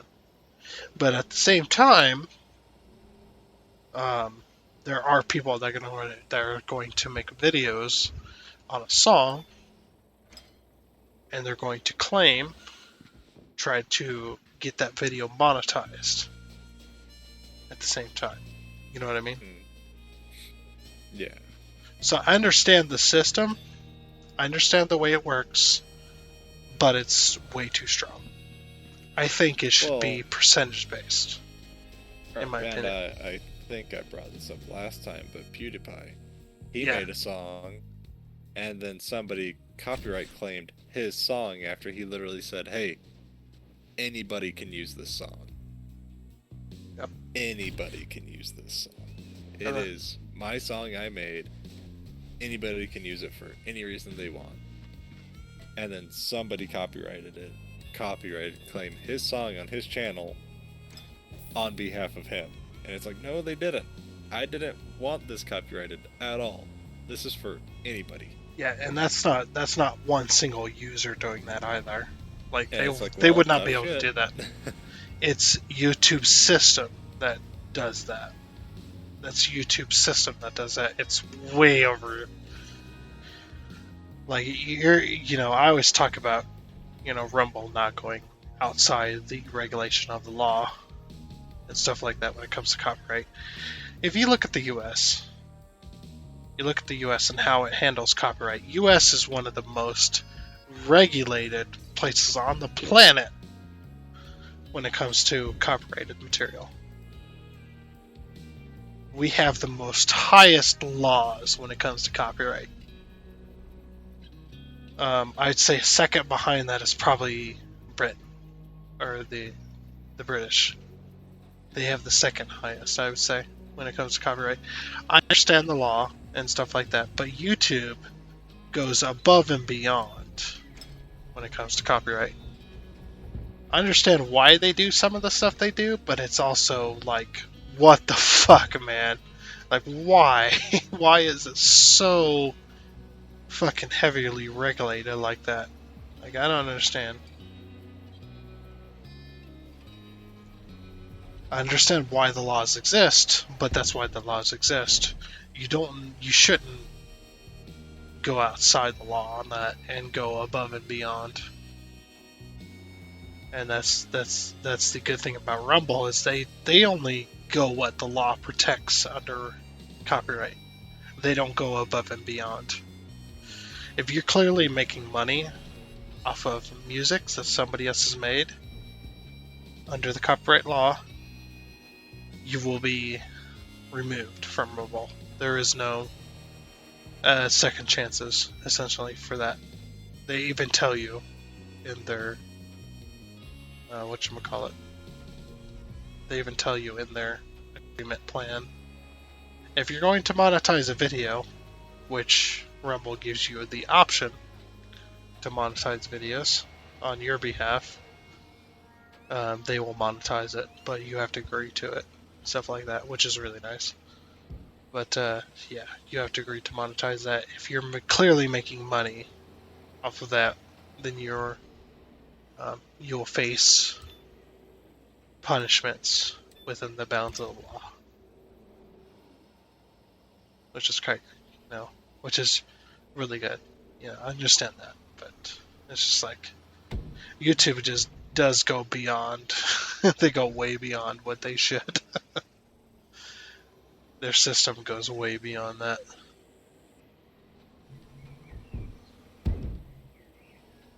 But also on the other side of things, when it comes to YouTube and saying anything good about YouTube, YouTube does warn you when you upload a video. The video has to be fully uploaded first, but when the video is fully uploaded, the system automatically checks the content, no matter how long it is. It automatically checks it if there's copyright. Now that's a double-edged sword, of course. What are we doing? But it's just like, I think it should be percentage based, to be honest. If it's above a 10% of the entire video length that's copyrighted, then it should be looked at manually by a actual person, not by an algorithm. And if that person decides that yes, there is a lot of copyright within that percentage, then they should say, okay, well, you can do this, this, or this. Here's your options of what you can do about this copyright claim. Which they do have options now, but it's all by the system. It's not by any actual person. But yeah, it's up to an actual person whether that should be copyright claimed or not. Like, it should be manually reviewed if it's 10% or more.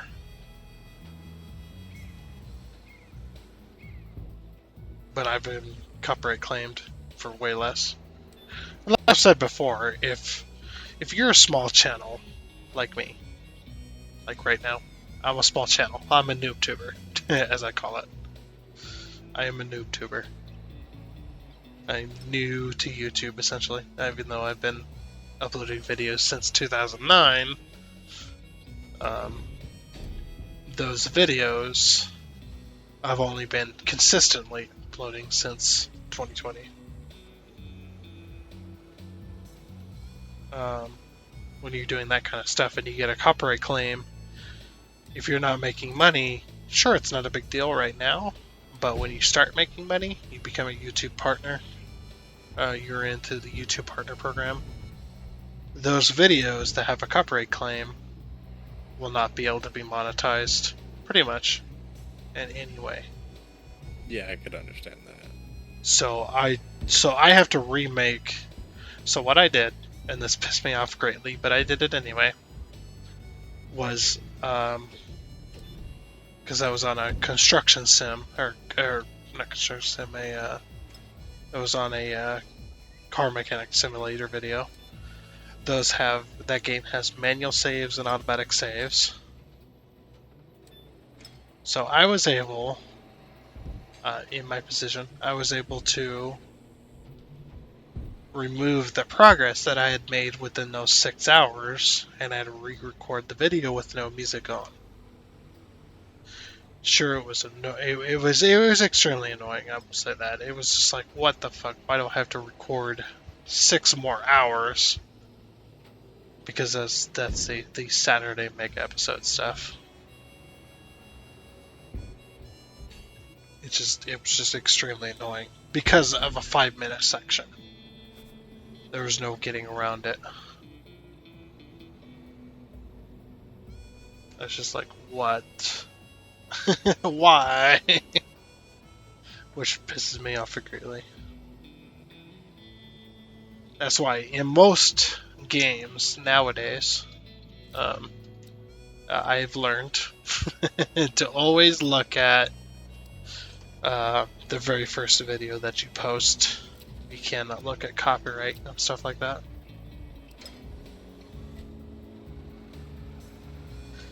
I will always look at the very first video uploaded. If it gets copyright claimed, music is gone. No more music. Fuck it. Dying Light Well, shit, 2. even some games, it's like, yeah, this music's copyright free, and then turns out it's not. Yeah, it turns out it's not. I've had that happen once before already. Dying Light 2. I have to turn off the music completely. Oh, not completely, but they had an option for streamer mode, which turns off the copyrighted music. So now, since I'm a content creator, I have to go to every single game that I decide to display on the channel. I have to look through the audio options and make sure it's copyright free. If there's an option there for streamer mode or copyrighted music free, I have to click that button. And any music that any YouTube person or anybody that makes videos anywhere else on the entire planet, if they make music and they upload it to Spotify or they upload it to whatever, like Eclipse makes an awesome lo-fi music playlist for whatever you want it for. They say you can use it, or he says you can use it if you're a creator on YouTube. You can use it for videos. I'm afraid to upload that with that playlist because I'm afraid to get copyright claimed. Yeah, I could understand that. Yeah, because even though I don't make money on YouTube right now, I will hopefully, I say hopefully I will be able to start making money on YouTube as a YouTube partner program, or in the YouTube partner program. I will be able to start making money.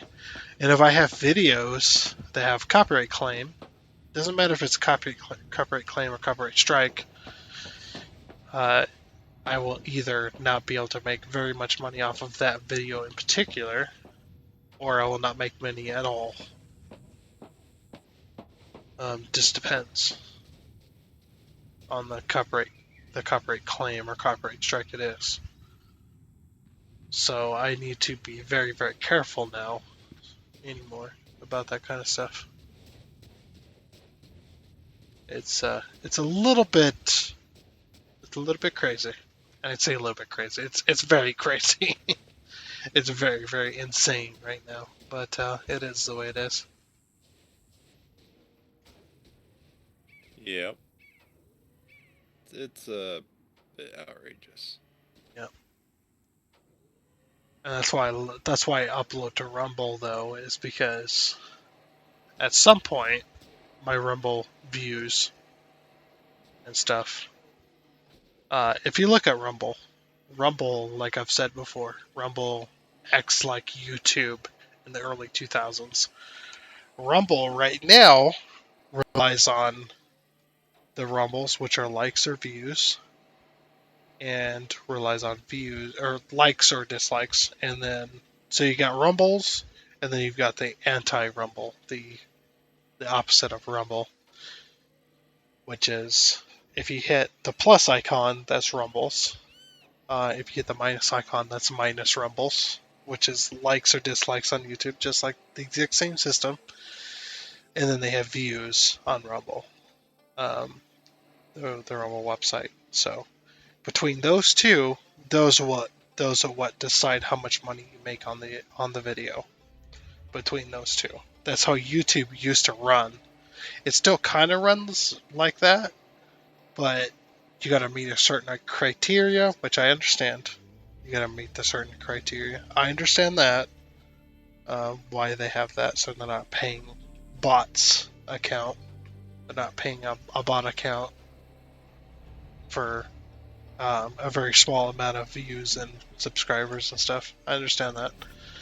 But yeah, so Rumble likes the Rumble's likes, dislikes, and views all run like YouTube used to run, where they'd pay you on all that stuff. So you get a certain amount of views, you get a certain amount of likes, you get a certain amount of dislikes. You will be judged and paid based on those, which is how Rumble runs right now. So Rumble is a bit of a pain to work with, but you can still work with it if you know how to use it. It's very, very strange, but it's one of the things that is the way that is.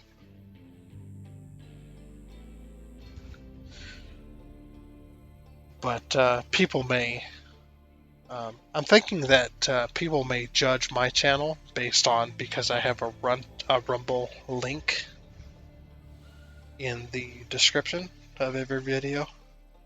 Mm-hmm. But the only reason that's there, in my opinion, is not because Rumble is a certain part of the political spectrum, not because they have free speech. I mean, although that is a part of it, that's not the main reason. The main reason that I upload to both YouTube and Rumble is to expand my audience.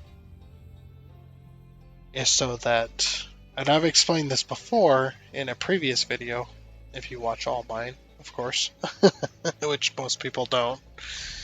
I mean, I have 106 subscribers, and the views on a lot of my videos are anywhere between 2 views to 20 views. 30 views, stuff like that. Which I am very thankful for. I'm always thankful for the views and likes and comments I get on all my videos. I'm always thankful for that. Although I will always strive for more. I'm always thankful for what I get. Stuff like that. But if I can bring people from YouTube to Rumble, I'm okay with that. That's awesome. If I can bring people from Rumble to YouTube, that's awesome. I'm okay with that. Doesn't matter which way you want to go with that type of stuff. Doesn't matter what your political position is. If you're watching on one platform right now, go to the other one. To that type of stuff, I always like that. And it's just a way for me to expand my audience, or our audience, as I should say. But yeah, it's just a way for expand the audience, and Rumble has been increasing in popularity over the last year. It has gone soaring for the popularity.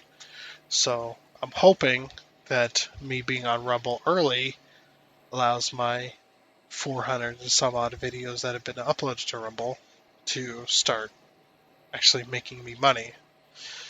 But the one thing that Rumble has over YouTube, right now, is that Rumble will monetize your videos no matter how popular you are. Me, I get a few rumbles here and there. I get a few views here and there. Not many people watch my videos on Rumble. But all of my videos that I've uploaded are monetized. I can make money off of those videos if they get popular enough, which is the way YouTube used to work. This is very, very nice. The only problem is I haven't made any money on Rumble yet. Yeah. The most views I get on Rumble videos right now are about 5 views. The Rumbles are quite popular, but it becomes between the two of views and Rumbles that you get is how you make money. But you got to make a lot, which is the way YouTube used to work. you do have to make a lot. So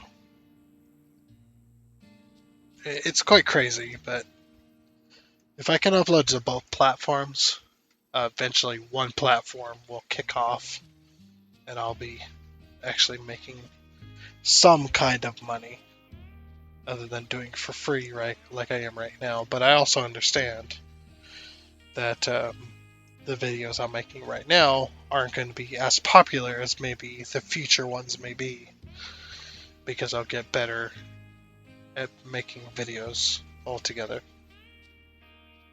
Whatever it is. I'm talking a lot. But it is what it is. It is what it is. I like talking about this stuff. I like letting the viewers know what kind of stuff I have to go through in order to make videos, so then they can better understand that making videos is not easy as it seems to be. I get to play video games all day, every day. Woo!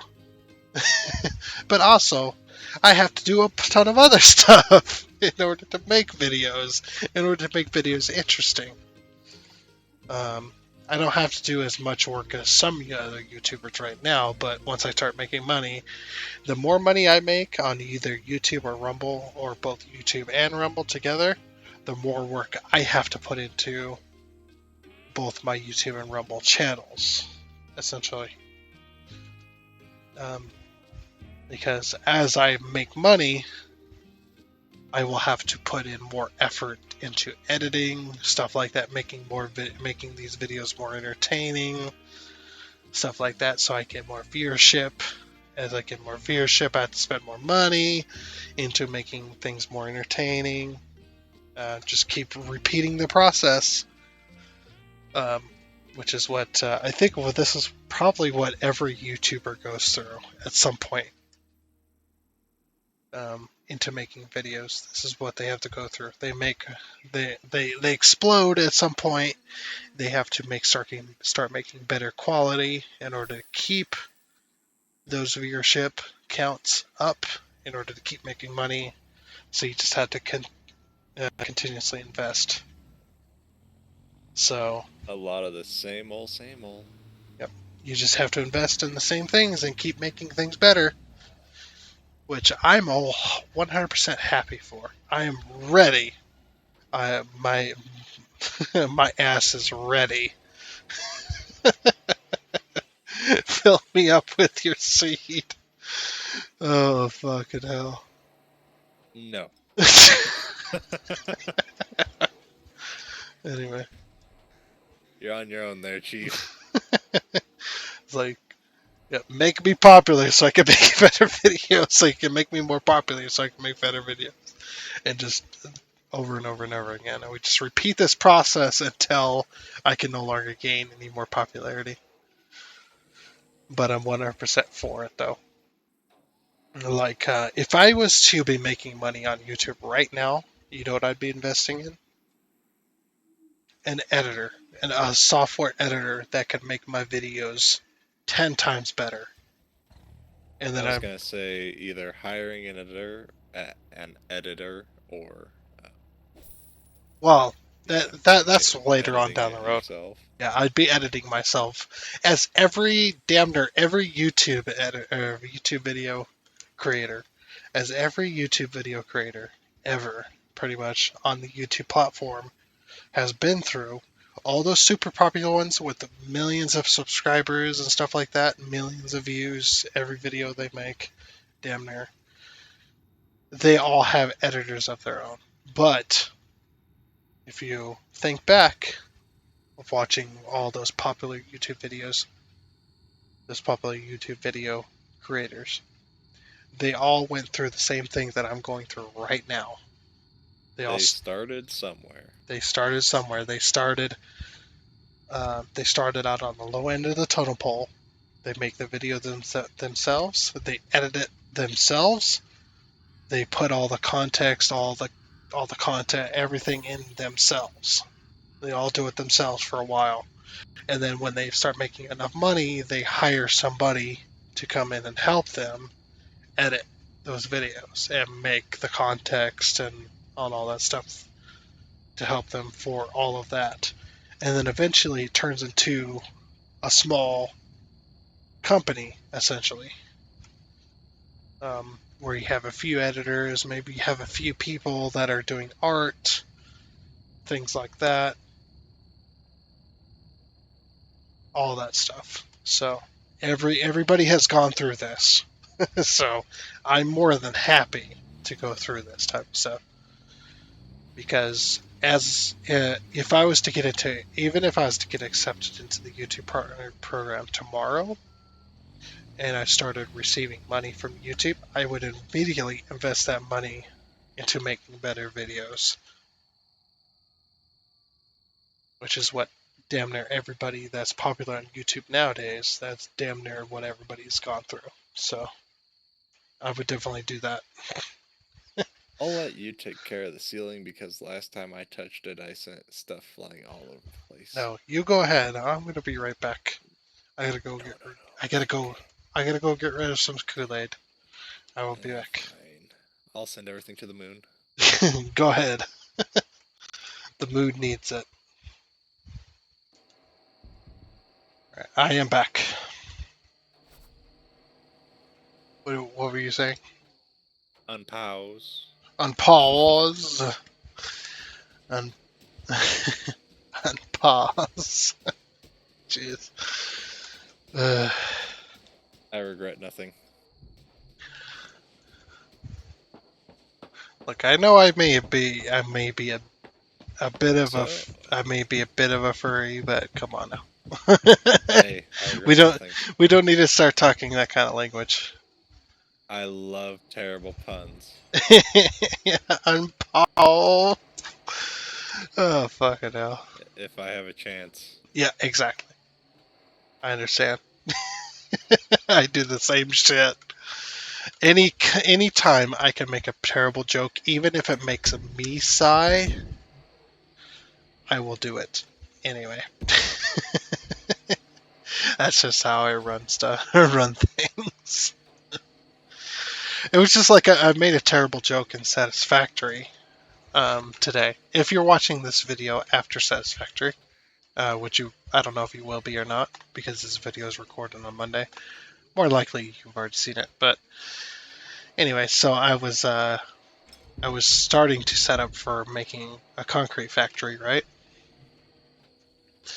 And I was just like, I was just sitting there running around. I was just like, now we're gonna start making a concrete factory, but I don't really have a plan. I really don't have anything that's concrete.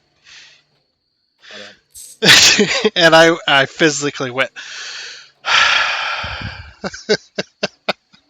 I did that on the mic and went, oh my gosh, that was the worst joke I have ever made thus far.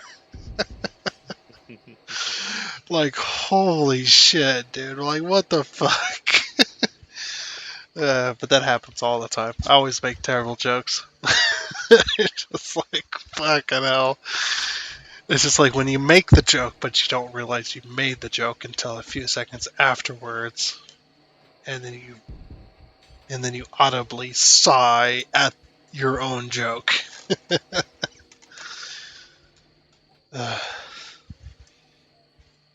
And then I continued. I went, yep, I don't have anything concrete or anything solid anymore right now. It's just like, what the fuck, man?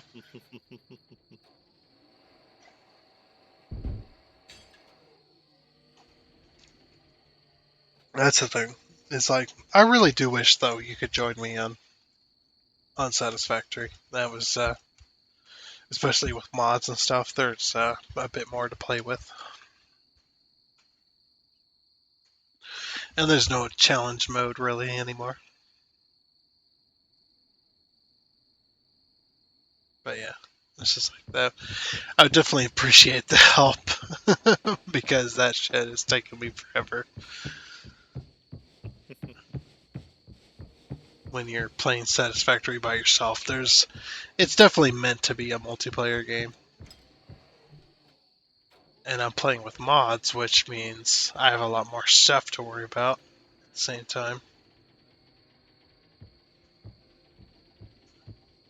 But what keeps me coming back is when I eventually get to it, is the 100 plus milestones mod, which gives you a ton of extra stuff in the world to be working on.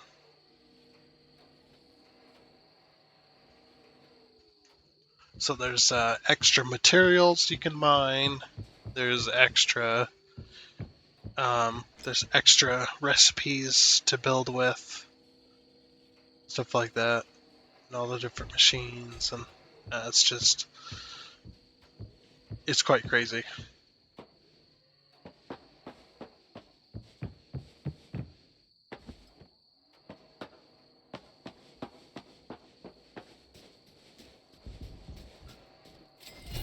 Woo! You got it. Business is buzzing. 1 million out of some other million. Could not read. I'm at that point. Oops.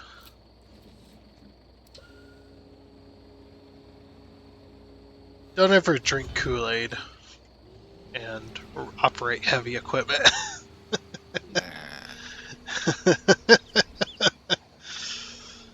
My eyes are starting to go cross-eyed.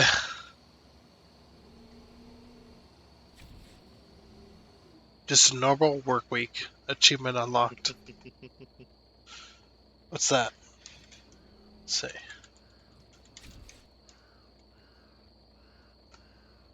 Shift tab. Nobody will be able to see this but me. 40 hours played. Jeez. That's 40 hours played. I have not played this outside of you and me playing it. So yeah, I got that just a little bit ago myself.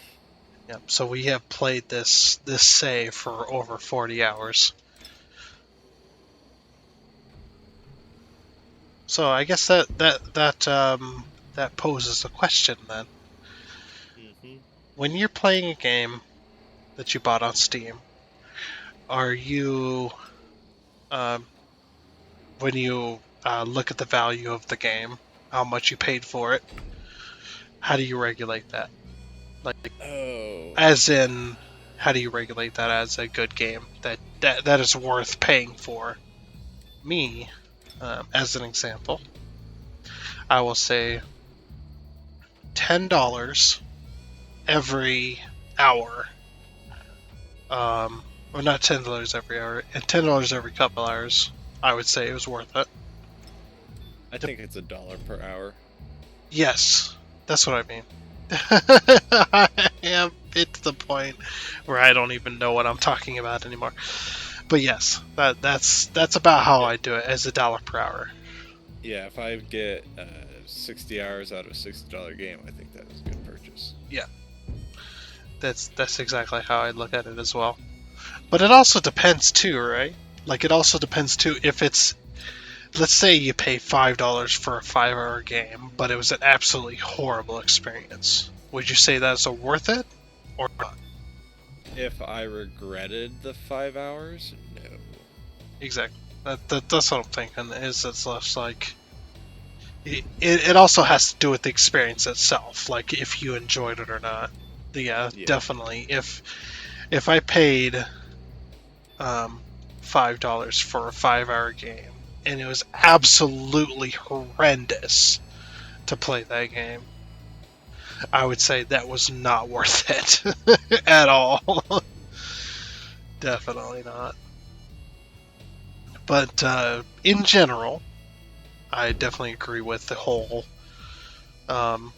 gameplay experience, as in if you have 5 hours of gameplay and you charge $5 for that game, that's definitely worth it in my opinion. Overall. And then there's some games where, like, if they're shorter but the story was absolutely amazing. Oh yeah, the gameplay was absolutely amazing, like a demo of sorts, like a couple hours. You paid $20 for a couple hours experience, but it was the most amazing thing you've ever experienced, ever. I would definitely say that was worth the purchase as well. But as an overall rule, like this game per se, this is definitely a game that could pertain to that overall rule. Is the amount of money that we paid for Construction Sim, or I should say you paid for Construction Sim because you bought this game for me as well. I think, right? Or was it? Yeah. Or am I wrong? Yeah. I'd have to check to see if I did. Yeah. Might be wrong about that. But anyway, the amount of money we paid for Construction Sim and the amount of hours we've got out of it, enjoyment wise. Can you lift up? Or is that me?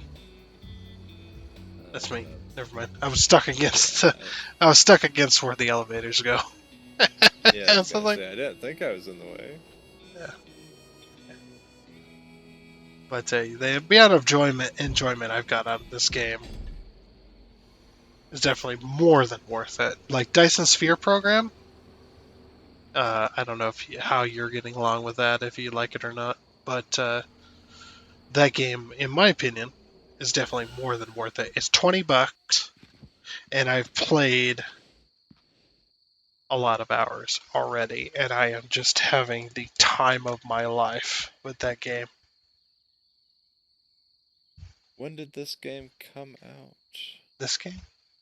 Yeah, Construction Sim. November? Last year? Or no, October, sorry. It was... Let me see. Store page. There we are. Let me give a second. September 20th, 2022. Okay, yeah, I didn't buy it for you. I only bought it for myself. Okay. Oh, that's right. Yes, I did. Convince somebody to buy it for me. I didn't convince them. That's right. They bought it for me, and all I had to do was mention it. It was Hovis, if you couldn't guess. But yeah, he bought it for me. That's right.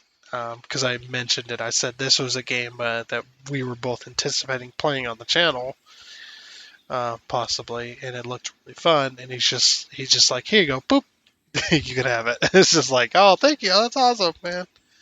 Look, this game, how much was paid for it? It looked like it was like 43 at the time because it was on sale. Maybe. Yeah. So buy Construction Sim right now. It's $34.99, so $35, and we've gotten over 40 hours into it already. So I have 43.8. You probably have more than I do because you played a bit on your own. So there's that. Dyson Sphere program. I'm gonna look at that real quick. I've got 44. Nice. Yep. So it's definitely worth it. Dyson Sphere program, $20 game. I've gotten just about, we'll call it 80 hours because I'm 0.4 hours away. I've gotten 80 hours out of a $20 game, and I've enjoyed damn near every minute of it. So that was well over the asking price. Like Dyson Sphere program, they could have charged $60 for that game, and it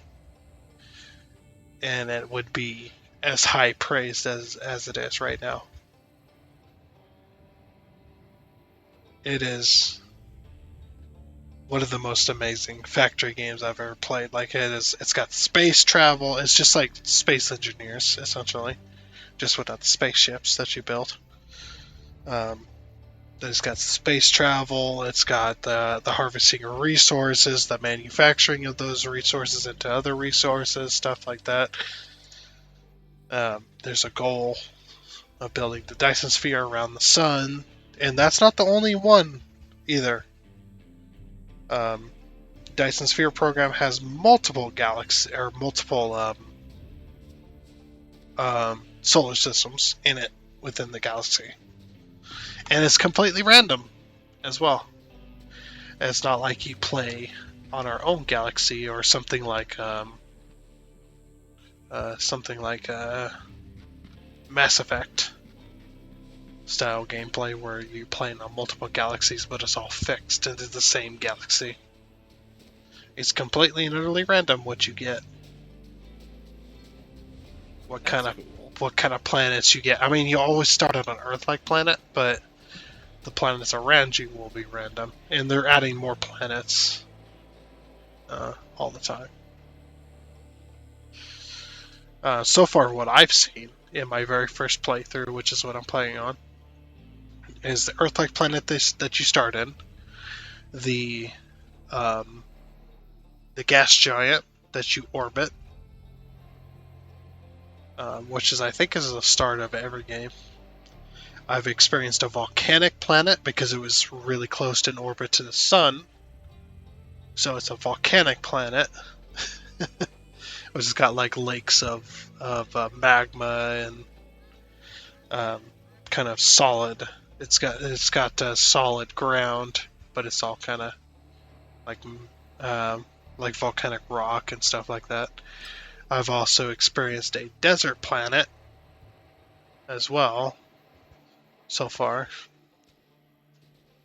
which was just all desert, no water. It's all sand, essentially.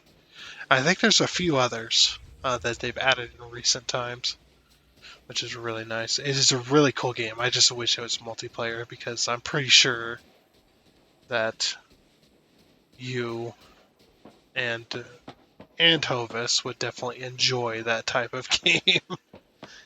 And playing on it, it would be a really good game. They have a multiplayer mod that you can get, kind of like ATS. Yeah. It's a multiplayer mod essentially that essentially runs the same way, but you have to have a mod and stuff like that. But I'm hoping that eventually they do add just strict multiplayer so you could just do co-op without having to have extra things.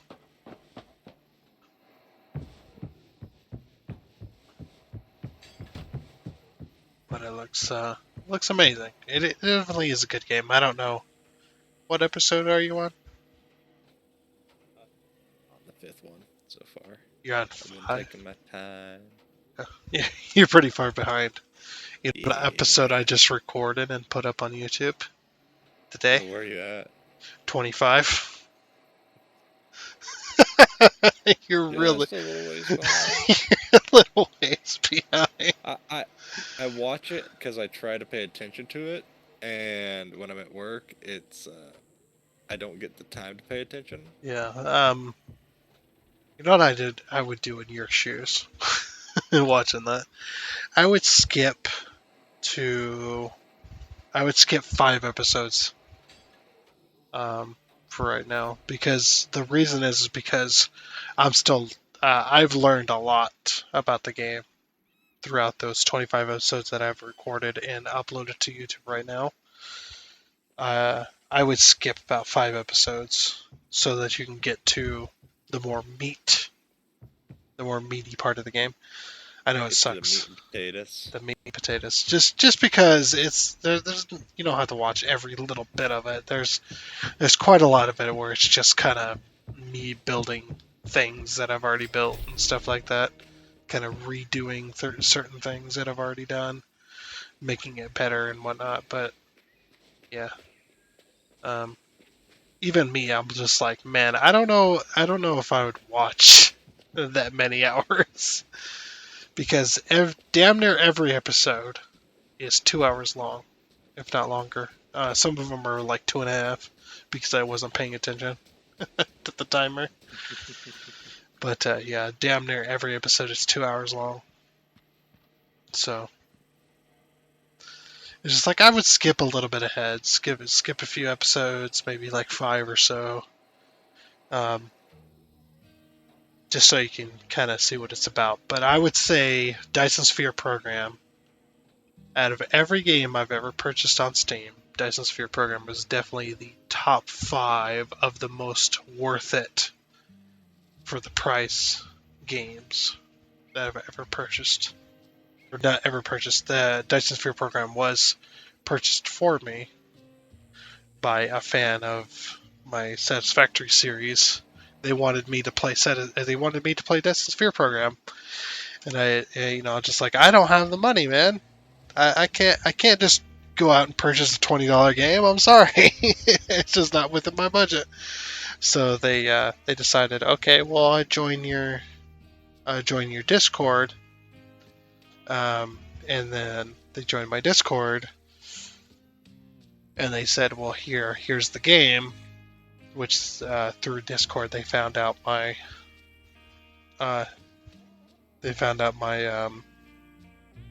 Steam name, because it's the exact same. It's fine. It's whatever. And they just said, well, here's the game. And I'm just like, okay, cool. I'll play it.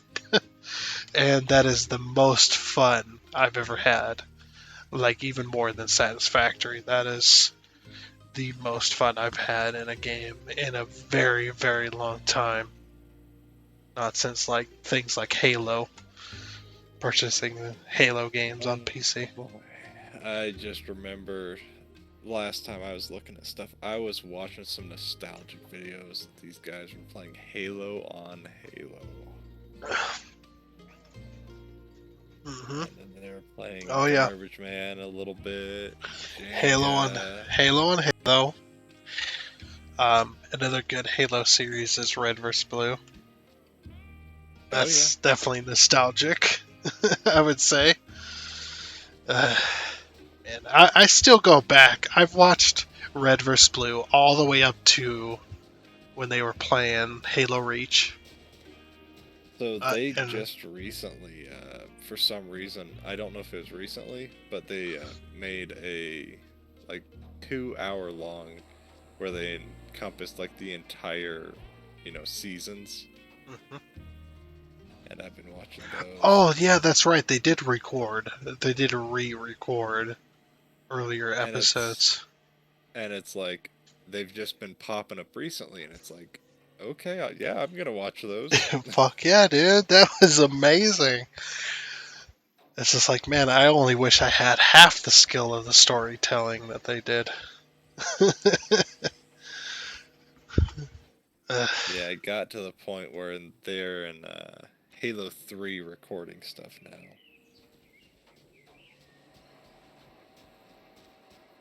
But they were in Halo 1 for a while because there was a bit of a distance between 1 and 2.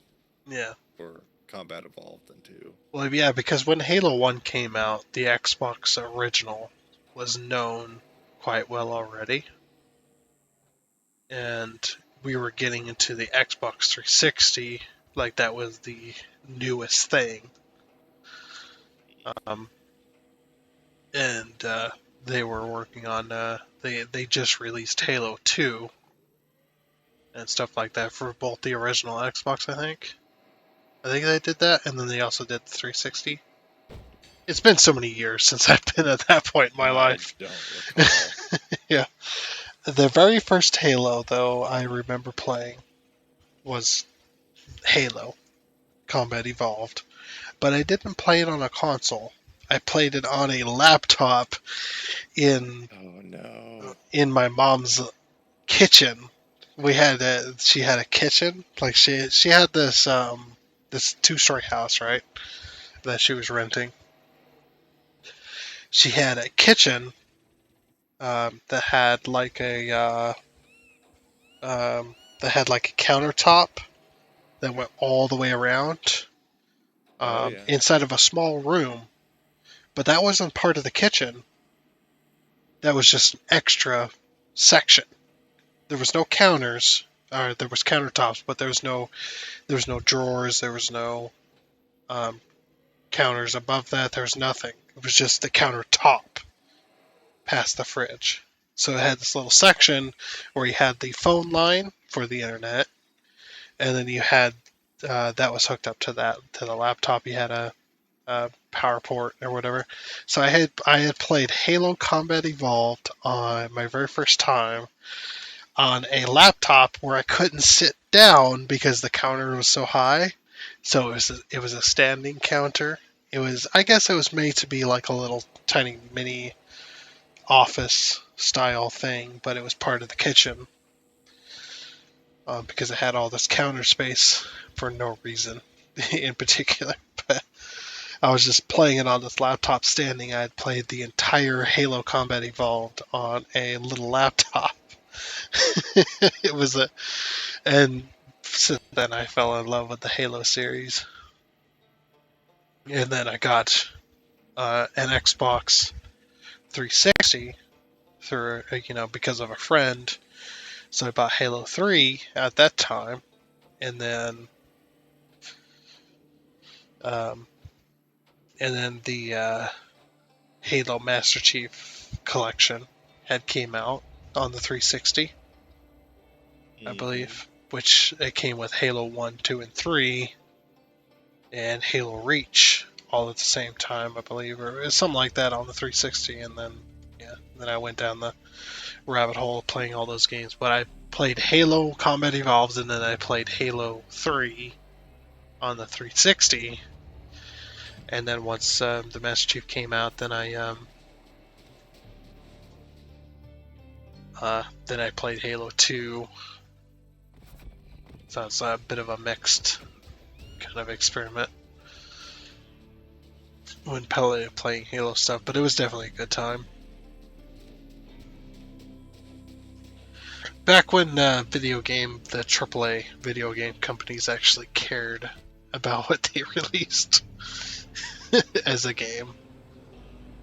Because they knew that back then, they knew that they couldn't go back and redo.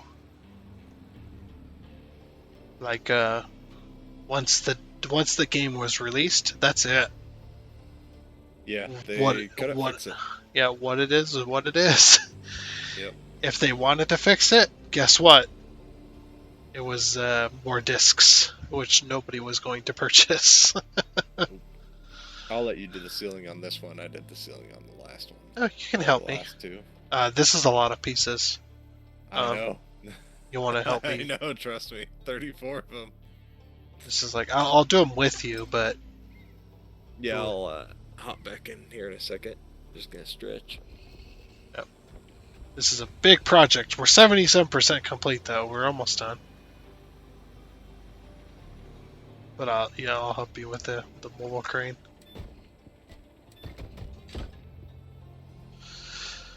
Just like one of those things, though.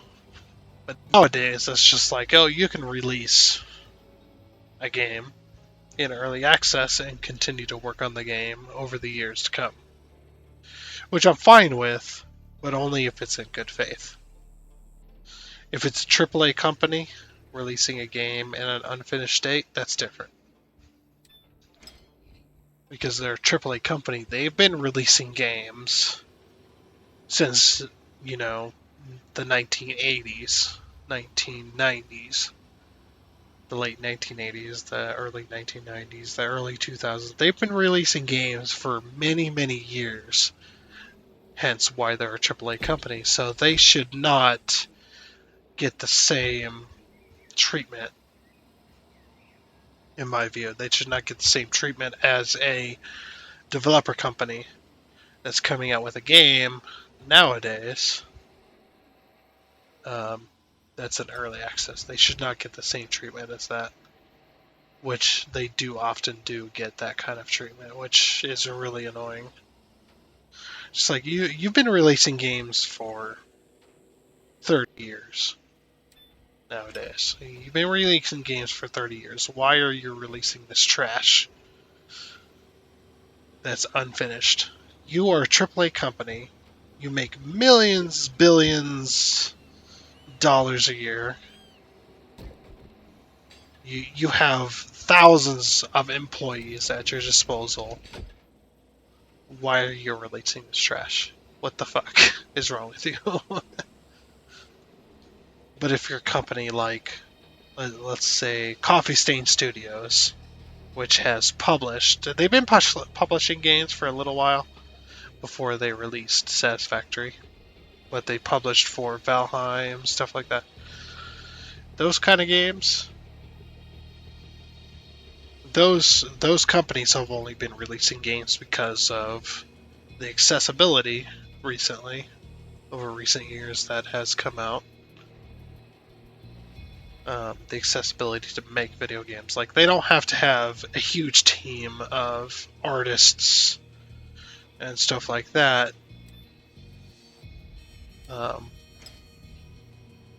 to release a video game. You don't have to have a huge team of artists making video game, making story, making things like that. You can release a game on Steam nowadays. You can release a game in early access, and people know what they're paying for because it's early access. It even warns you. There's a huge big warning on Steam that says, hey, this is an early access game. It may have bugs. It may have unplayability. Things like that, right? You know what you're paying for. But early access games, or not early access, but AAA games, that's what I mean. AAA games don't have that kind of warning. But when you pay for a AAA game, that doesn't say it's early access, that doesn't say it's an alpha or beta or anything like that. They release it as a full release. You should not have to deal with bugs. I mean, there's going to be some. I get it. There's going to be a few. But those should be minimalized by the time the game is released, in my opinion. Especially if you're a AAA company. Especially if you're, shelling out millions of dollars, paying employees with thousands of employees and stuff like that. It's like, why should we have to deal with, as people who buy games off of Steam or whatever platform you buy them off of on the PC, I mean, or I guess consoles too would apply there. It's like, why should you have to pay for that trash?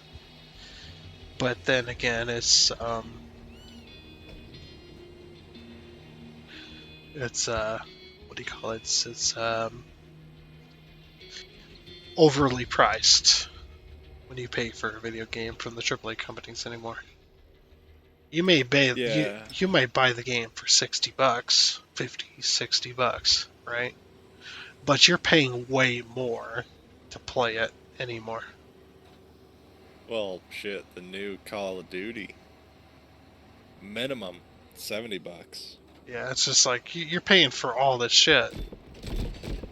You're paying for the game. If it's got multiplayer, you're paying for gambling, essentially, a gambling addiction that you have been exposed to as a young child with loot boxes and things like that.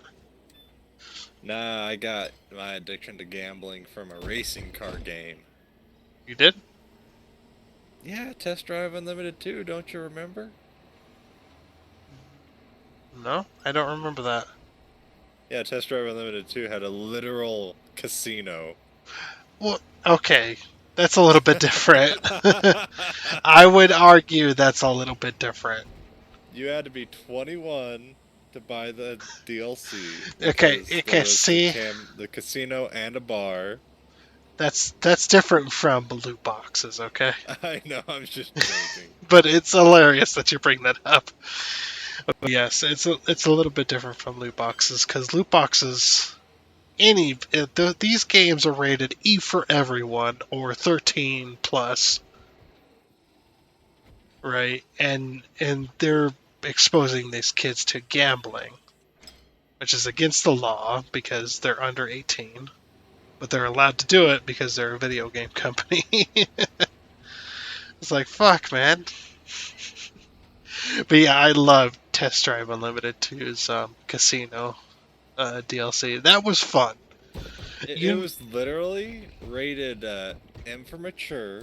18 and older, yep. It literally was. It was a casino with gambling in a bar. But now you can gamble, or you can have kids gamble under the age of 18, and you don't have to face repercussions for any of that. I loved it because it's like, why does it... Oh, because it's a literal casino. But I think anything, loot boxes, that's gambling. You're paying real world money to buy a box that you don't know what's in it. It's a slot machine. You don't know what you're gonna get. Yeah, it's a video game recreation of a slot machine. Surprise mechanics. Yep.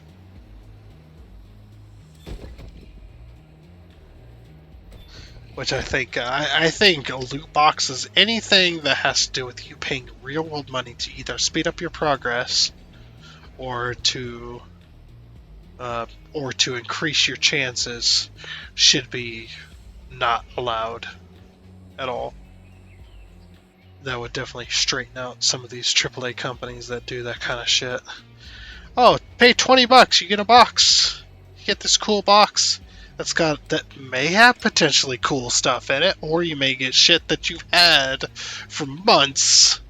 You may get a repeat of that, which you can then sell at a very low,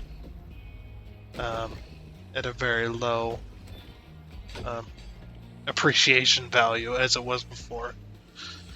If you were to just buy it and get it, like you paid $20 for that box, right? And you get something that you can get for free that may take a few hours to get a hold of, but you've already gotten a hold of that, so you're paying for the same stuff as what you've already had, which you can then sell for like 10% of what it's actually worth. So you get like a gun skin in that box that you've already had, so you then resell it essentially. If they even allow that, you resell it for like 10% of what it's worth for some points toward another skin or something. Something stupid like that. They definitely had stupid things like that in all those multiplayer gun games, or even in was it Crew?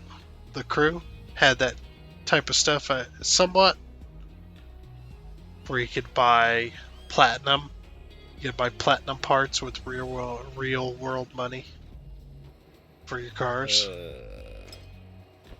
You could buy those platinum parts that would normally take you hours and hours to earn. Maybe? They had some of that. I'm pretty sure they did. I don't recall it, but that doesn't mean I didn't just ignore it or grind it out. Yeah, I always grind out that type of stuff. It's just really annoying. I mean, if that type of stuff is going to exist, leave it on the mobile games, please. The mobile games, if I download a free mobile game that's free on the App Store or whatever, free on the Windows Store or whatever store that it has for my mobile phone. I mean, free games, if you are putting in-app purchases on a free game... That's different, yeah. Yeah. That's different, because you gotta make your money somehow. I understand that. But there's stuff in video games now that it's just like, you've already made well over what you put into this game. You've made 10 times the amount of what you put in to make the video game in general. Yeah, you're allowed to make money, sure, but you're not allowed to make money in scummy ways like that. I'm completely against it. I'm not against big companies making money, because they put their heart and soul into making something, stuff like that. But if you do it in a scummy way, which tricks the people, or like loot boxes and stuff like that, where it's just straight up, you can spend $100 buying loot boxes, never get anything meaningful out of them. Like, there's a chance that'll happen, stuff like that. It's just, yeah. To me, that's scummy. It's really terrible. I cannot put this down anywhere. Can you put this down anywhere? Let me put this down. Yeah, for some reason I have not found... Oh, I can't put it down. Uh-oh. Let me put it back, I guess. You can't drop it. No, Yeah, it might have to drop on the floor over Yeah. here. I remember that. Yeah, I couldn't drop it. Uh-oh. I can't drop it? Oh, I know how to drop it. Let me reset. Get back in. It might send it to the warehouse. Nope, it didn't. Just reset my crane. I couldn't place that anywhere. I've been trying for the last 5 minutes to put that somewhere, and there was nowhere where I could put it. I was watching all the places light up green. Oh, it wasn't lighting up green for me at all. And I'd hit A when it was in place or anything like that, and then it was nothing. But yeah, I have a huge passion for video games, for mechanics, for auto mechanics, stuff like that, so I can always rant on for hours and hours and hours about stuff. And I'm happily to do so. It's just, yeah. And even nowadays, with auto mechanics and stuff like that, stuff is made so cheaply. If you're an independent mechanic trying to make your way in the world and stuff like that, you almost feel scummy just replacing certain parts, even if it's absolutely needed for somebody else's car. You feel scummy doing it just because of how expensive this stuff can be. Like, something so simple takes 2 minutes, if that. Takes 2 minutes to replace. Can cost you hundreds of dollars. Can cost the customer hundreds of dollars for you to replace it. Even if you don't charge them labor, feels scummy anymore because of how expensive shit is. Yeah. It's like, let's say the customer came in with a complaint that the car's glove box was not latching, and the glove box can only be replaced. The entire glove box can only be replaced. You can't replace the latch. There's no parts. You can't find parts for it. There's no way. There's no other way around it. And the glove box costs $60 to replace. To buy for you costs $60 as an independent mechanic shop. Maybe you'll get a discount of like 10%, maybe $50. Something you'll have to pay for it, and then in order for you to make money, you got to upcharge the customer a little bit in order for you to make any kind of money on that. So you charge them 60 instead of 50 because you had to pay 50 for the glove box, all one part. There's no other way around it. You feel scummy doing that because how shit is so expensive. And these companies that make these types of parts pay less than 20% of what that part's worth that they charge. Like if a part cost $100, it took $10, $20 to actually make, but they charge $100 for it.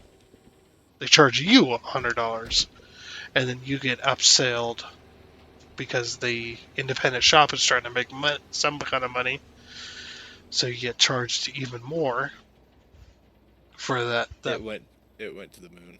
Yeah. Oh, did it? Yeah, it went to the moon. Let me see. Company, warehouse, world. What was it called? Ceiling element concrete. Ceiling. I don't see it. Oh. It's not in the world. It's not in the warehouse. Uh-oh. Where did it go?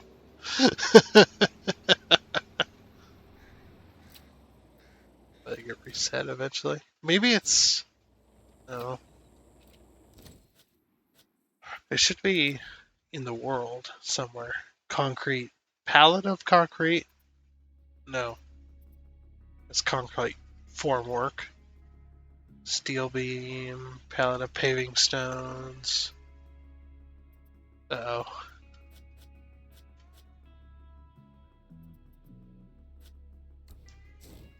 Okay, hold on 1 second. I don't see it. So we're gonna go into here.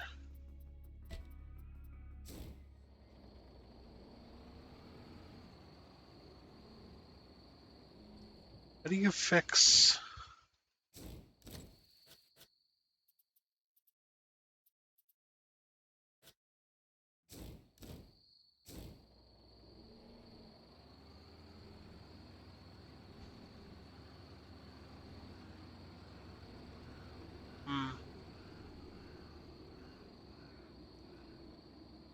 Oh, it's out on the street. Oh, sure. Yeah, no, that makes sense. Yeah, it's just out there. I just seen it. It's out on the street to your right. I don't know how it got out there, but Hey, it's fine. I was wondering why it didn't get reset. Is because it didn't go through the world or out of bounds. It's still within the bounds of the game. So I seen it out there. It's like, wonder what happens if I exit out and just kind of look around real quick.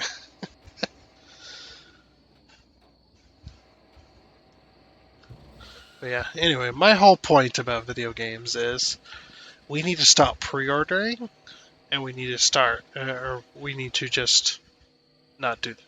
Pre-ordering is what's killing the gaming industry, in my opinion. Buying a game in early access is different than pre-ordering, so you can still pre-order, or you can still buy a game in early access, that's fine. But pre-ordering a game before it's finished, in my opinion, is definitely what's killing the industry entirely. For AAA, anyway. We just need to stop doing that. Because if I would say if 80% of the gaming community stopped pre-ordering games, the companies would stop offering rewards for pre-ordering, and they would just stop making things available to pre-order entirely. Because nobody's doing it. Nobody's wanting to pre-order games anymore. But yeah, there's definitely a difference between buying a game in early access, which is you're putting money towards the game being developed, which is what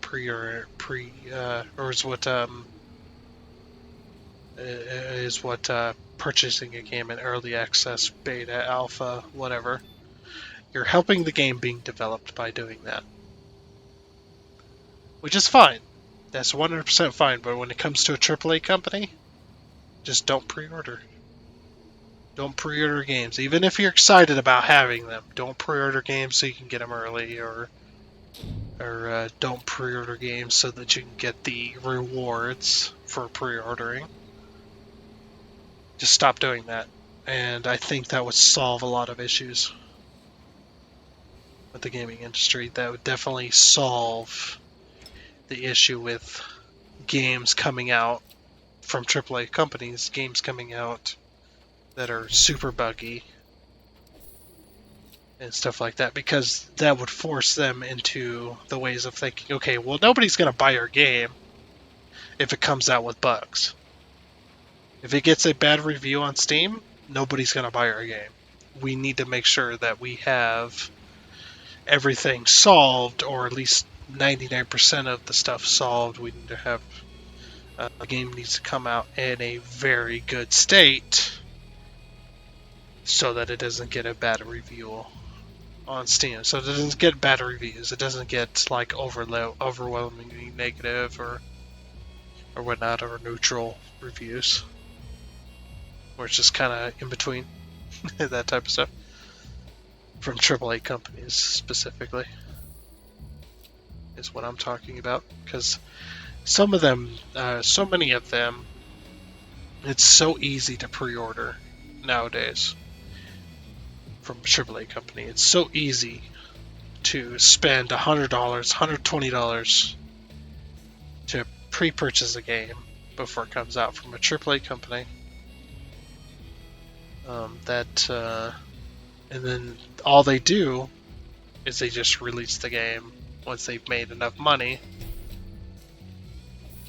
They just release the game, and then you're pissed off and mad because the game has come out with game-breaking bugs. The game's not finished. It takes, years and years for that game to get up what it was supposed to be. Things like that.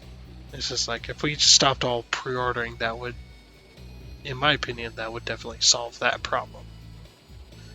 Buying games in early access is different because you know what you're getting into. You're buying a game that you know is going to be buggy. You're buying a game that you know is in development right now. Because they're honest about it. They're like, yeah, this is early access. You buy the game at your own peril. And most of the time, those games are $10, $5, $10, $20, real cheap. And you also feel good because you're helping a game. You're putting funds into a game being developed that you might enjoy, like Dyson Sphere Program, Satisfactory, those types of games that I enjoy playing. I am more than happy to have paid what they cost right now, because not only are they cheap, but I'm also paying for the game's development. I'm helping the game being developed by purchasing it. I'm not taking... It seems like anymore, I'm taking... if I buy a AAA game, I'm taking a gamble on whether that game's going to be good or not. Well, it's going to be playable if it's not in early access. So if it's a AAA game, like when I bought certain games like Red Dead Redemption 2, GTA 5, things like that. Yes, I did pre-purchase them, but because I was stupid back then, so it's understandable. I get all the hype. It's just like, man, you should really be careful about that kind of stuff. If a AAA company loses millions of dollars a year off of a game that they release that's in a poor state because of its release, that would definitely solve a lot of issues, because they would have to think more about the release and make sure that it goes well before they release it. Because some people will say, they'll say, well, you got to give these games a chance, these AAA games again, a chance. They'll be good in a few years. It's just like, or in a few months, a few years, whatever. It's like, yeah, but they're a AAA company. They should already be that way. The game should have already released. Or when it released. Without issues. I understand a few bugs because there's millions of combinations out there for graphics cards, RAM. Different companies make RAM graphics cards. Intel Core, or the Intel Core, or the core of the you got Intel, and you've got AMD. AMD, yeah. You got different companies. You got Linux, OS system. You got the Windows system. That's people playing on Windows 7, Windows 8, Windows 10, now Windows 11. I get it, right? There's going to be a few bugs that come out with the millions of combinations of hardware there is out there. They're not going to be able to test for everything. But there's certain games that have come out in recent years that more than like a good 99% chance those games would have come out in a much better state had there not been a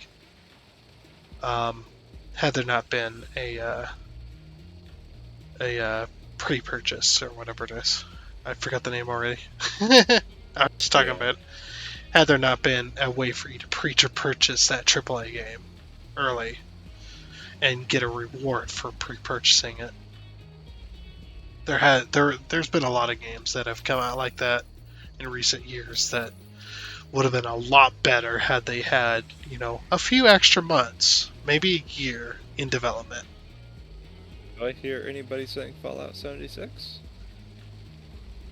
I could, Fallout 76 was an absolute disaster. I don't care what your opinion is. I never played it. I just watched a few video clips of it, and I went, no, absolutely not. Fuck that. Fallout 76, I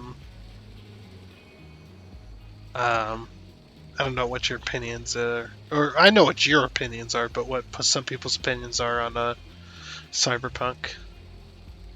So, when it first came out, I did not have any issues with it at all. It ran just fine. I ran into a couple of bugs. One mission was completely bored, but that's okay. That was one mission. It wasn't a main story or anything like that. Now that they've fixed it, it's broke for me. It's broke entirely. Yeah. Jeez. It is so jittery. The FPS is so bad. I used to get, 50 FPS. It wasn't great, but it's, more than my computer can handle. Mm-hmm.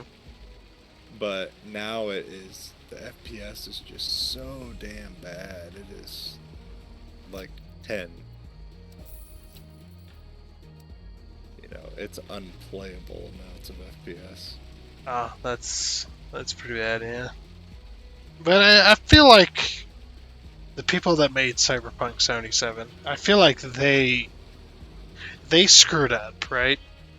But they needed more time. They pushed it back, but then they're like, "Hey, get it out now. It needs to go out." Yeah, they screwed up, but their intent, after they screwed up, was the intent to fix, right? Yeah, they didn't come out with a patch for fucking months. Yeah, but when they did, it was a big patch. Yeah, they intended to fix the game altogether. And for context for people, I've never played or purchased Cyberpunk. What is it?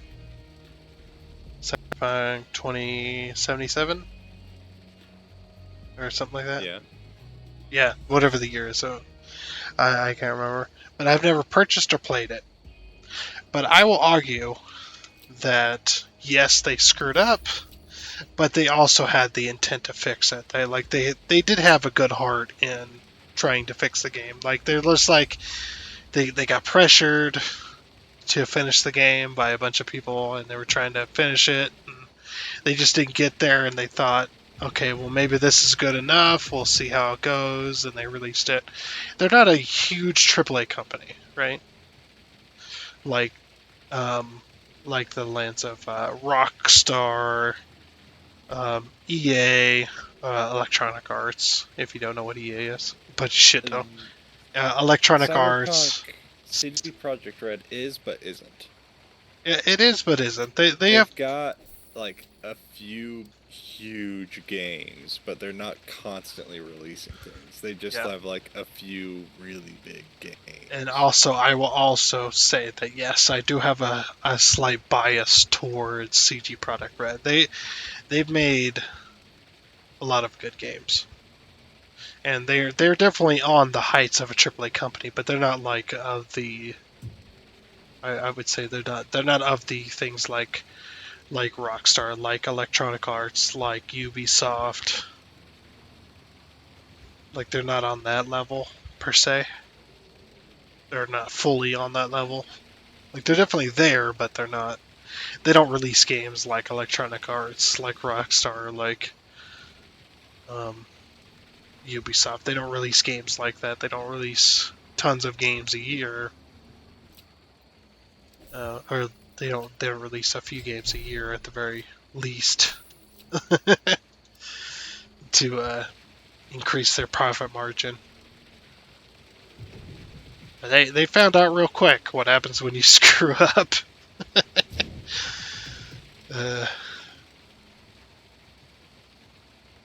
And I'd even things like Dying Light, Techland. Techland definitely is on the. They're definitely on the same level as a AAA company. They've made really good games and stuff like that, but Dying Light 1, I would still argue, is their best game. Dying Light 2 got a lot of hype, and is not as good as the first Dying Light game. It's still good in some sense, but the story was shit. There was a few questionable It's always games. hard to, meet the expectations after a really good first game. Yeah, exactly. There's a thing to it, but there's a lot of companies out there that will just release game after game every year, releasing games and stuff like that, selling you the same bullshit, and yet you still pay $80, $100, $120 for the same fucking game over and over again. That's just slightly different. And you're paying for fucking loot boxes and shit that you're still having to pay for all that stupid shit that makes no sense. Just for all it is there for is for the companies to make money. And no, I'm not talking about them making a profit of their company. Their company's a multi-billion-dollar company, and they're making trillions of dollars more because of their scummy practices and stuff like that. It just irritates me to no end. And I used to be there as well. I used to be the stupid person that fell for all of that. I used to be Xbox Live, fucking $50, $60 a year. The Xbox Live was necessary, though, if you wanted to play with friends. Exactly, and that's what was the stupidest thing about it, right? Because you're paying for internet, or you're paying for, an Xbox Live service that you already were paying for via your internet connection. And don't say that's not true, because there is Steam. We're playing this game together right now without any extra purchase other than having to pay for the game. Yep. We're not having to pay an extra $50 to $60 a year in order to play this game together. So I don't want to hear it. And PlayStation is not out of the ring yet. They also charge people. Nintendo's doing that as well with their live service. It's so stupid. It's the stupidest thing, and it's meant to just make way more money than you need, type of deal. That type of stuff. It's just, and that all just comes together. It all comes home to roost. It all comes together as not only video game companies, but car companies, things like that. They are all there to make way more money than they need, which is, extremely irritating. That it's just like, oh, you pay for $40,000, $50,000, $60,000 vehicle, and you're getting less quality than a vehicle that costed maybe $10,000 when it came out, if that. Like my pickup right now, even though I'm rebuilding the motor, will outlast any Chevy Silverado in recent years. Will outlast that twice to 3 times as many times before I have to do anything super major. Yes, I am doing an engine rebuild, but only after 200,000 miles. I do not think a Chevy Silverado 2020, 2019 Chevy Silverado will last even half that long before it has to be have thousands of dollars worth of work to keep it going.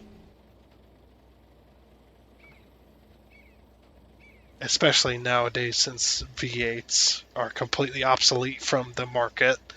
V6s is the new thing, Yeah. That type of deal. And cheap V6s at that. Yeah, that's it. Oh, let's do aluminum everything. That's cool. Fuck's sake. My, I'll give you an example, right? My mom's car is a 2010 Chevy Impala. I had to do a full gasket rebuild. If you were watching the channel, you would know already. I had to do a full gasket rebuild on a 2010 Chevy Impala before I had to rebuild my 1996 Chevy Silverado engine, before I had to do a full rebuild on it. Her car had to have a complete, fully gasket rebuild before, and it's an LS motor, before it, and it's a 2010. Because when she got that car, that thing's engine was leaking oil, coolant, power steering fluid from every possible place it could. What is it Everywhere. leaking? Yes. Yes, exactly. What fluid is that car leaking again? Yes. Every fucking fluid possible. And it's all aluminum. It's got aluminum block, it's got aluminum heads, it's got aluminum intake, it's got aluminum fucking valve covers, and plastic, and rubber, every fucking where. And that thing's got sensors out the ass that cost, when you have a sensor go out on one of them cars that are even 2010 and older, or and newer, these sensors cost $20-$30 at the very least. You're looking at an average about $50 per sensor, depending on what type of sensor it is. And at the very worst case scenario, you're looking at $100, $150, $200 for a fucking sensor that tells the computer what one single mechanical part is doing. It's absolutely ridiculous. And it's a 2010. We're in 2022, over 12 years later, and it's even worse. It's gotten way worse. And these sensors don't last at all. You're looking maybe 20, 30,000 miles. You're having to pay another $100 for another fucking sensor. I'm so adamant about it because it's so irritating. For one sensor, because it's just like all these sensors, they need to be because of the EPA, and these sensors cost hundreds of dollars, and you had to pay for all this stuff, and it's just like, you pay for the brand new car $30,000 and more. It depends on how much you drive it, but around a year to 2 years later, after you've already purchased the car, it's cheaper to trade in that car for a newer car than to replace parts. Because it's just not worth it. It's not worth it. It's not worth the headache and the amount of money you had to put in. Just trade it in for a newer one. It's just like a freaking TV. It's just like a flat screen TV. Just something goes wrong with it, throw that thing in the trash, or trade it in for a new one. There you go. Done. There is no repairs needed. It's like, but I'm so lucky to have a car, or have a vehicle, a pickup that's pre-2000, where it is worth way more to me to repair it, to do the maintenance on it, than to just get something else. And I will never trade in that 1996. I mean, maybe if somebody offered me like, $500,000, I might. A ludicrous amount. A ludicrous amount, way more than what it's worth. If somebody offered me a ludicrous amount of money, I might give that to them. Like, I will buy that 1996 Chevy Silverado off of you for $300,000. I'd be like, sure, here you go. It's not even close to worth that, as far as the internet's concerned. But I'd consider that. But yeah, for what it's worth, that pickup right now, Kelly Blue Book, says it's worth about $2,000 because it's 4-wheel drive. It might be worth $3,000, maybe, depending on what site you look at. for the Kelly Blue Book value, but that truck is worth very little. But I will drive that thing to the ends of the earth because that thing will last me a long time before I have to do anything to it, really. It's just, it is nuts. And nowadays, things don't last very long at all because, and you know, it's not just the companies that to blame, it's the people that are to blame as well for enabling this kind of stuff, for the society enabling this kind of behavior. With the companies allowing companies to get away with more and more stuff. As we're doing now, there's tons of people in the video game industry that play video games, stuff like that, that will defend these companies, these AAA companies, to the ends of the earth and allow them to get away with so much crap before they will even say anything. And by the time they say anything, it's already too late. It's already too late. They've got away with it for so long. Before you said anything, it's not worth saying anything anymore. Because by the time you do get to say something, they've already gotten away with it. It's just like not worth it at all. Oh, excavate the area. Nice. Let's go do it. The kind of bullshit that comes out of my mouth when I play games that take hours and hours and hours. I heard a cat. Yep. Oh, by the way, this mobile crane cannot really be used anymore.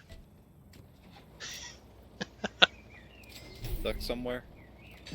No, it's out of a maintenance. It's out of fuel, and it's out of maintenance for the bar. It's completely empty on both bars. So I need to take it to the gas station.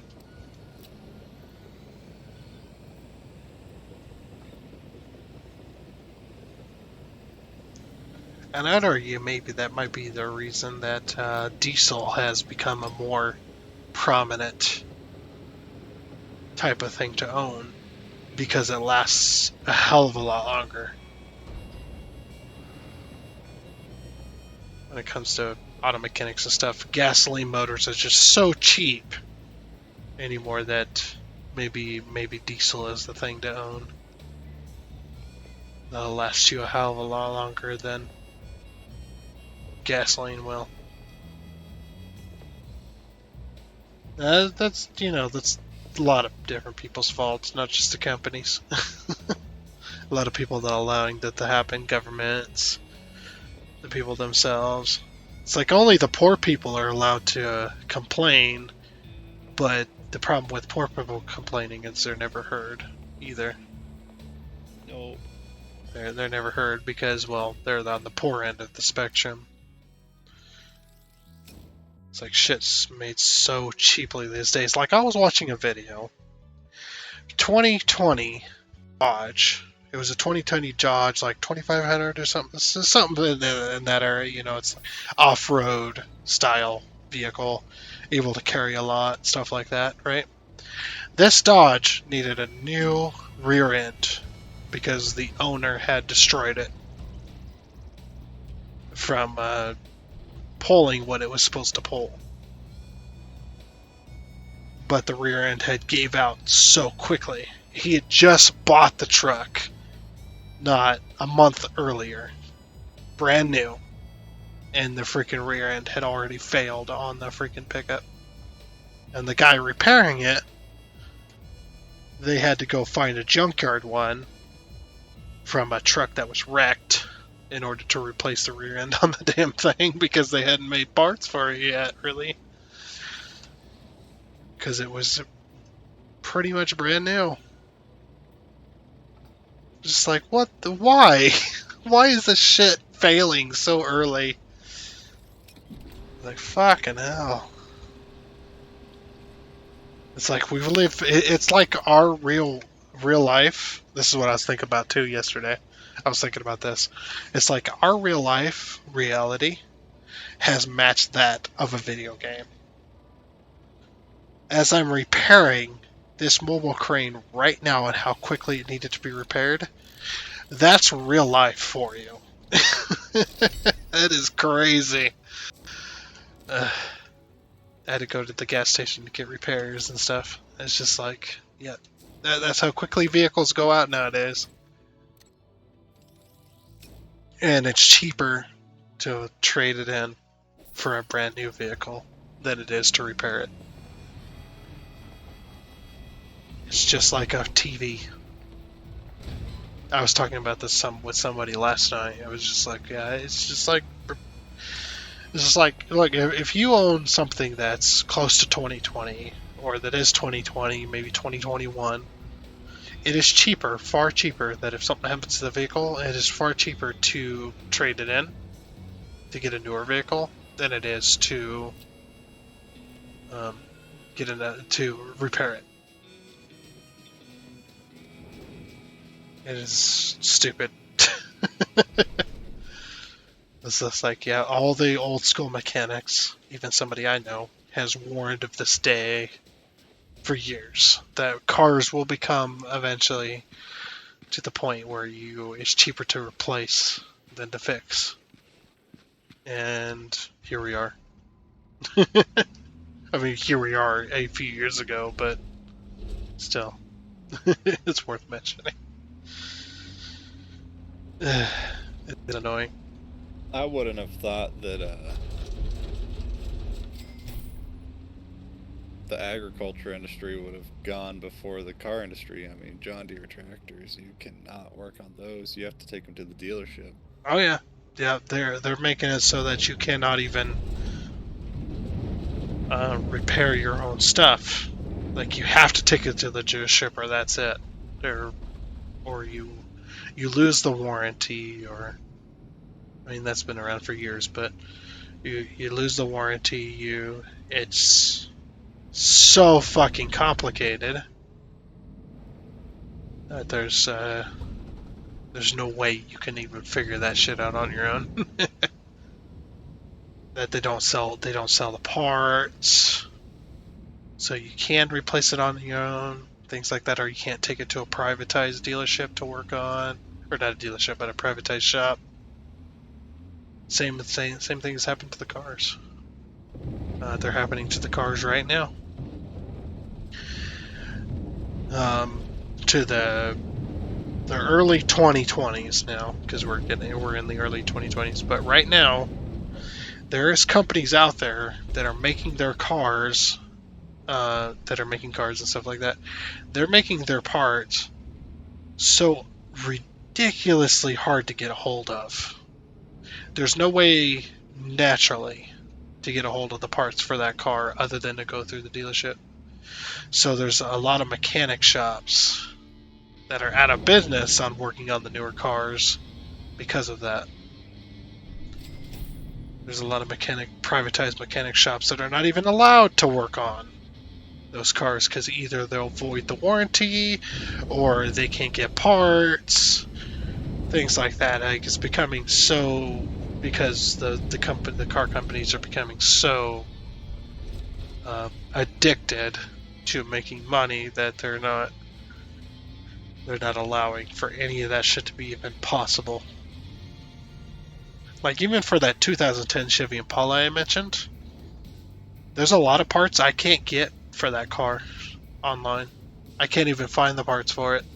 I have to go to either a dealership, or I have to go to a junkyard where there's a wrecked 2010 Chevy Impala that I can find to pull parts off of. It's like they started that shit early in 2010s, where it's just like there's certain parts that you just can't get unless you either go through the dealership or you have another car that has those parts that are still good. Or you find, like I did, for my tips for my injectors, the injector sleeve retaining clip for the injectors that are no longer sold. You have to find it on places like eBay where somebody's selling them. that happens to have a bunch of brand new stuff, brand new parts for it, or places like Rock Auto that has parts inside of a warehouse that they've just collected over the years, parts for that type of stuff. I mean, it's getting crazy. Like I remember when I was in school, in college there was a point where sometimes you couldn't work on like what's that Toyota? What's the ugly Toyota that's electronic? Yes, Prius. That's it. Yeah, the electronic Prius. If you're working on electronic Prius, you have to go. If you're going to be working on it as a mechanic, you have to go through a huge fucking chart of procedures to even begin to work on that car. Some of the procedures make sense, some of them don't. And on top of that, there's Priuses out there that you can't get parts for either. At all. You just can't get parts for it. It has to be taken to the dealership. That's the only way. It's the only way to get a certain part fixed. Because they don't manufacture the parts to be sold to the private market. It's getting really crazy. I'm like, no, why?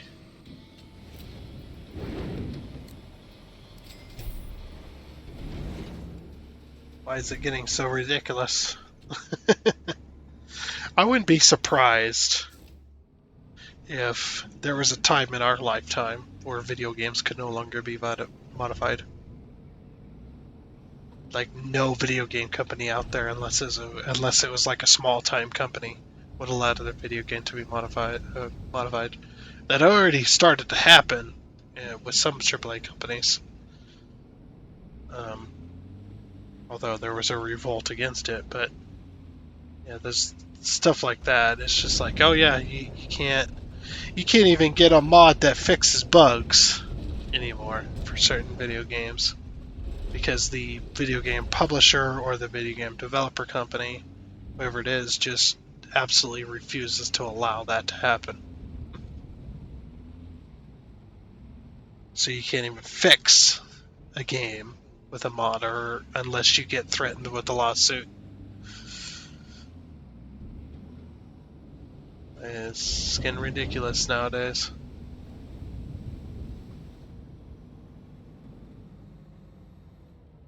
Anyway, again, It is a bit ridiculous. Yep. Again, I will be right back, but feel free to talk if you want. I'm just taking my time trying to carve this place out. Yeah, we got a lot of digging to do.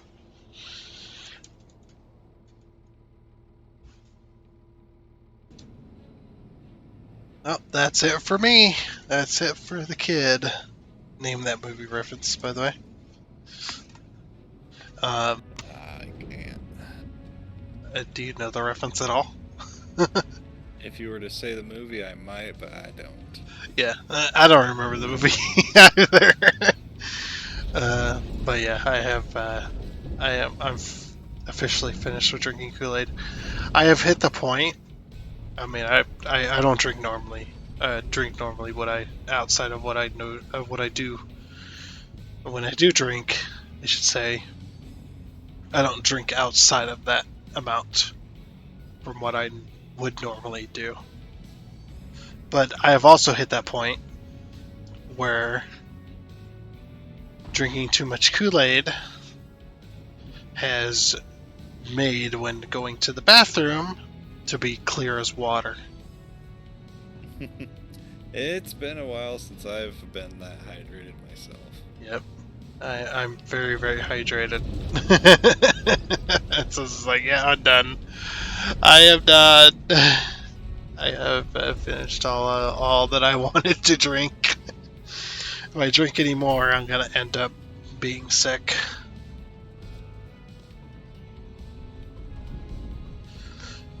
But yeah, I have hit the point where I'm slightly cross-eyed every now and again. I'd be like, oh, I'm a little bit cross-eyed. I can't really focus on too much. But I can still drive a loader, that type of drunk.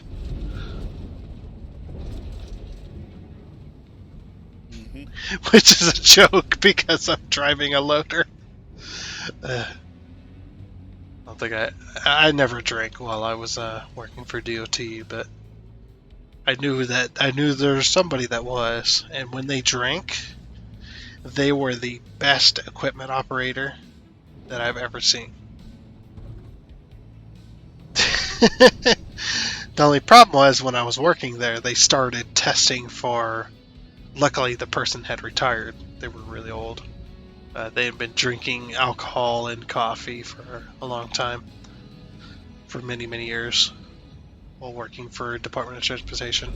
But not a few years after I started, they started doing alcohol breathalyzer tests while they did the drug test.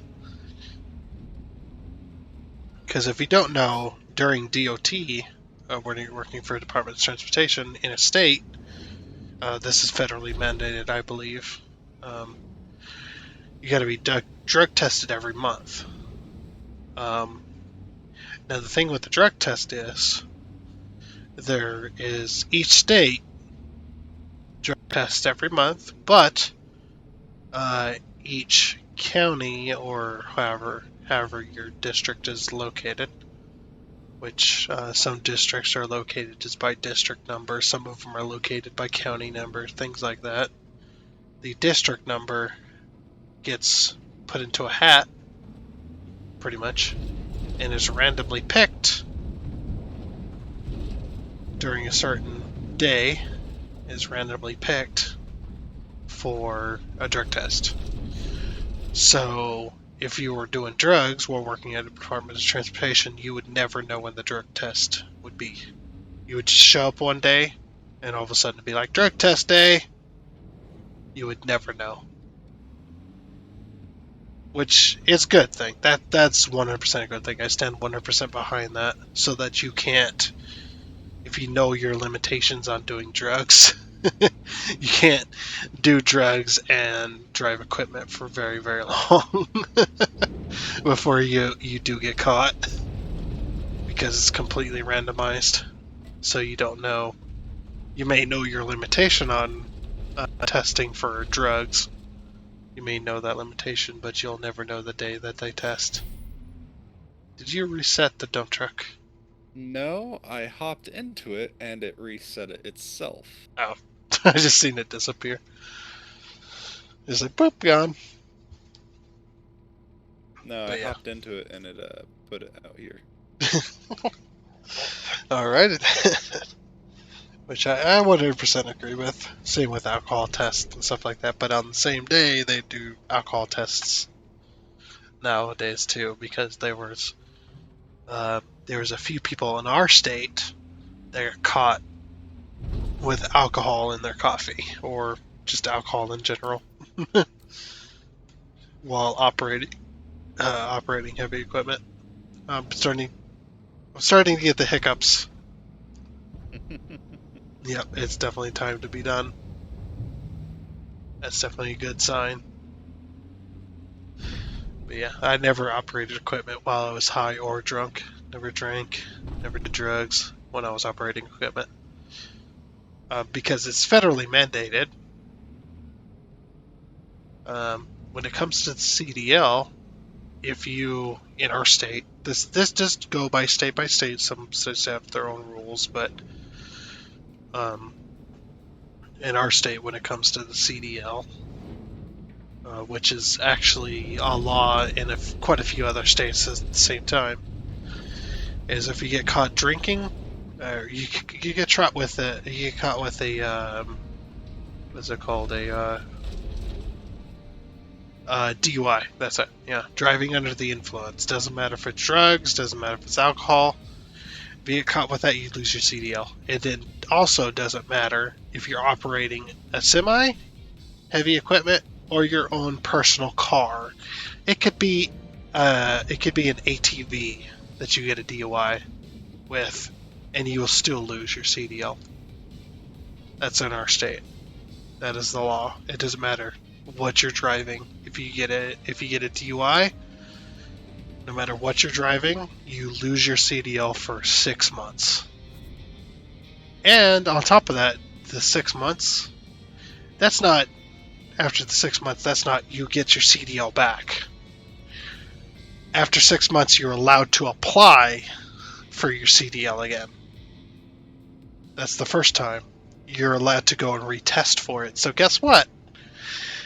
You get a DUI, you lose your CDL. After 6 months, you got to go back and retest for it. You got to do all the driving tests, all the inspection tests. If you had any, additions to your CDL, whatever they're called. I forget what they're called. Endorsements, yes. Yes, that's it. If you had any endorsements, you got to reapply for those as well. You got to retest for those. That's after 6 months. The second time is a year. The third time, you don't get it. There's no more. Oh my gosh! Bye! Fucking hell. You went flying. I'm done parking this on the spot where we dig. That's pretty funny. I like it though. That was hilarious. You went to the moon. I didn't want to. But it's still hilarious, so. I'll let you do some digging for a little bit. I've been digging. Did you not see to your right when you're in the excavator? No, I was just ignoring that. Oh, when you're in the excavator to your right, I've been digging the other hole behind you, essentially. So yeah, I don't know which hole. Which hole needs to be dug? This one. The one I'm in. Okay, yeah. I guess I finished digging the other one. I wasn't even paying attention, but yeah. So yeah, driving under the influence, a DUI, does not mean you're drinking. It also means drugs. So it's the same deal there too. So, yeah, it's not easy having a CDL. It is not easy whatsoever.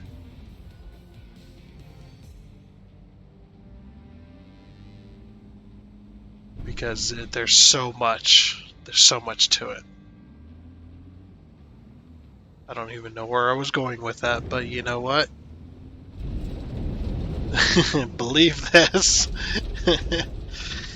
There's not a whole lot of truck drivers that are going to be drinking and driving or doing drugs and driving because they know.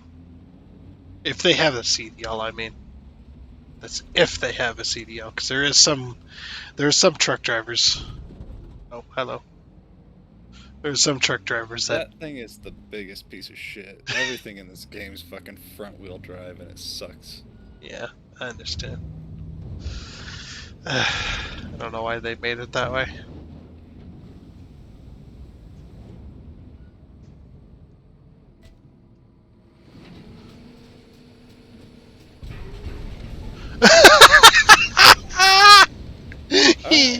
Yeah, buddy. I'm here now. It threw me into you, and then you went flying. I'm gonna have to reset this because the bucket seems. No, it's not stuck. All right, perfect. I'm gonna have to reset this. Fuck yeah, dude! It's amazing. That's hilarious. I don't care if that's a big bug that's like what annoying or whatever. That is hilarious. Fuck no. You know, honestly, if I was to be making a video game, I think I'd sneakily, without telling anybody, I would sneakily introduce a few bugs into the game that were hilarious to me. Which companies have done. There is some companies that have done bugs as features.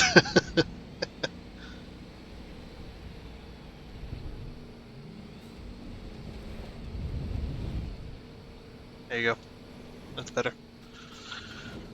But yeah, I would totally do that. I'd be like bugs that, like, if you did a certain action, something like that, like you hopped into the dump truck while I was on uneven ground, I would send you to the moon. Just because. And then be like, hey, why don't they fix this bug? It's like, because it's not a bug, it's a feature. Just to bring some humor into it. If there wasn't any humor, that is. Good old features. Oh, that's just like that joke. What was that? That one about the electronics.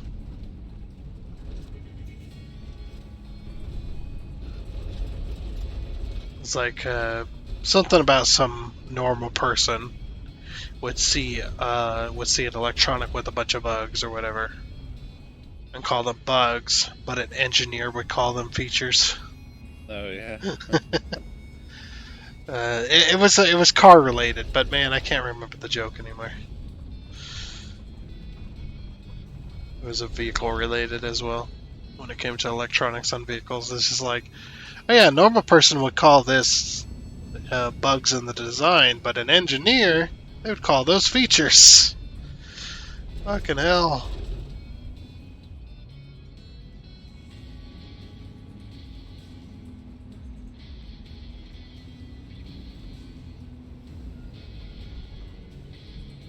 That's another thing I absolutely despise on a vehicle. Tire pressure sensors. I absolutely despise those things. They're kind of sort of mandatory now. Yep, they're mandatory. And they last 6 years, and then you have to replace them. Not even that. They don't last that long. There's no way.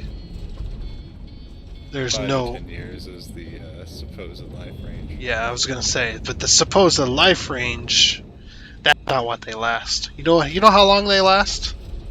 They last until a mechanic decides to fix the tire because the person ran over a nail or a screw, and the tire is going flat. That's how long they last. If you don't know that a car has tire pressure sensors and you're trying to fix a tire that's ran over a nail or screw, you will break that sensor. You will break it off. That thing is the worst fucking thing ever. I have broke so many. Because I didn't. It's basically anything 08 or older or newer. Yep. I hate those fucking things. And then what's even worse is what's even worse about tire pressure sensors is if you break one and have to replace it, if you don't have a several $1,000 computer scanner, that car will always think that that tire pressure sensor is reading incorrectly and will always throw it into code. Yeah, because you have to program them. That. Yep. And only several $1,000 computer scanners for cars can actually do that. Can actually recalibrate them so that the computer can read the tire pressure sensor and detect that it has any kind of thing, any kind of signal. Because the tire pressure sensors, what they do is based on the tire pressure, that computer sends out that little chip, sends out a certain wireless signal that's based on hertz, I believe it is. It's based on hertz, and the computer reads that. The computer inside the car reads that signal. Well, if the computer doesn't read that signal properly, it will say the sensor's not working, or if it doesn't, or if that sensor's not sending out the exact amount of hertz for wireless signal, it will say what the tire pressure is, and that's how those work. Well, the problem with those is, if you break a sensor or a sensor stops working or whatever it is, you're looking at a $50-$60 purchase on that sensor, on top of having to pay the mechanic for the labor charge because they're having to use a several $1,000 computer in order to reset that sensor so that it reads correctly, so it's calibrated. You know, and most people will blame the mechanic or whatever, saying that they're overcharging them for doing that kind of stuff. Well, that's a several $1,000 computer on top of the mechanics just charging whatever the company's telling them to charge, that type of stuff. It's really ridiculous. It gets very, very convoluted very quickly. And it's just like, what the fuck? It's like, the only reason those were invented is because of laziness. Because people refuse to check their tire pressures before they go on long trips. They blow a tire and then they blame anybody other than themselves.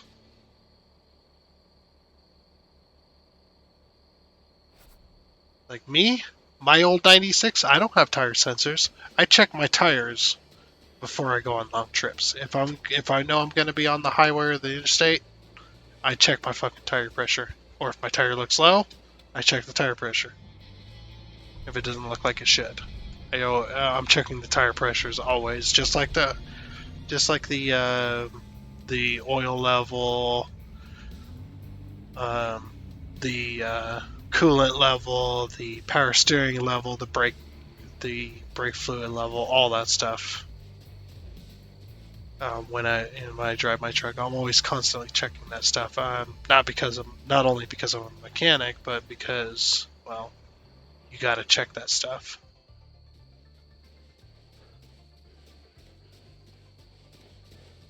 It is ridiculous what people don't do anymore to make sure their cars are what they should be.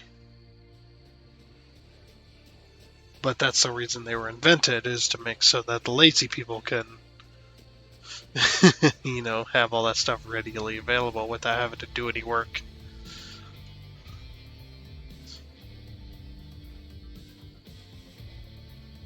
At least that's my thoughts on it. It's just like, why?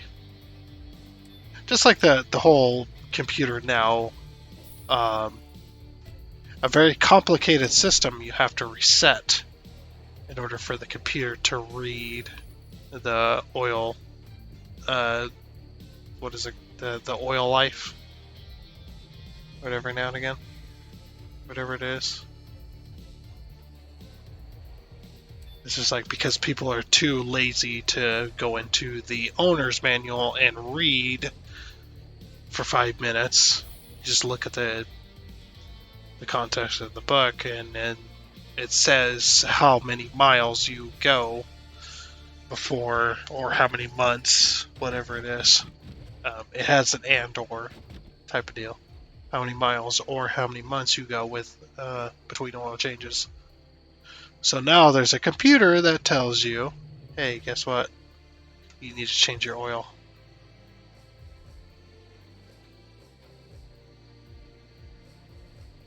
Which is really annoying for all that electronic stuff, because that stuff, it makes things more expensive, on top of,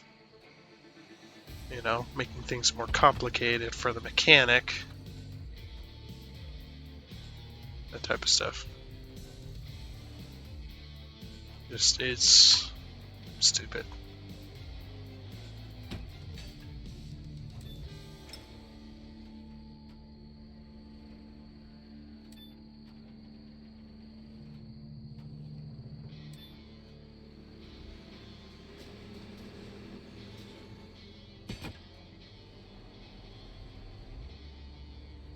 Yeah.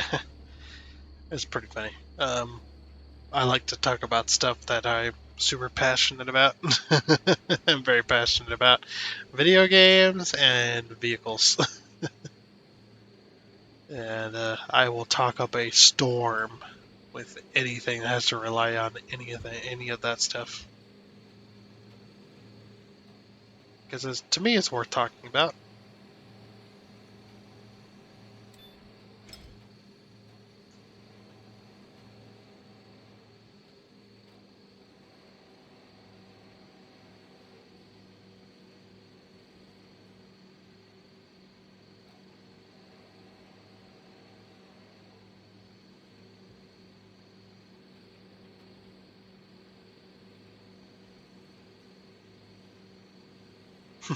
Are you still there? Yep, I'm listening. You're still okay. There's just a huge silence. I thought you would have something to chime in, but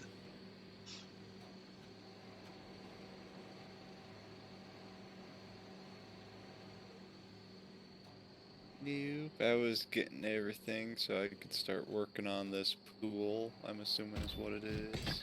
you're pouring the concrete. You see me grab the concrete bucket over there. I'm still placing these things. Paving stones, concrete elements, things like that. But yeah, when it comes to video games, I think I know what set all this off. The ability to buy video games readily available right now on demand without having to leave your house. Yeah. Not I o- mean, they had the prepay, but you'd have to go to a store and all that Yeah, shenanigans. exactly. Yeah, they had the pre-order stuff, but yeah, back then, I remember pre-ordering. I was stupid for pre-ordering.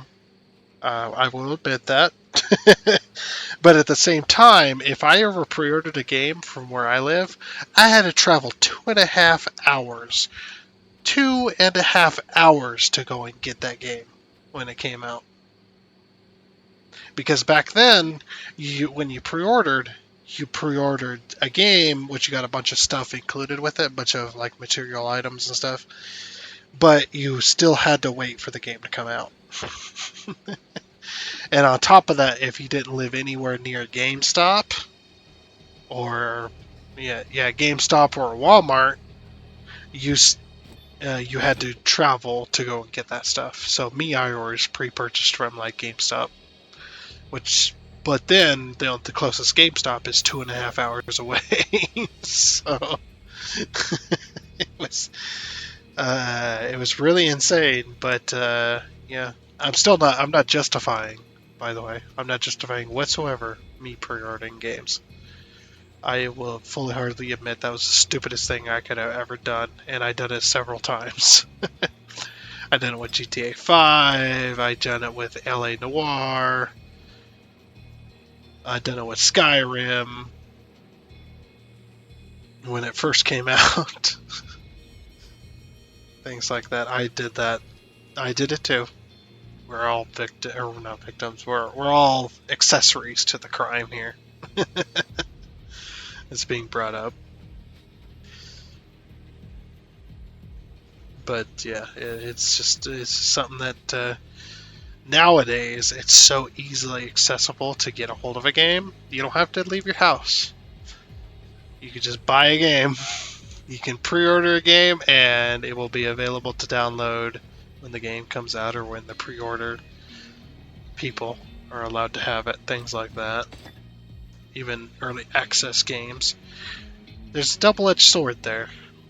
I would agree. There is definitely a double-edged sword that making games readily available has caused a lot of issues, but also, on top of causing issues like what we have today, also has helped a lot of smaller indie dev companies because they don't have to spend the money those AAA companies used to have to spend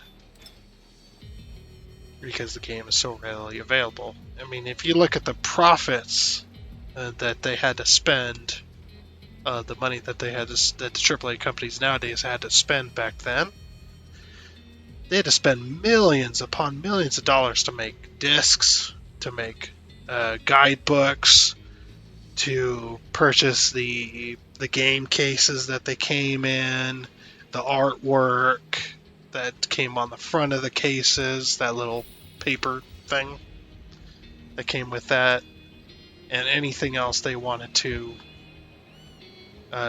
people to have when they purchased the game. All that stuff, millions upon millions of dollars had to be spent in order to do that. Because the only way to get games to the people back then was CD-ROM, essentially. Was a CD. So making games readily available not only helped out the AAA companies to make worse decisions to cheat people out of the money and stuff like that, but also helped the indie dev companies that they would never be able to make video games without being able to, or without the systems we have in place today.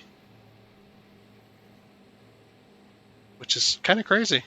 It's like a freaking big double-edged sword there. Like if it weren't for being able to download games, being able to purchase and download games to the Unity store, to the all the video game engines that get made for other companies to use, things like that, has really improved these dev companies' abilities to make video games on top of, making dev companies to make scummier and scummier decisions to rip off their fan base. Fucking hell. It's pretty crazy when you think about all that. It's like, man. It's like, that would, problems wouldn't have risen if it weren't for this, but also if it weren't for this, all this good stuff wouldn't have been able to be possible.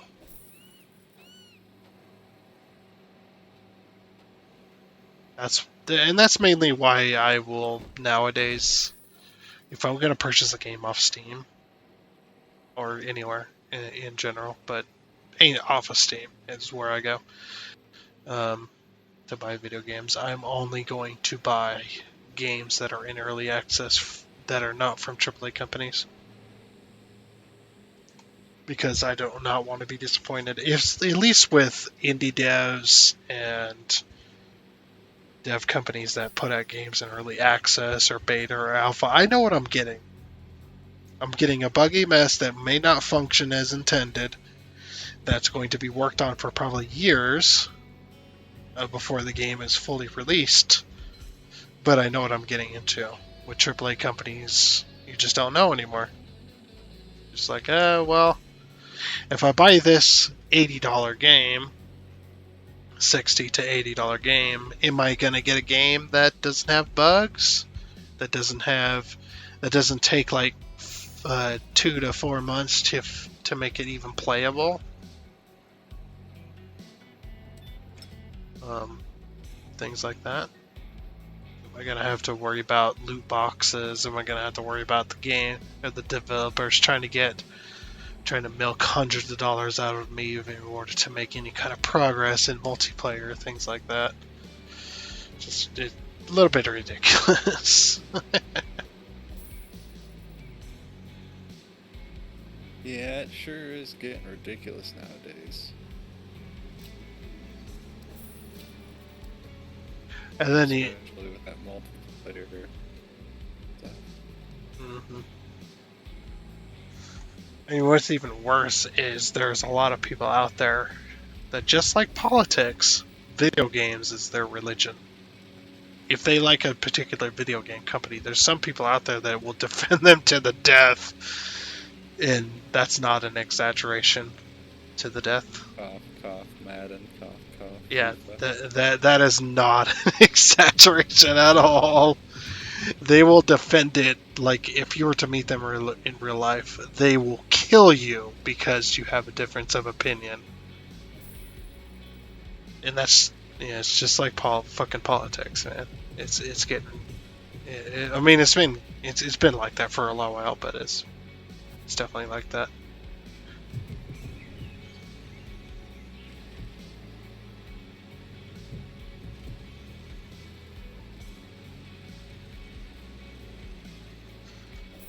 Yep.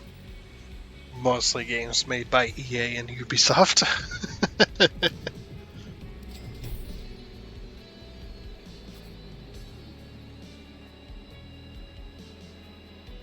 Unpack construction materials, where?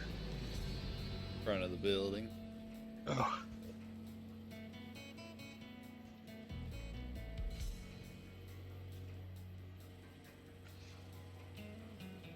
Alright, sweet.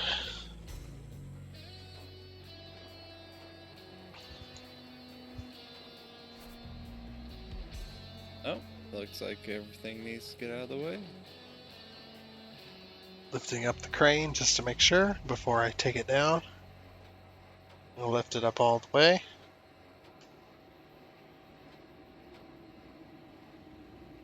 Oh, yep, everything. Looks like.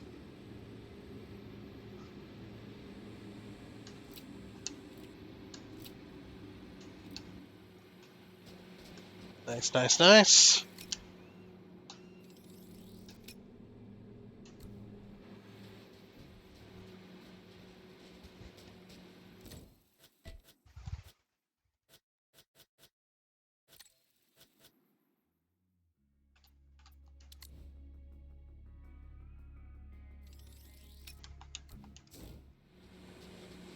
Okay.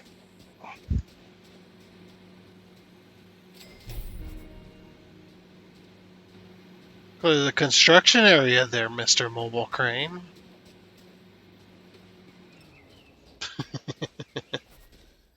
Speak with the tourism officer there, Mr. Crane. He's on feet running.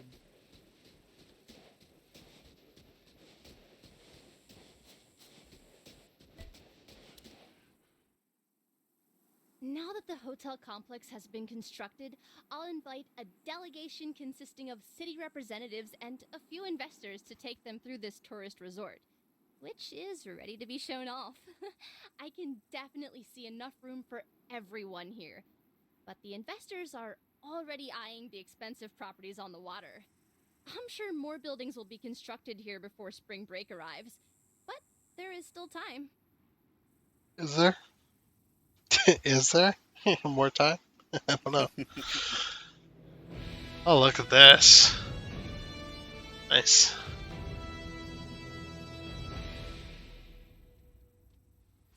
Oh, wow.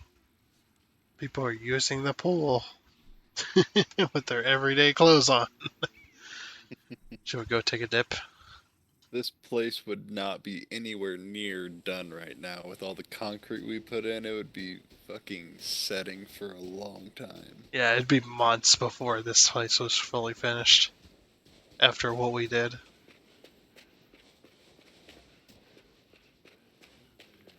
Oh look, they put in a little... What is this? What is this little puddle? With a little bridge over the puddle. Look at this thing. Oh, that's adorable. Yeah, it's one of those little fish ponds you put in the backyard.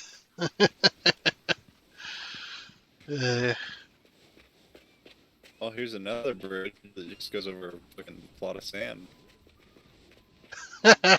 Is that one of them sands that people would like drag rock or drag the like rake? And then It looks like that's what it should be, but it's not set up like that at all. yeah, where you can't walk on it because. Can I walk in here? Nope. Walk in the pool. I'll find out about the other one. Little hot tub. Nope.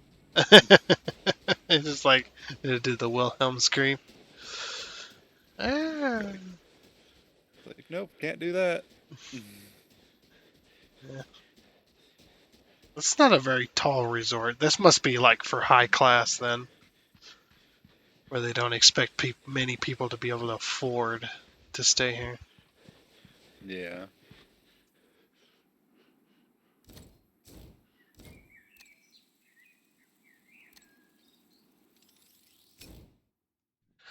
Well then, I can't believe that took us that long to do. There was a lot of little stuff, I would say. It took us a while. Lots of stuff. Lots yeah. of digging and stuff.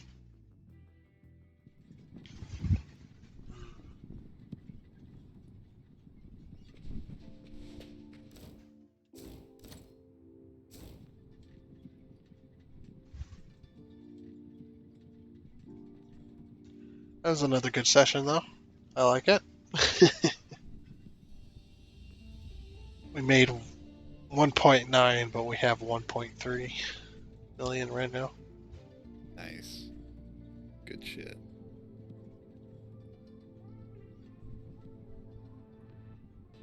So it's just essentially we made 1.5 million off of that,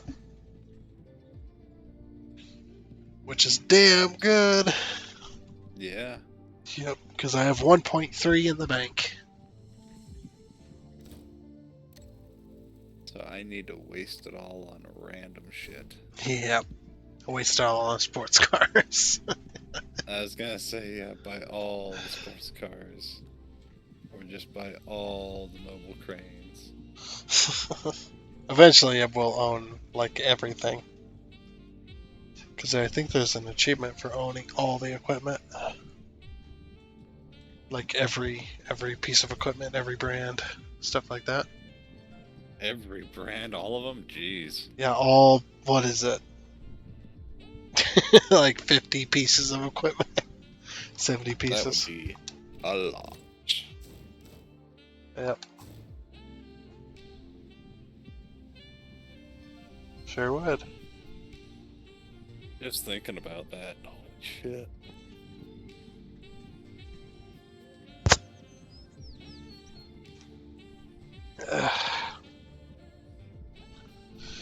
Well then, it seems Yep. like about all we have time for.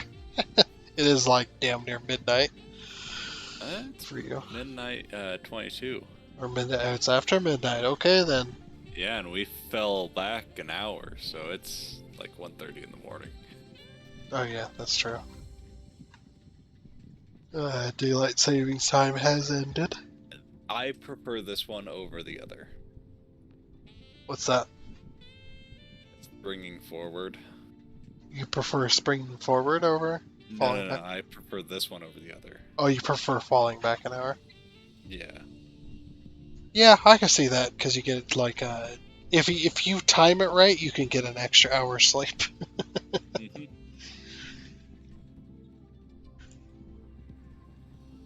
Yeah, I do like starting or having starting an hour behind. I don't know. I like daylight savings time. It's fun.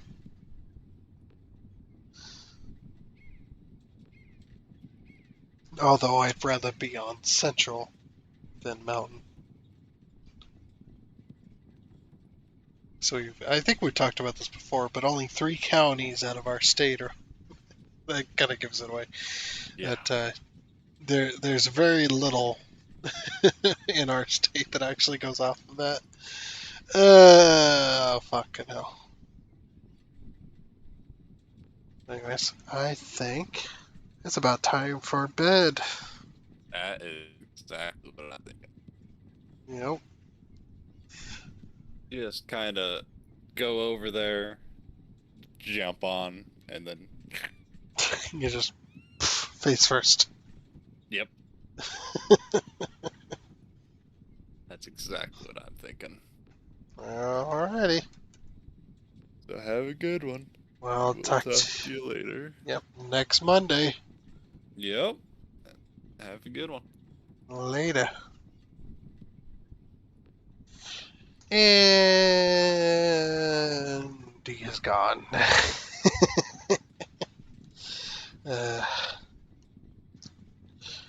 Yep, just as a fair warning, anything we have said, just as a fair warning, that should have been at the beginning of the video.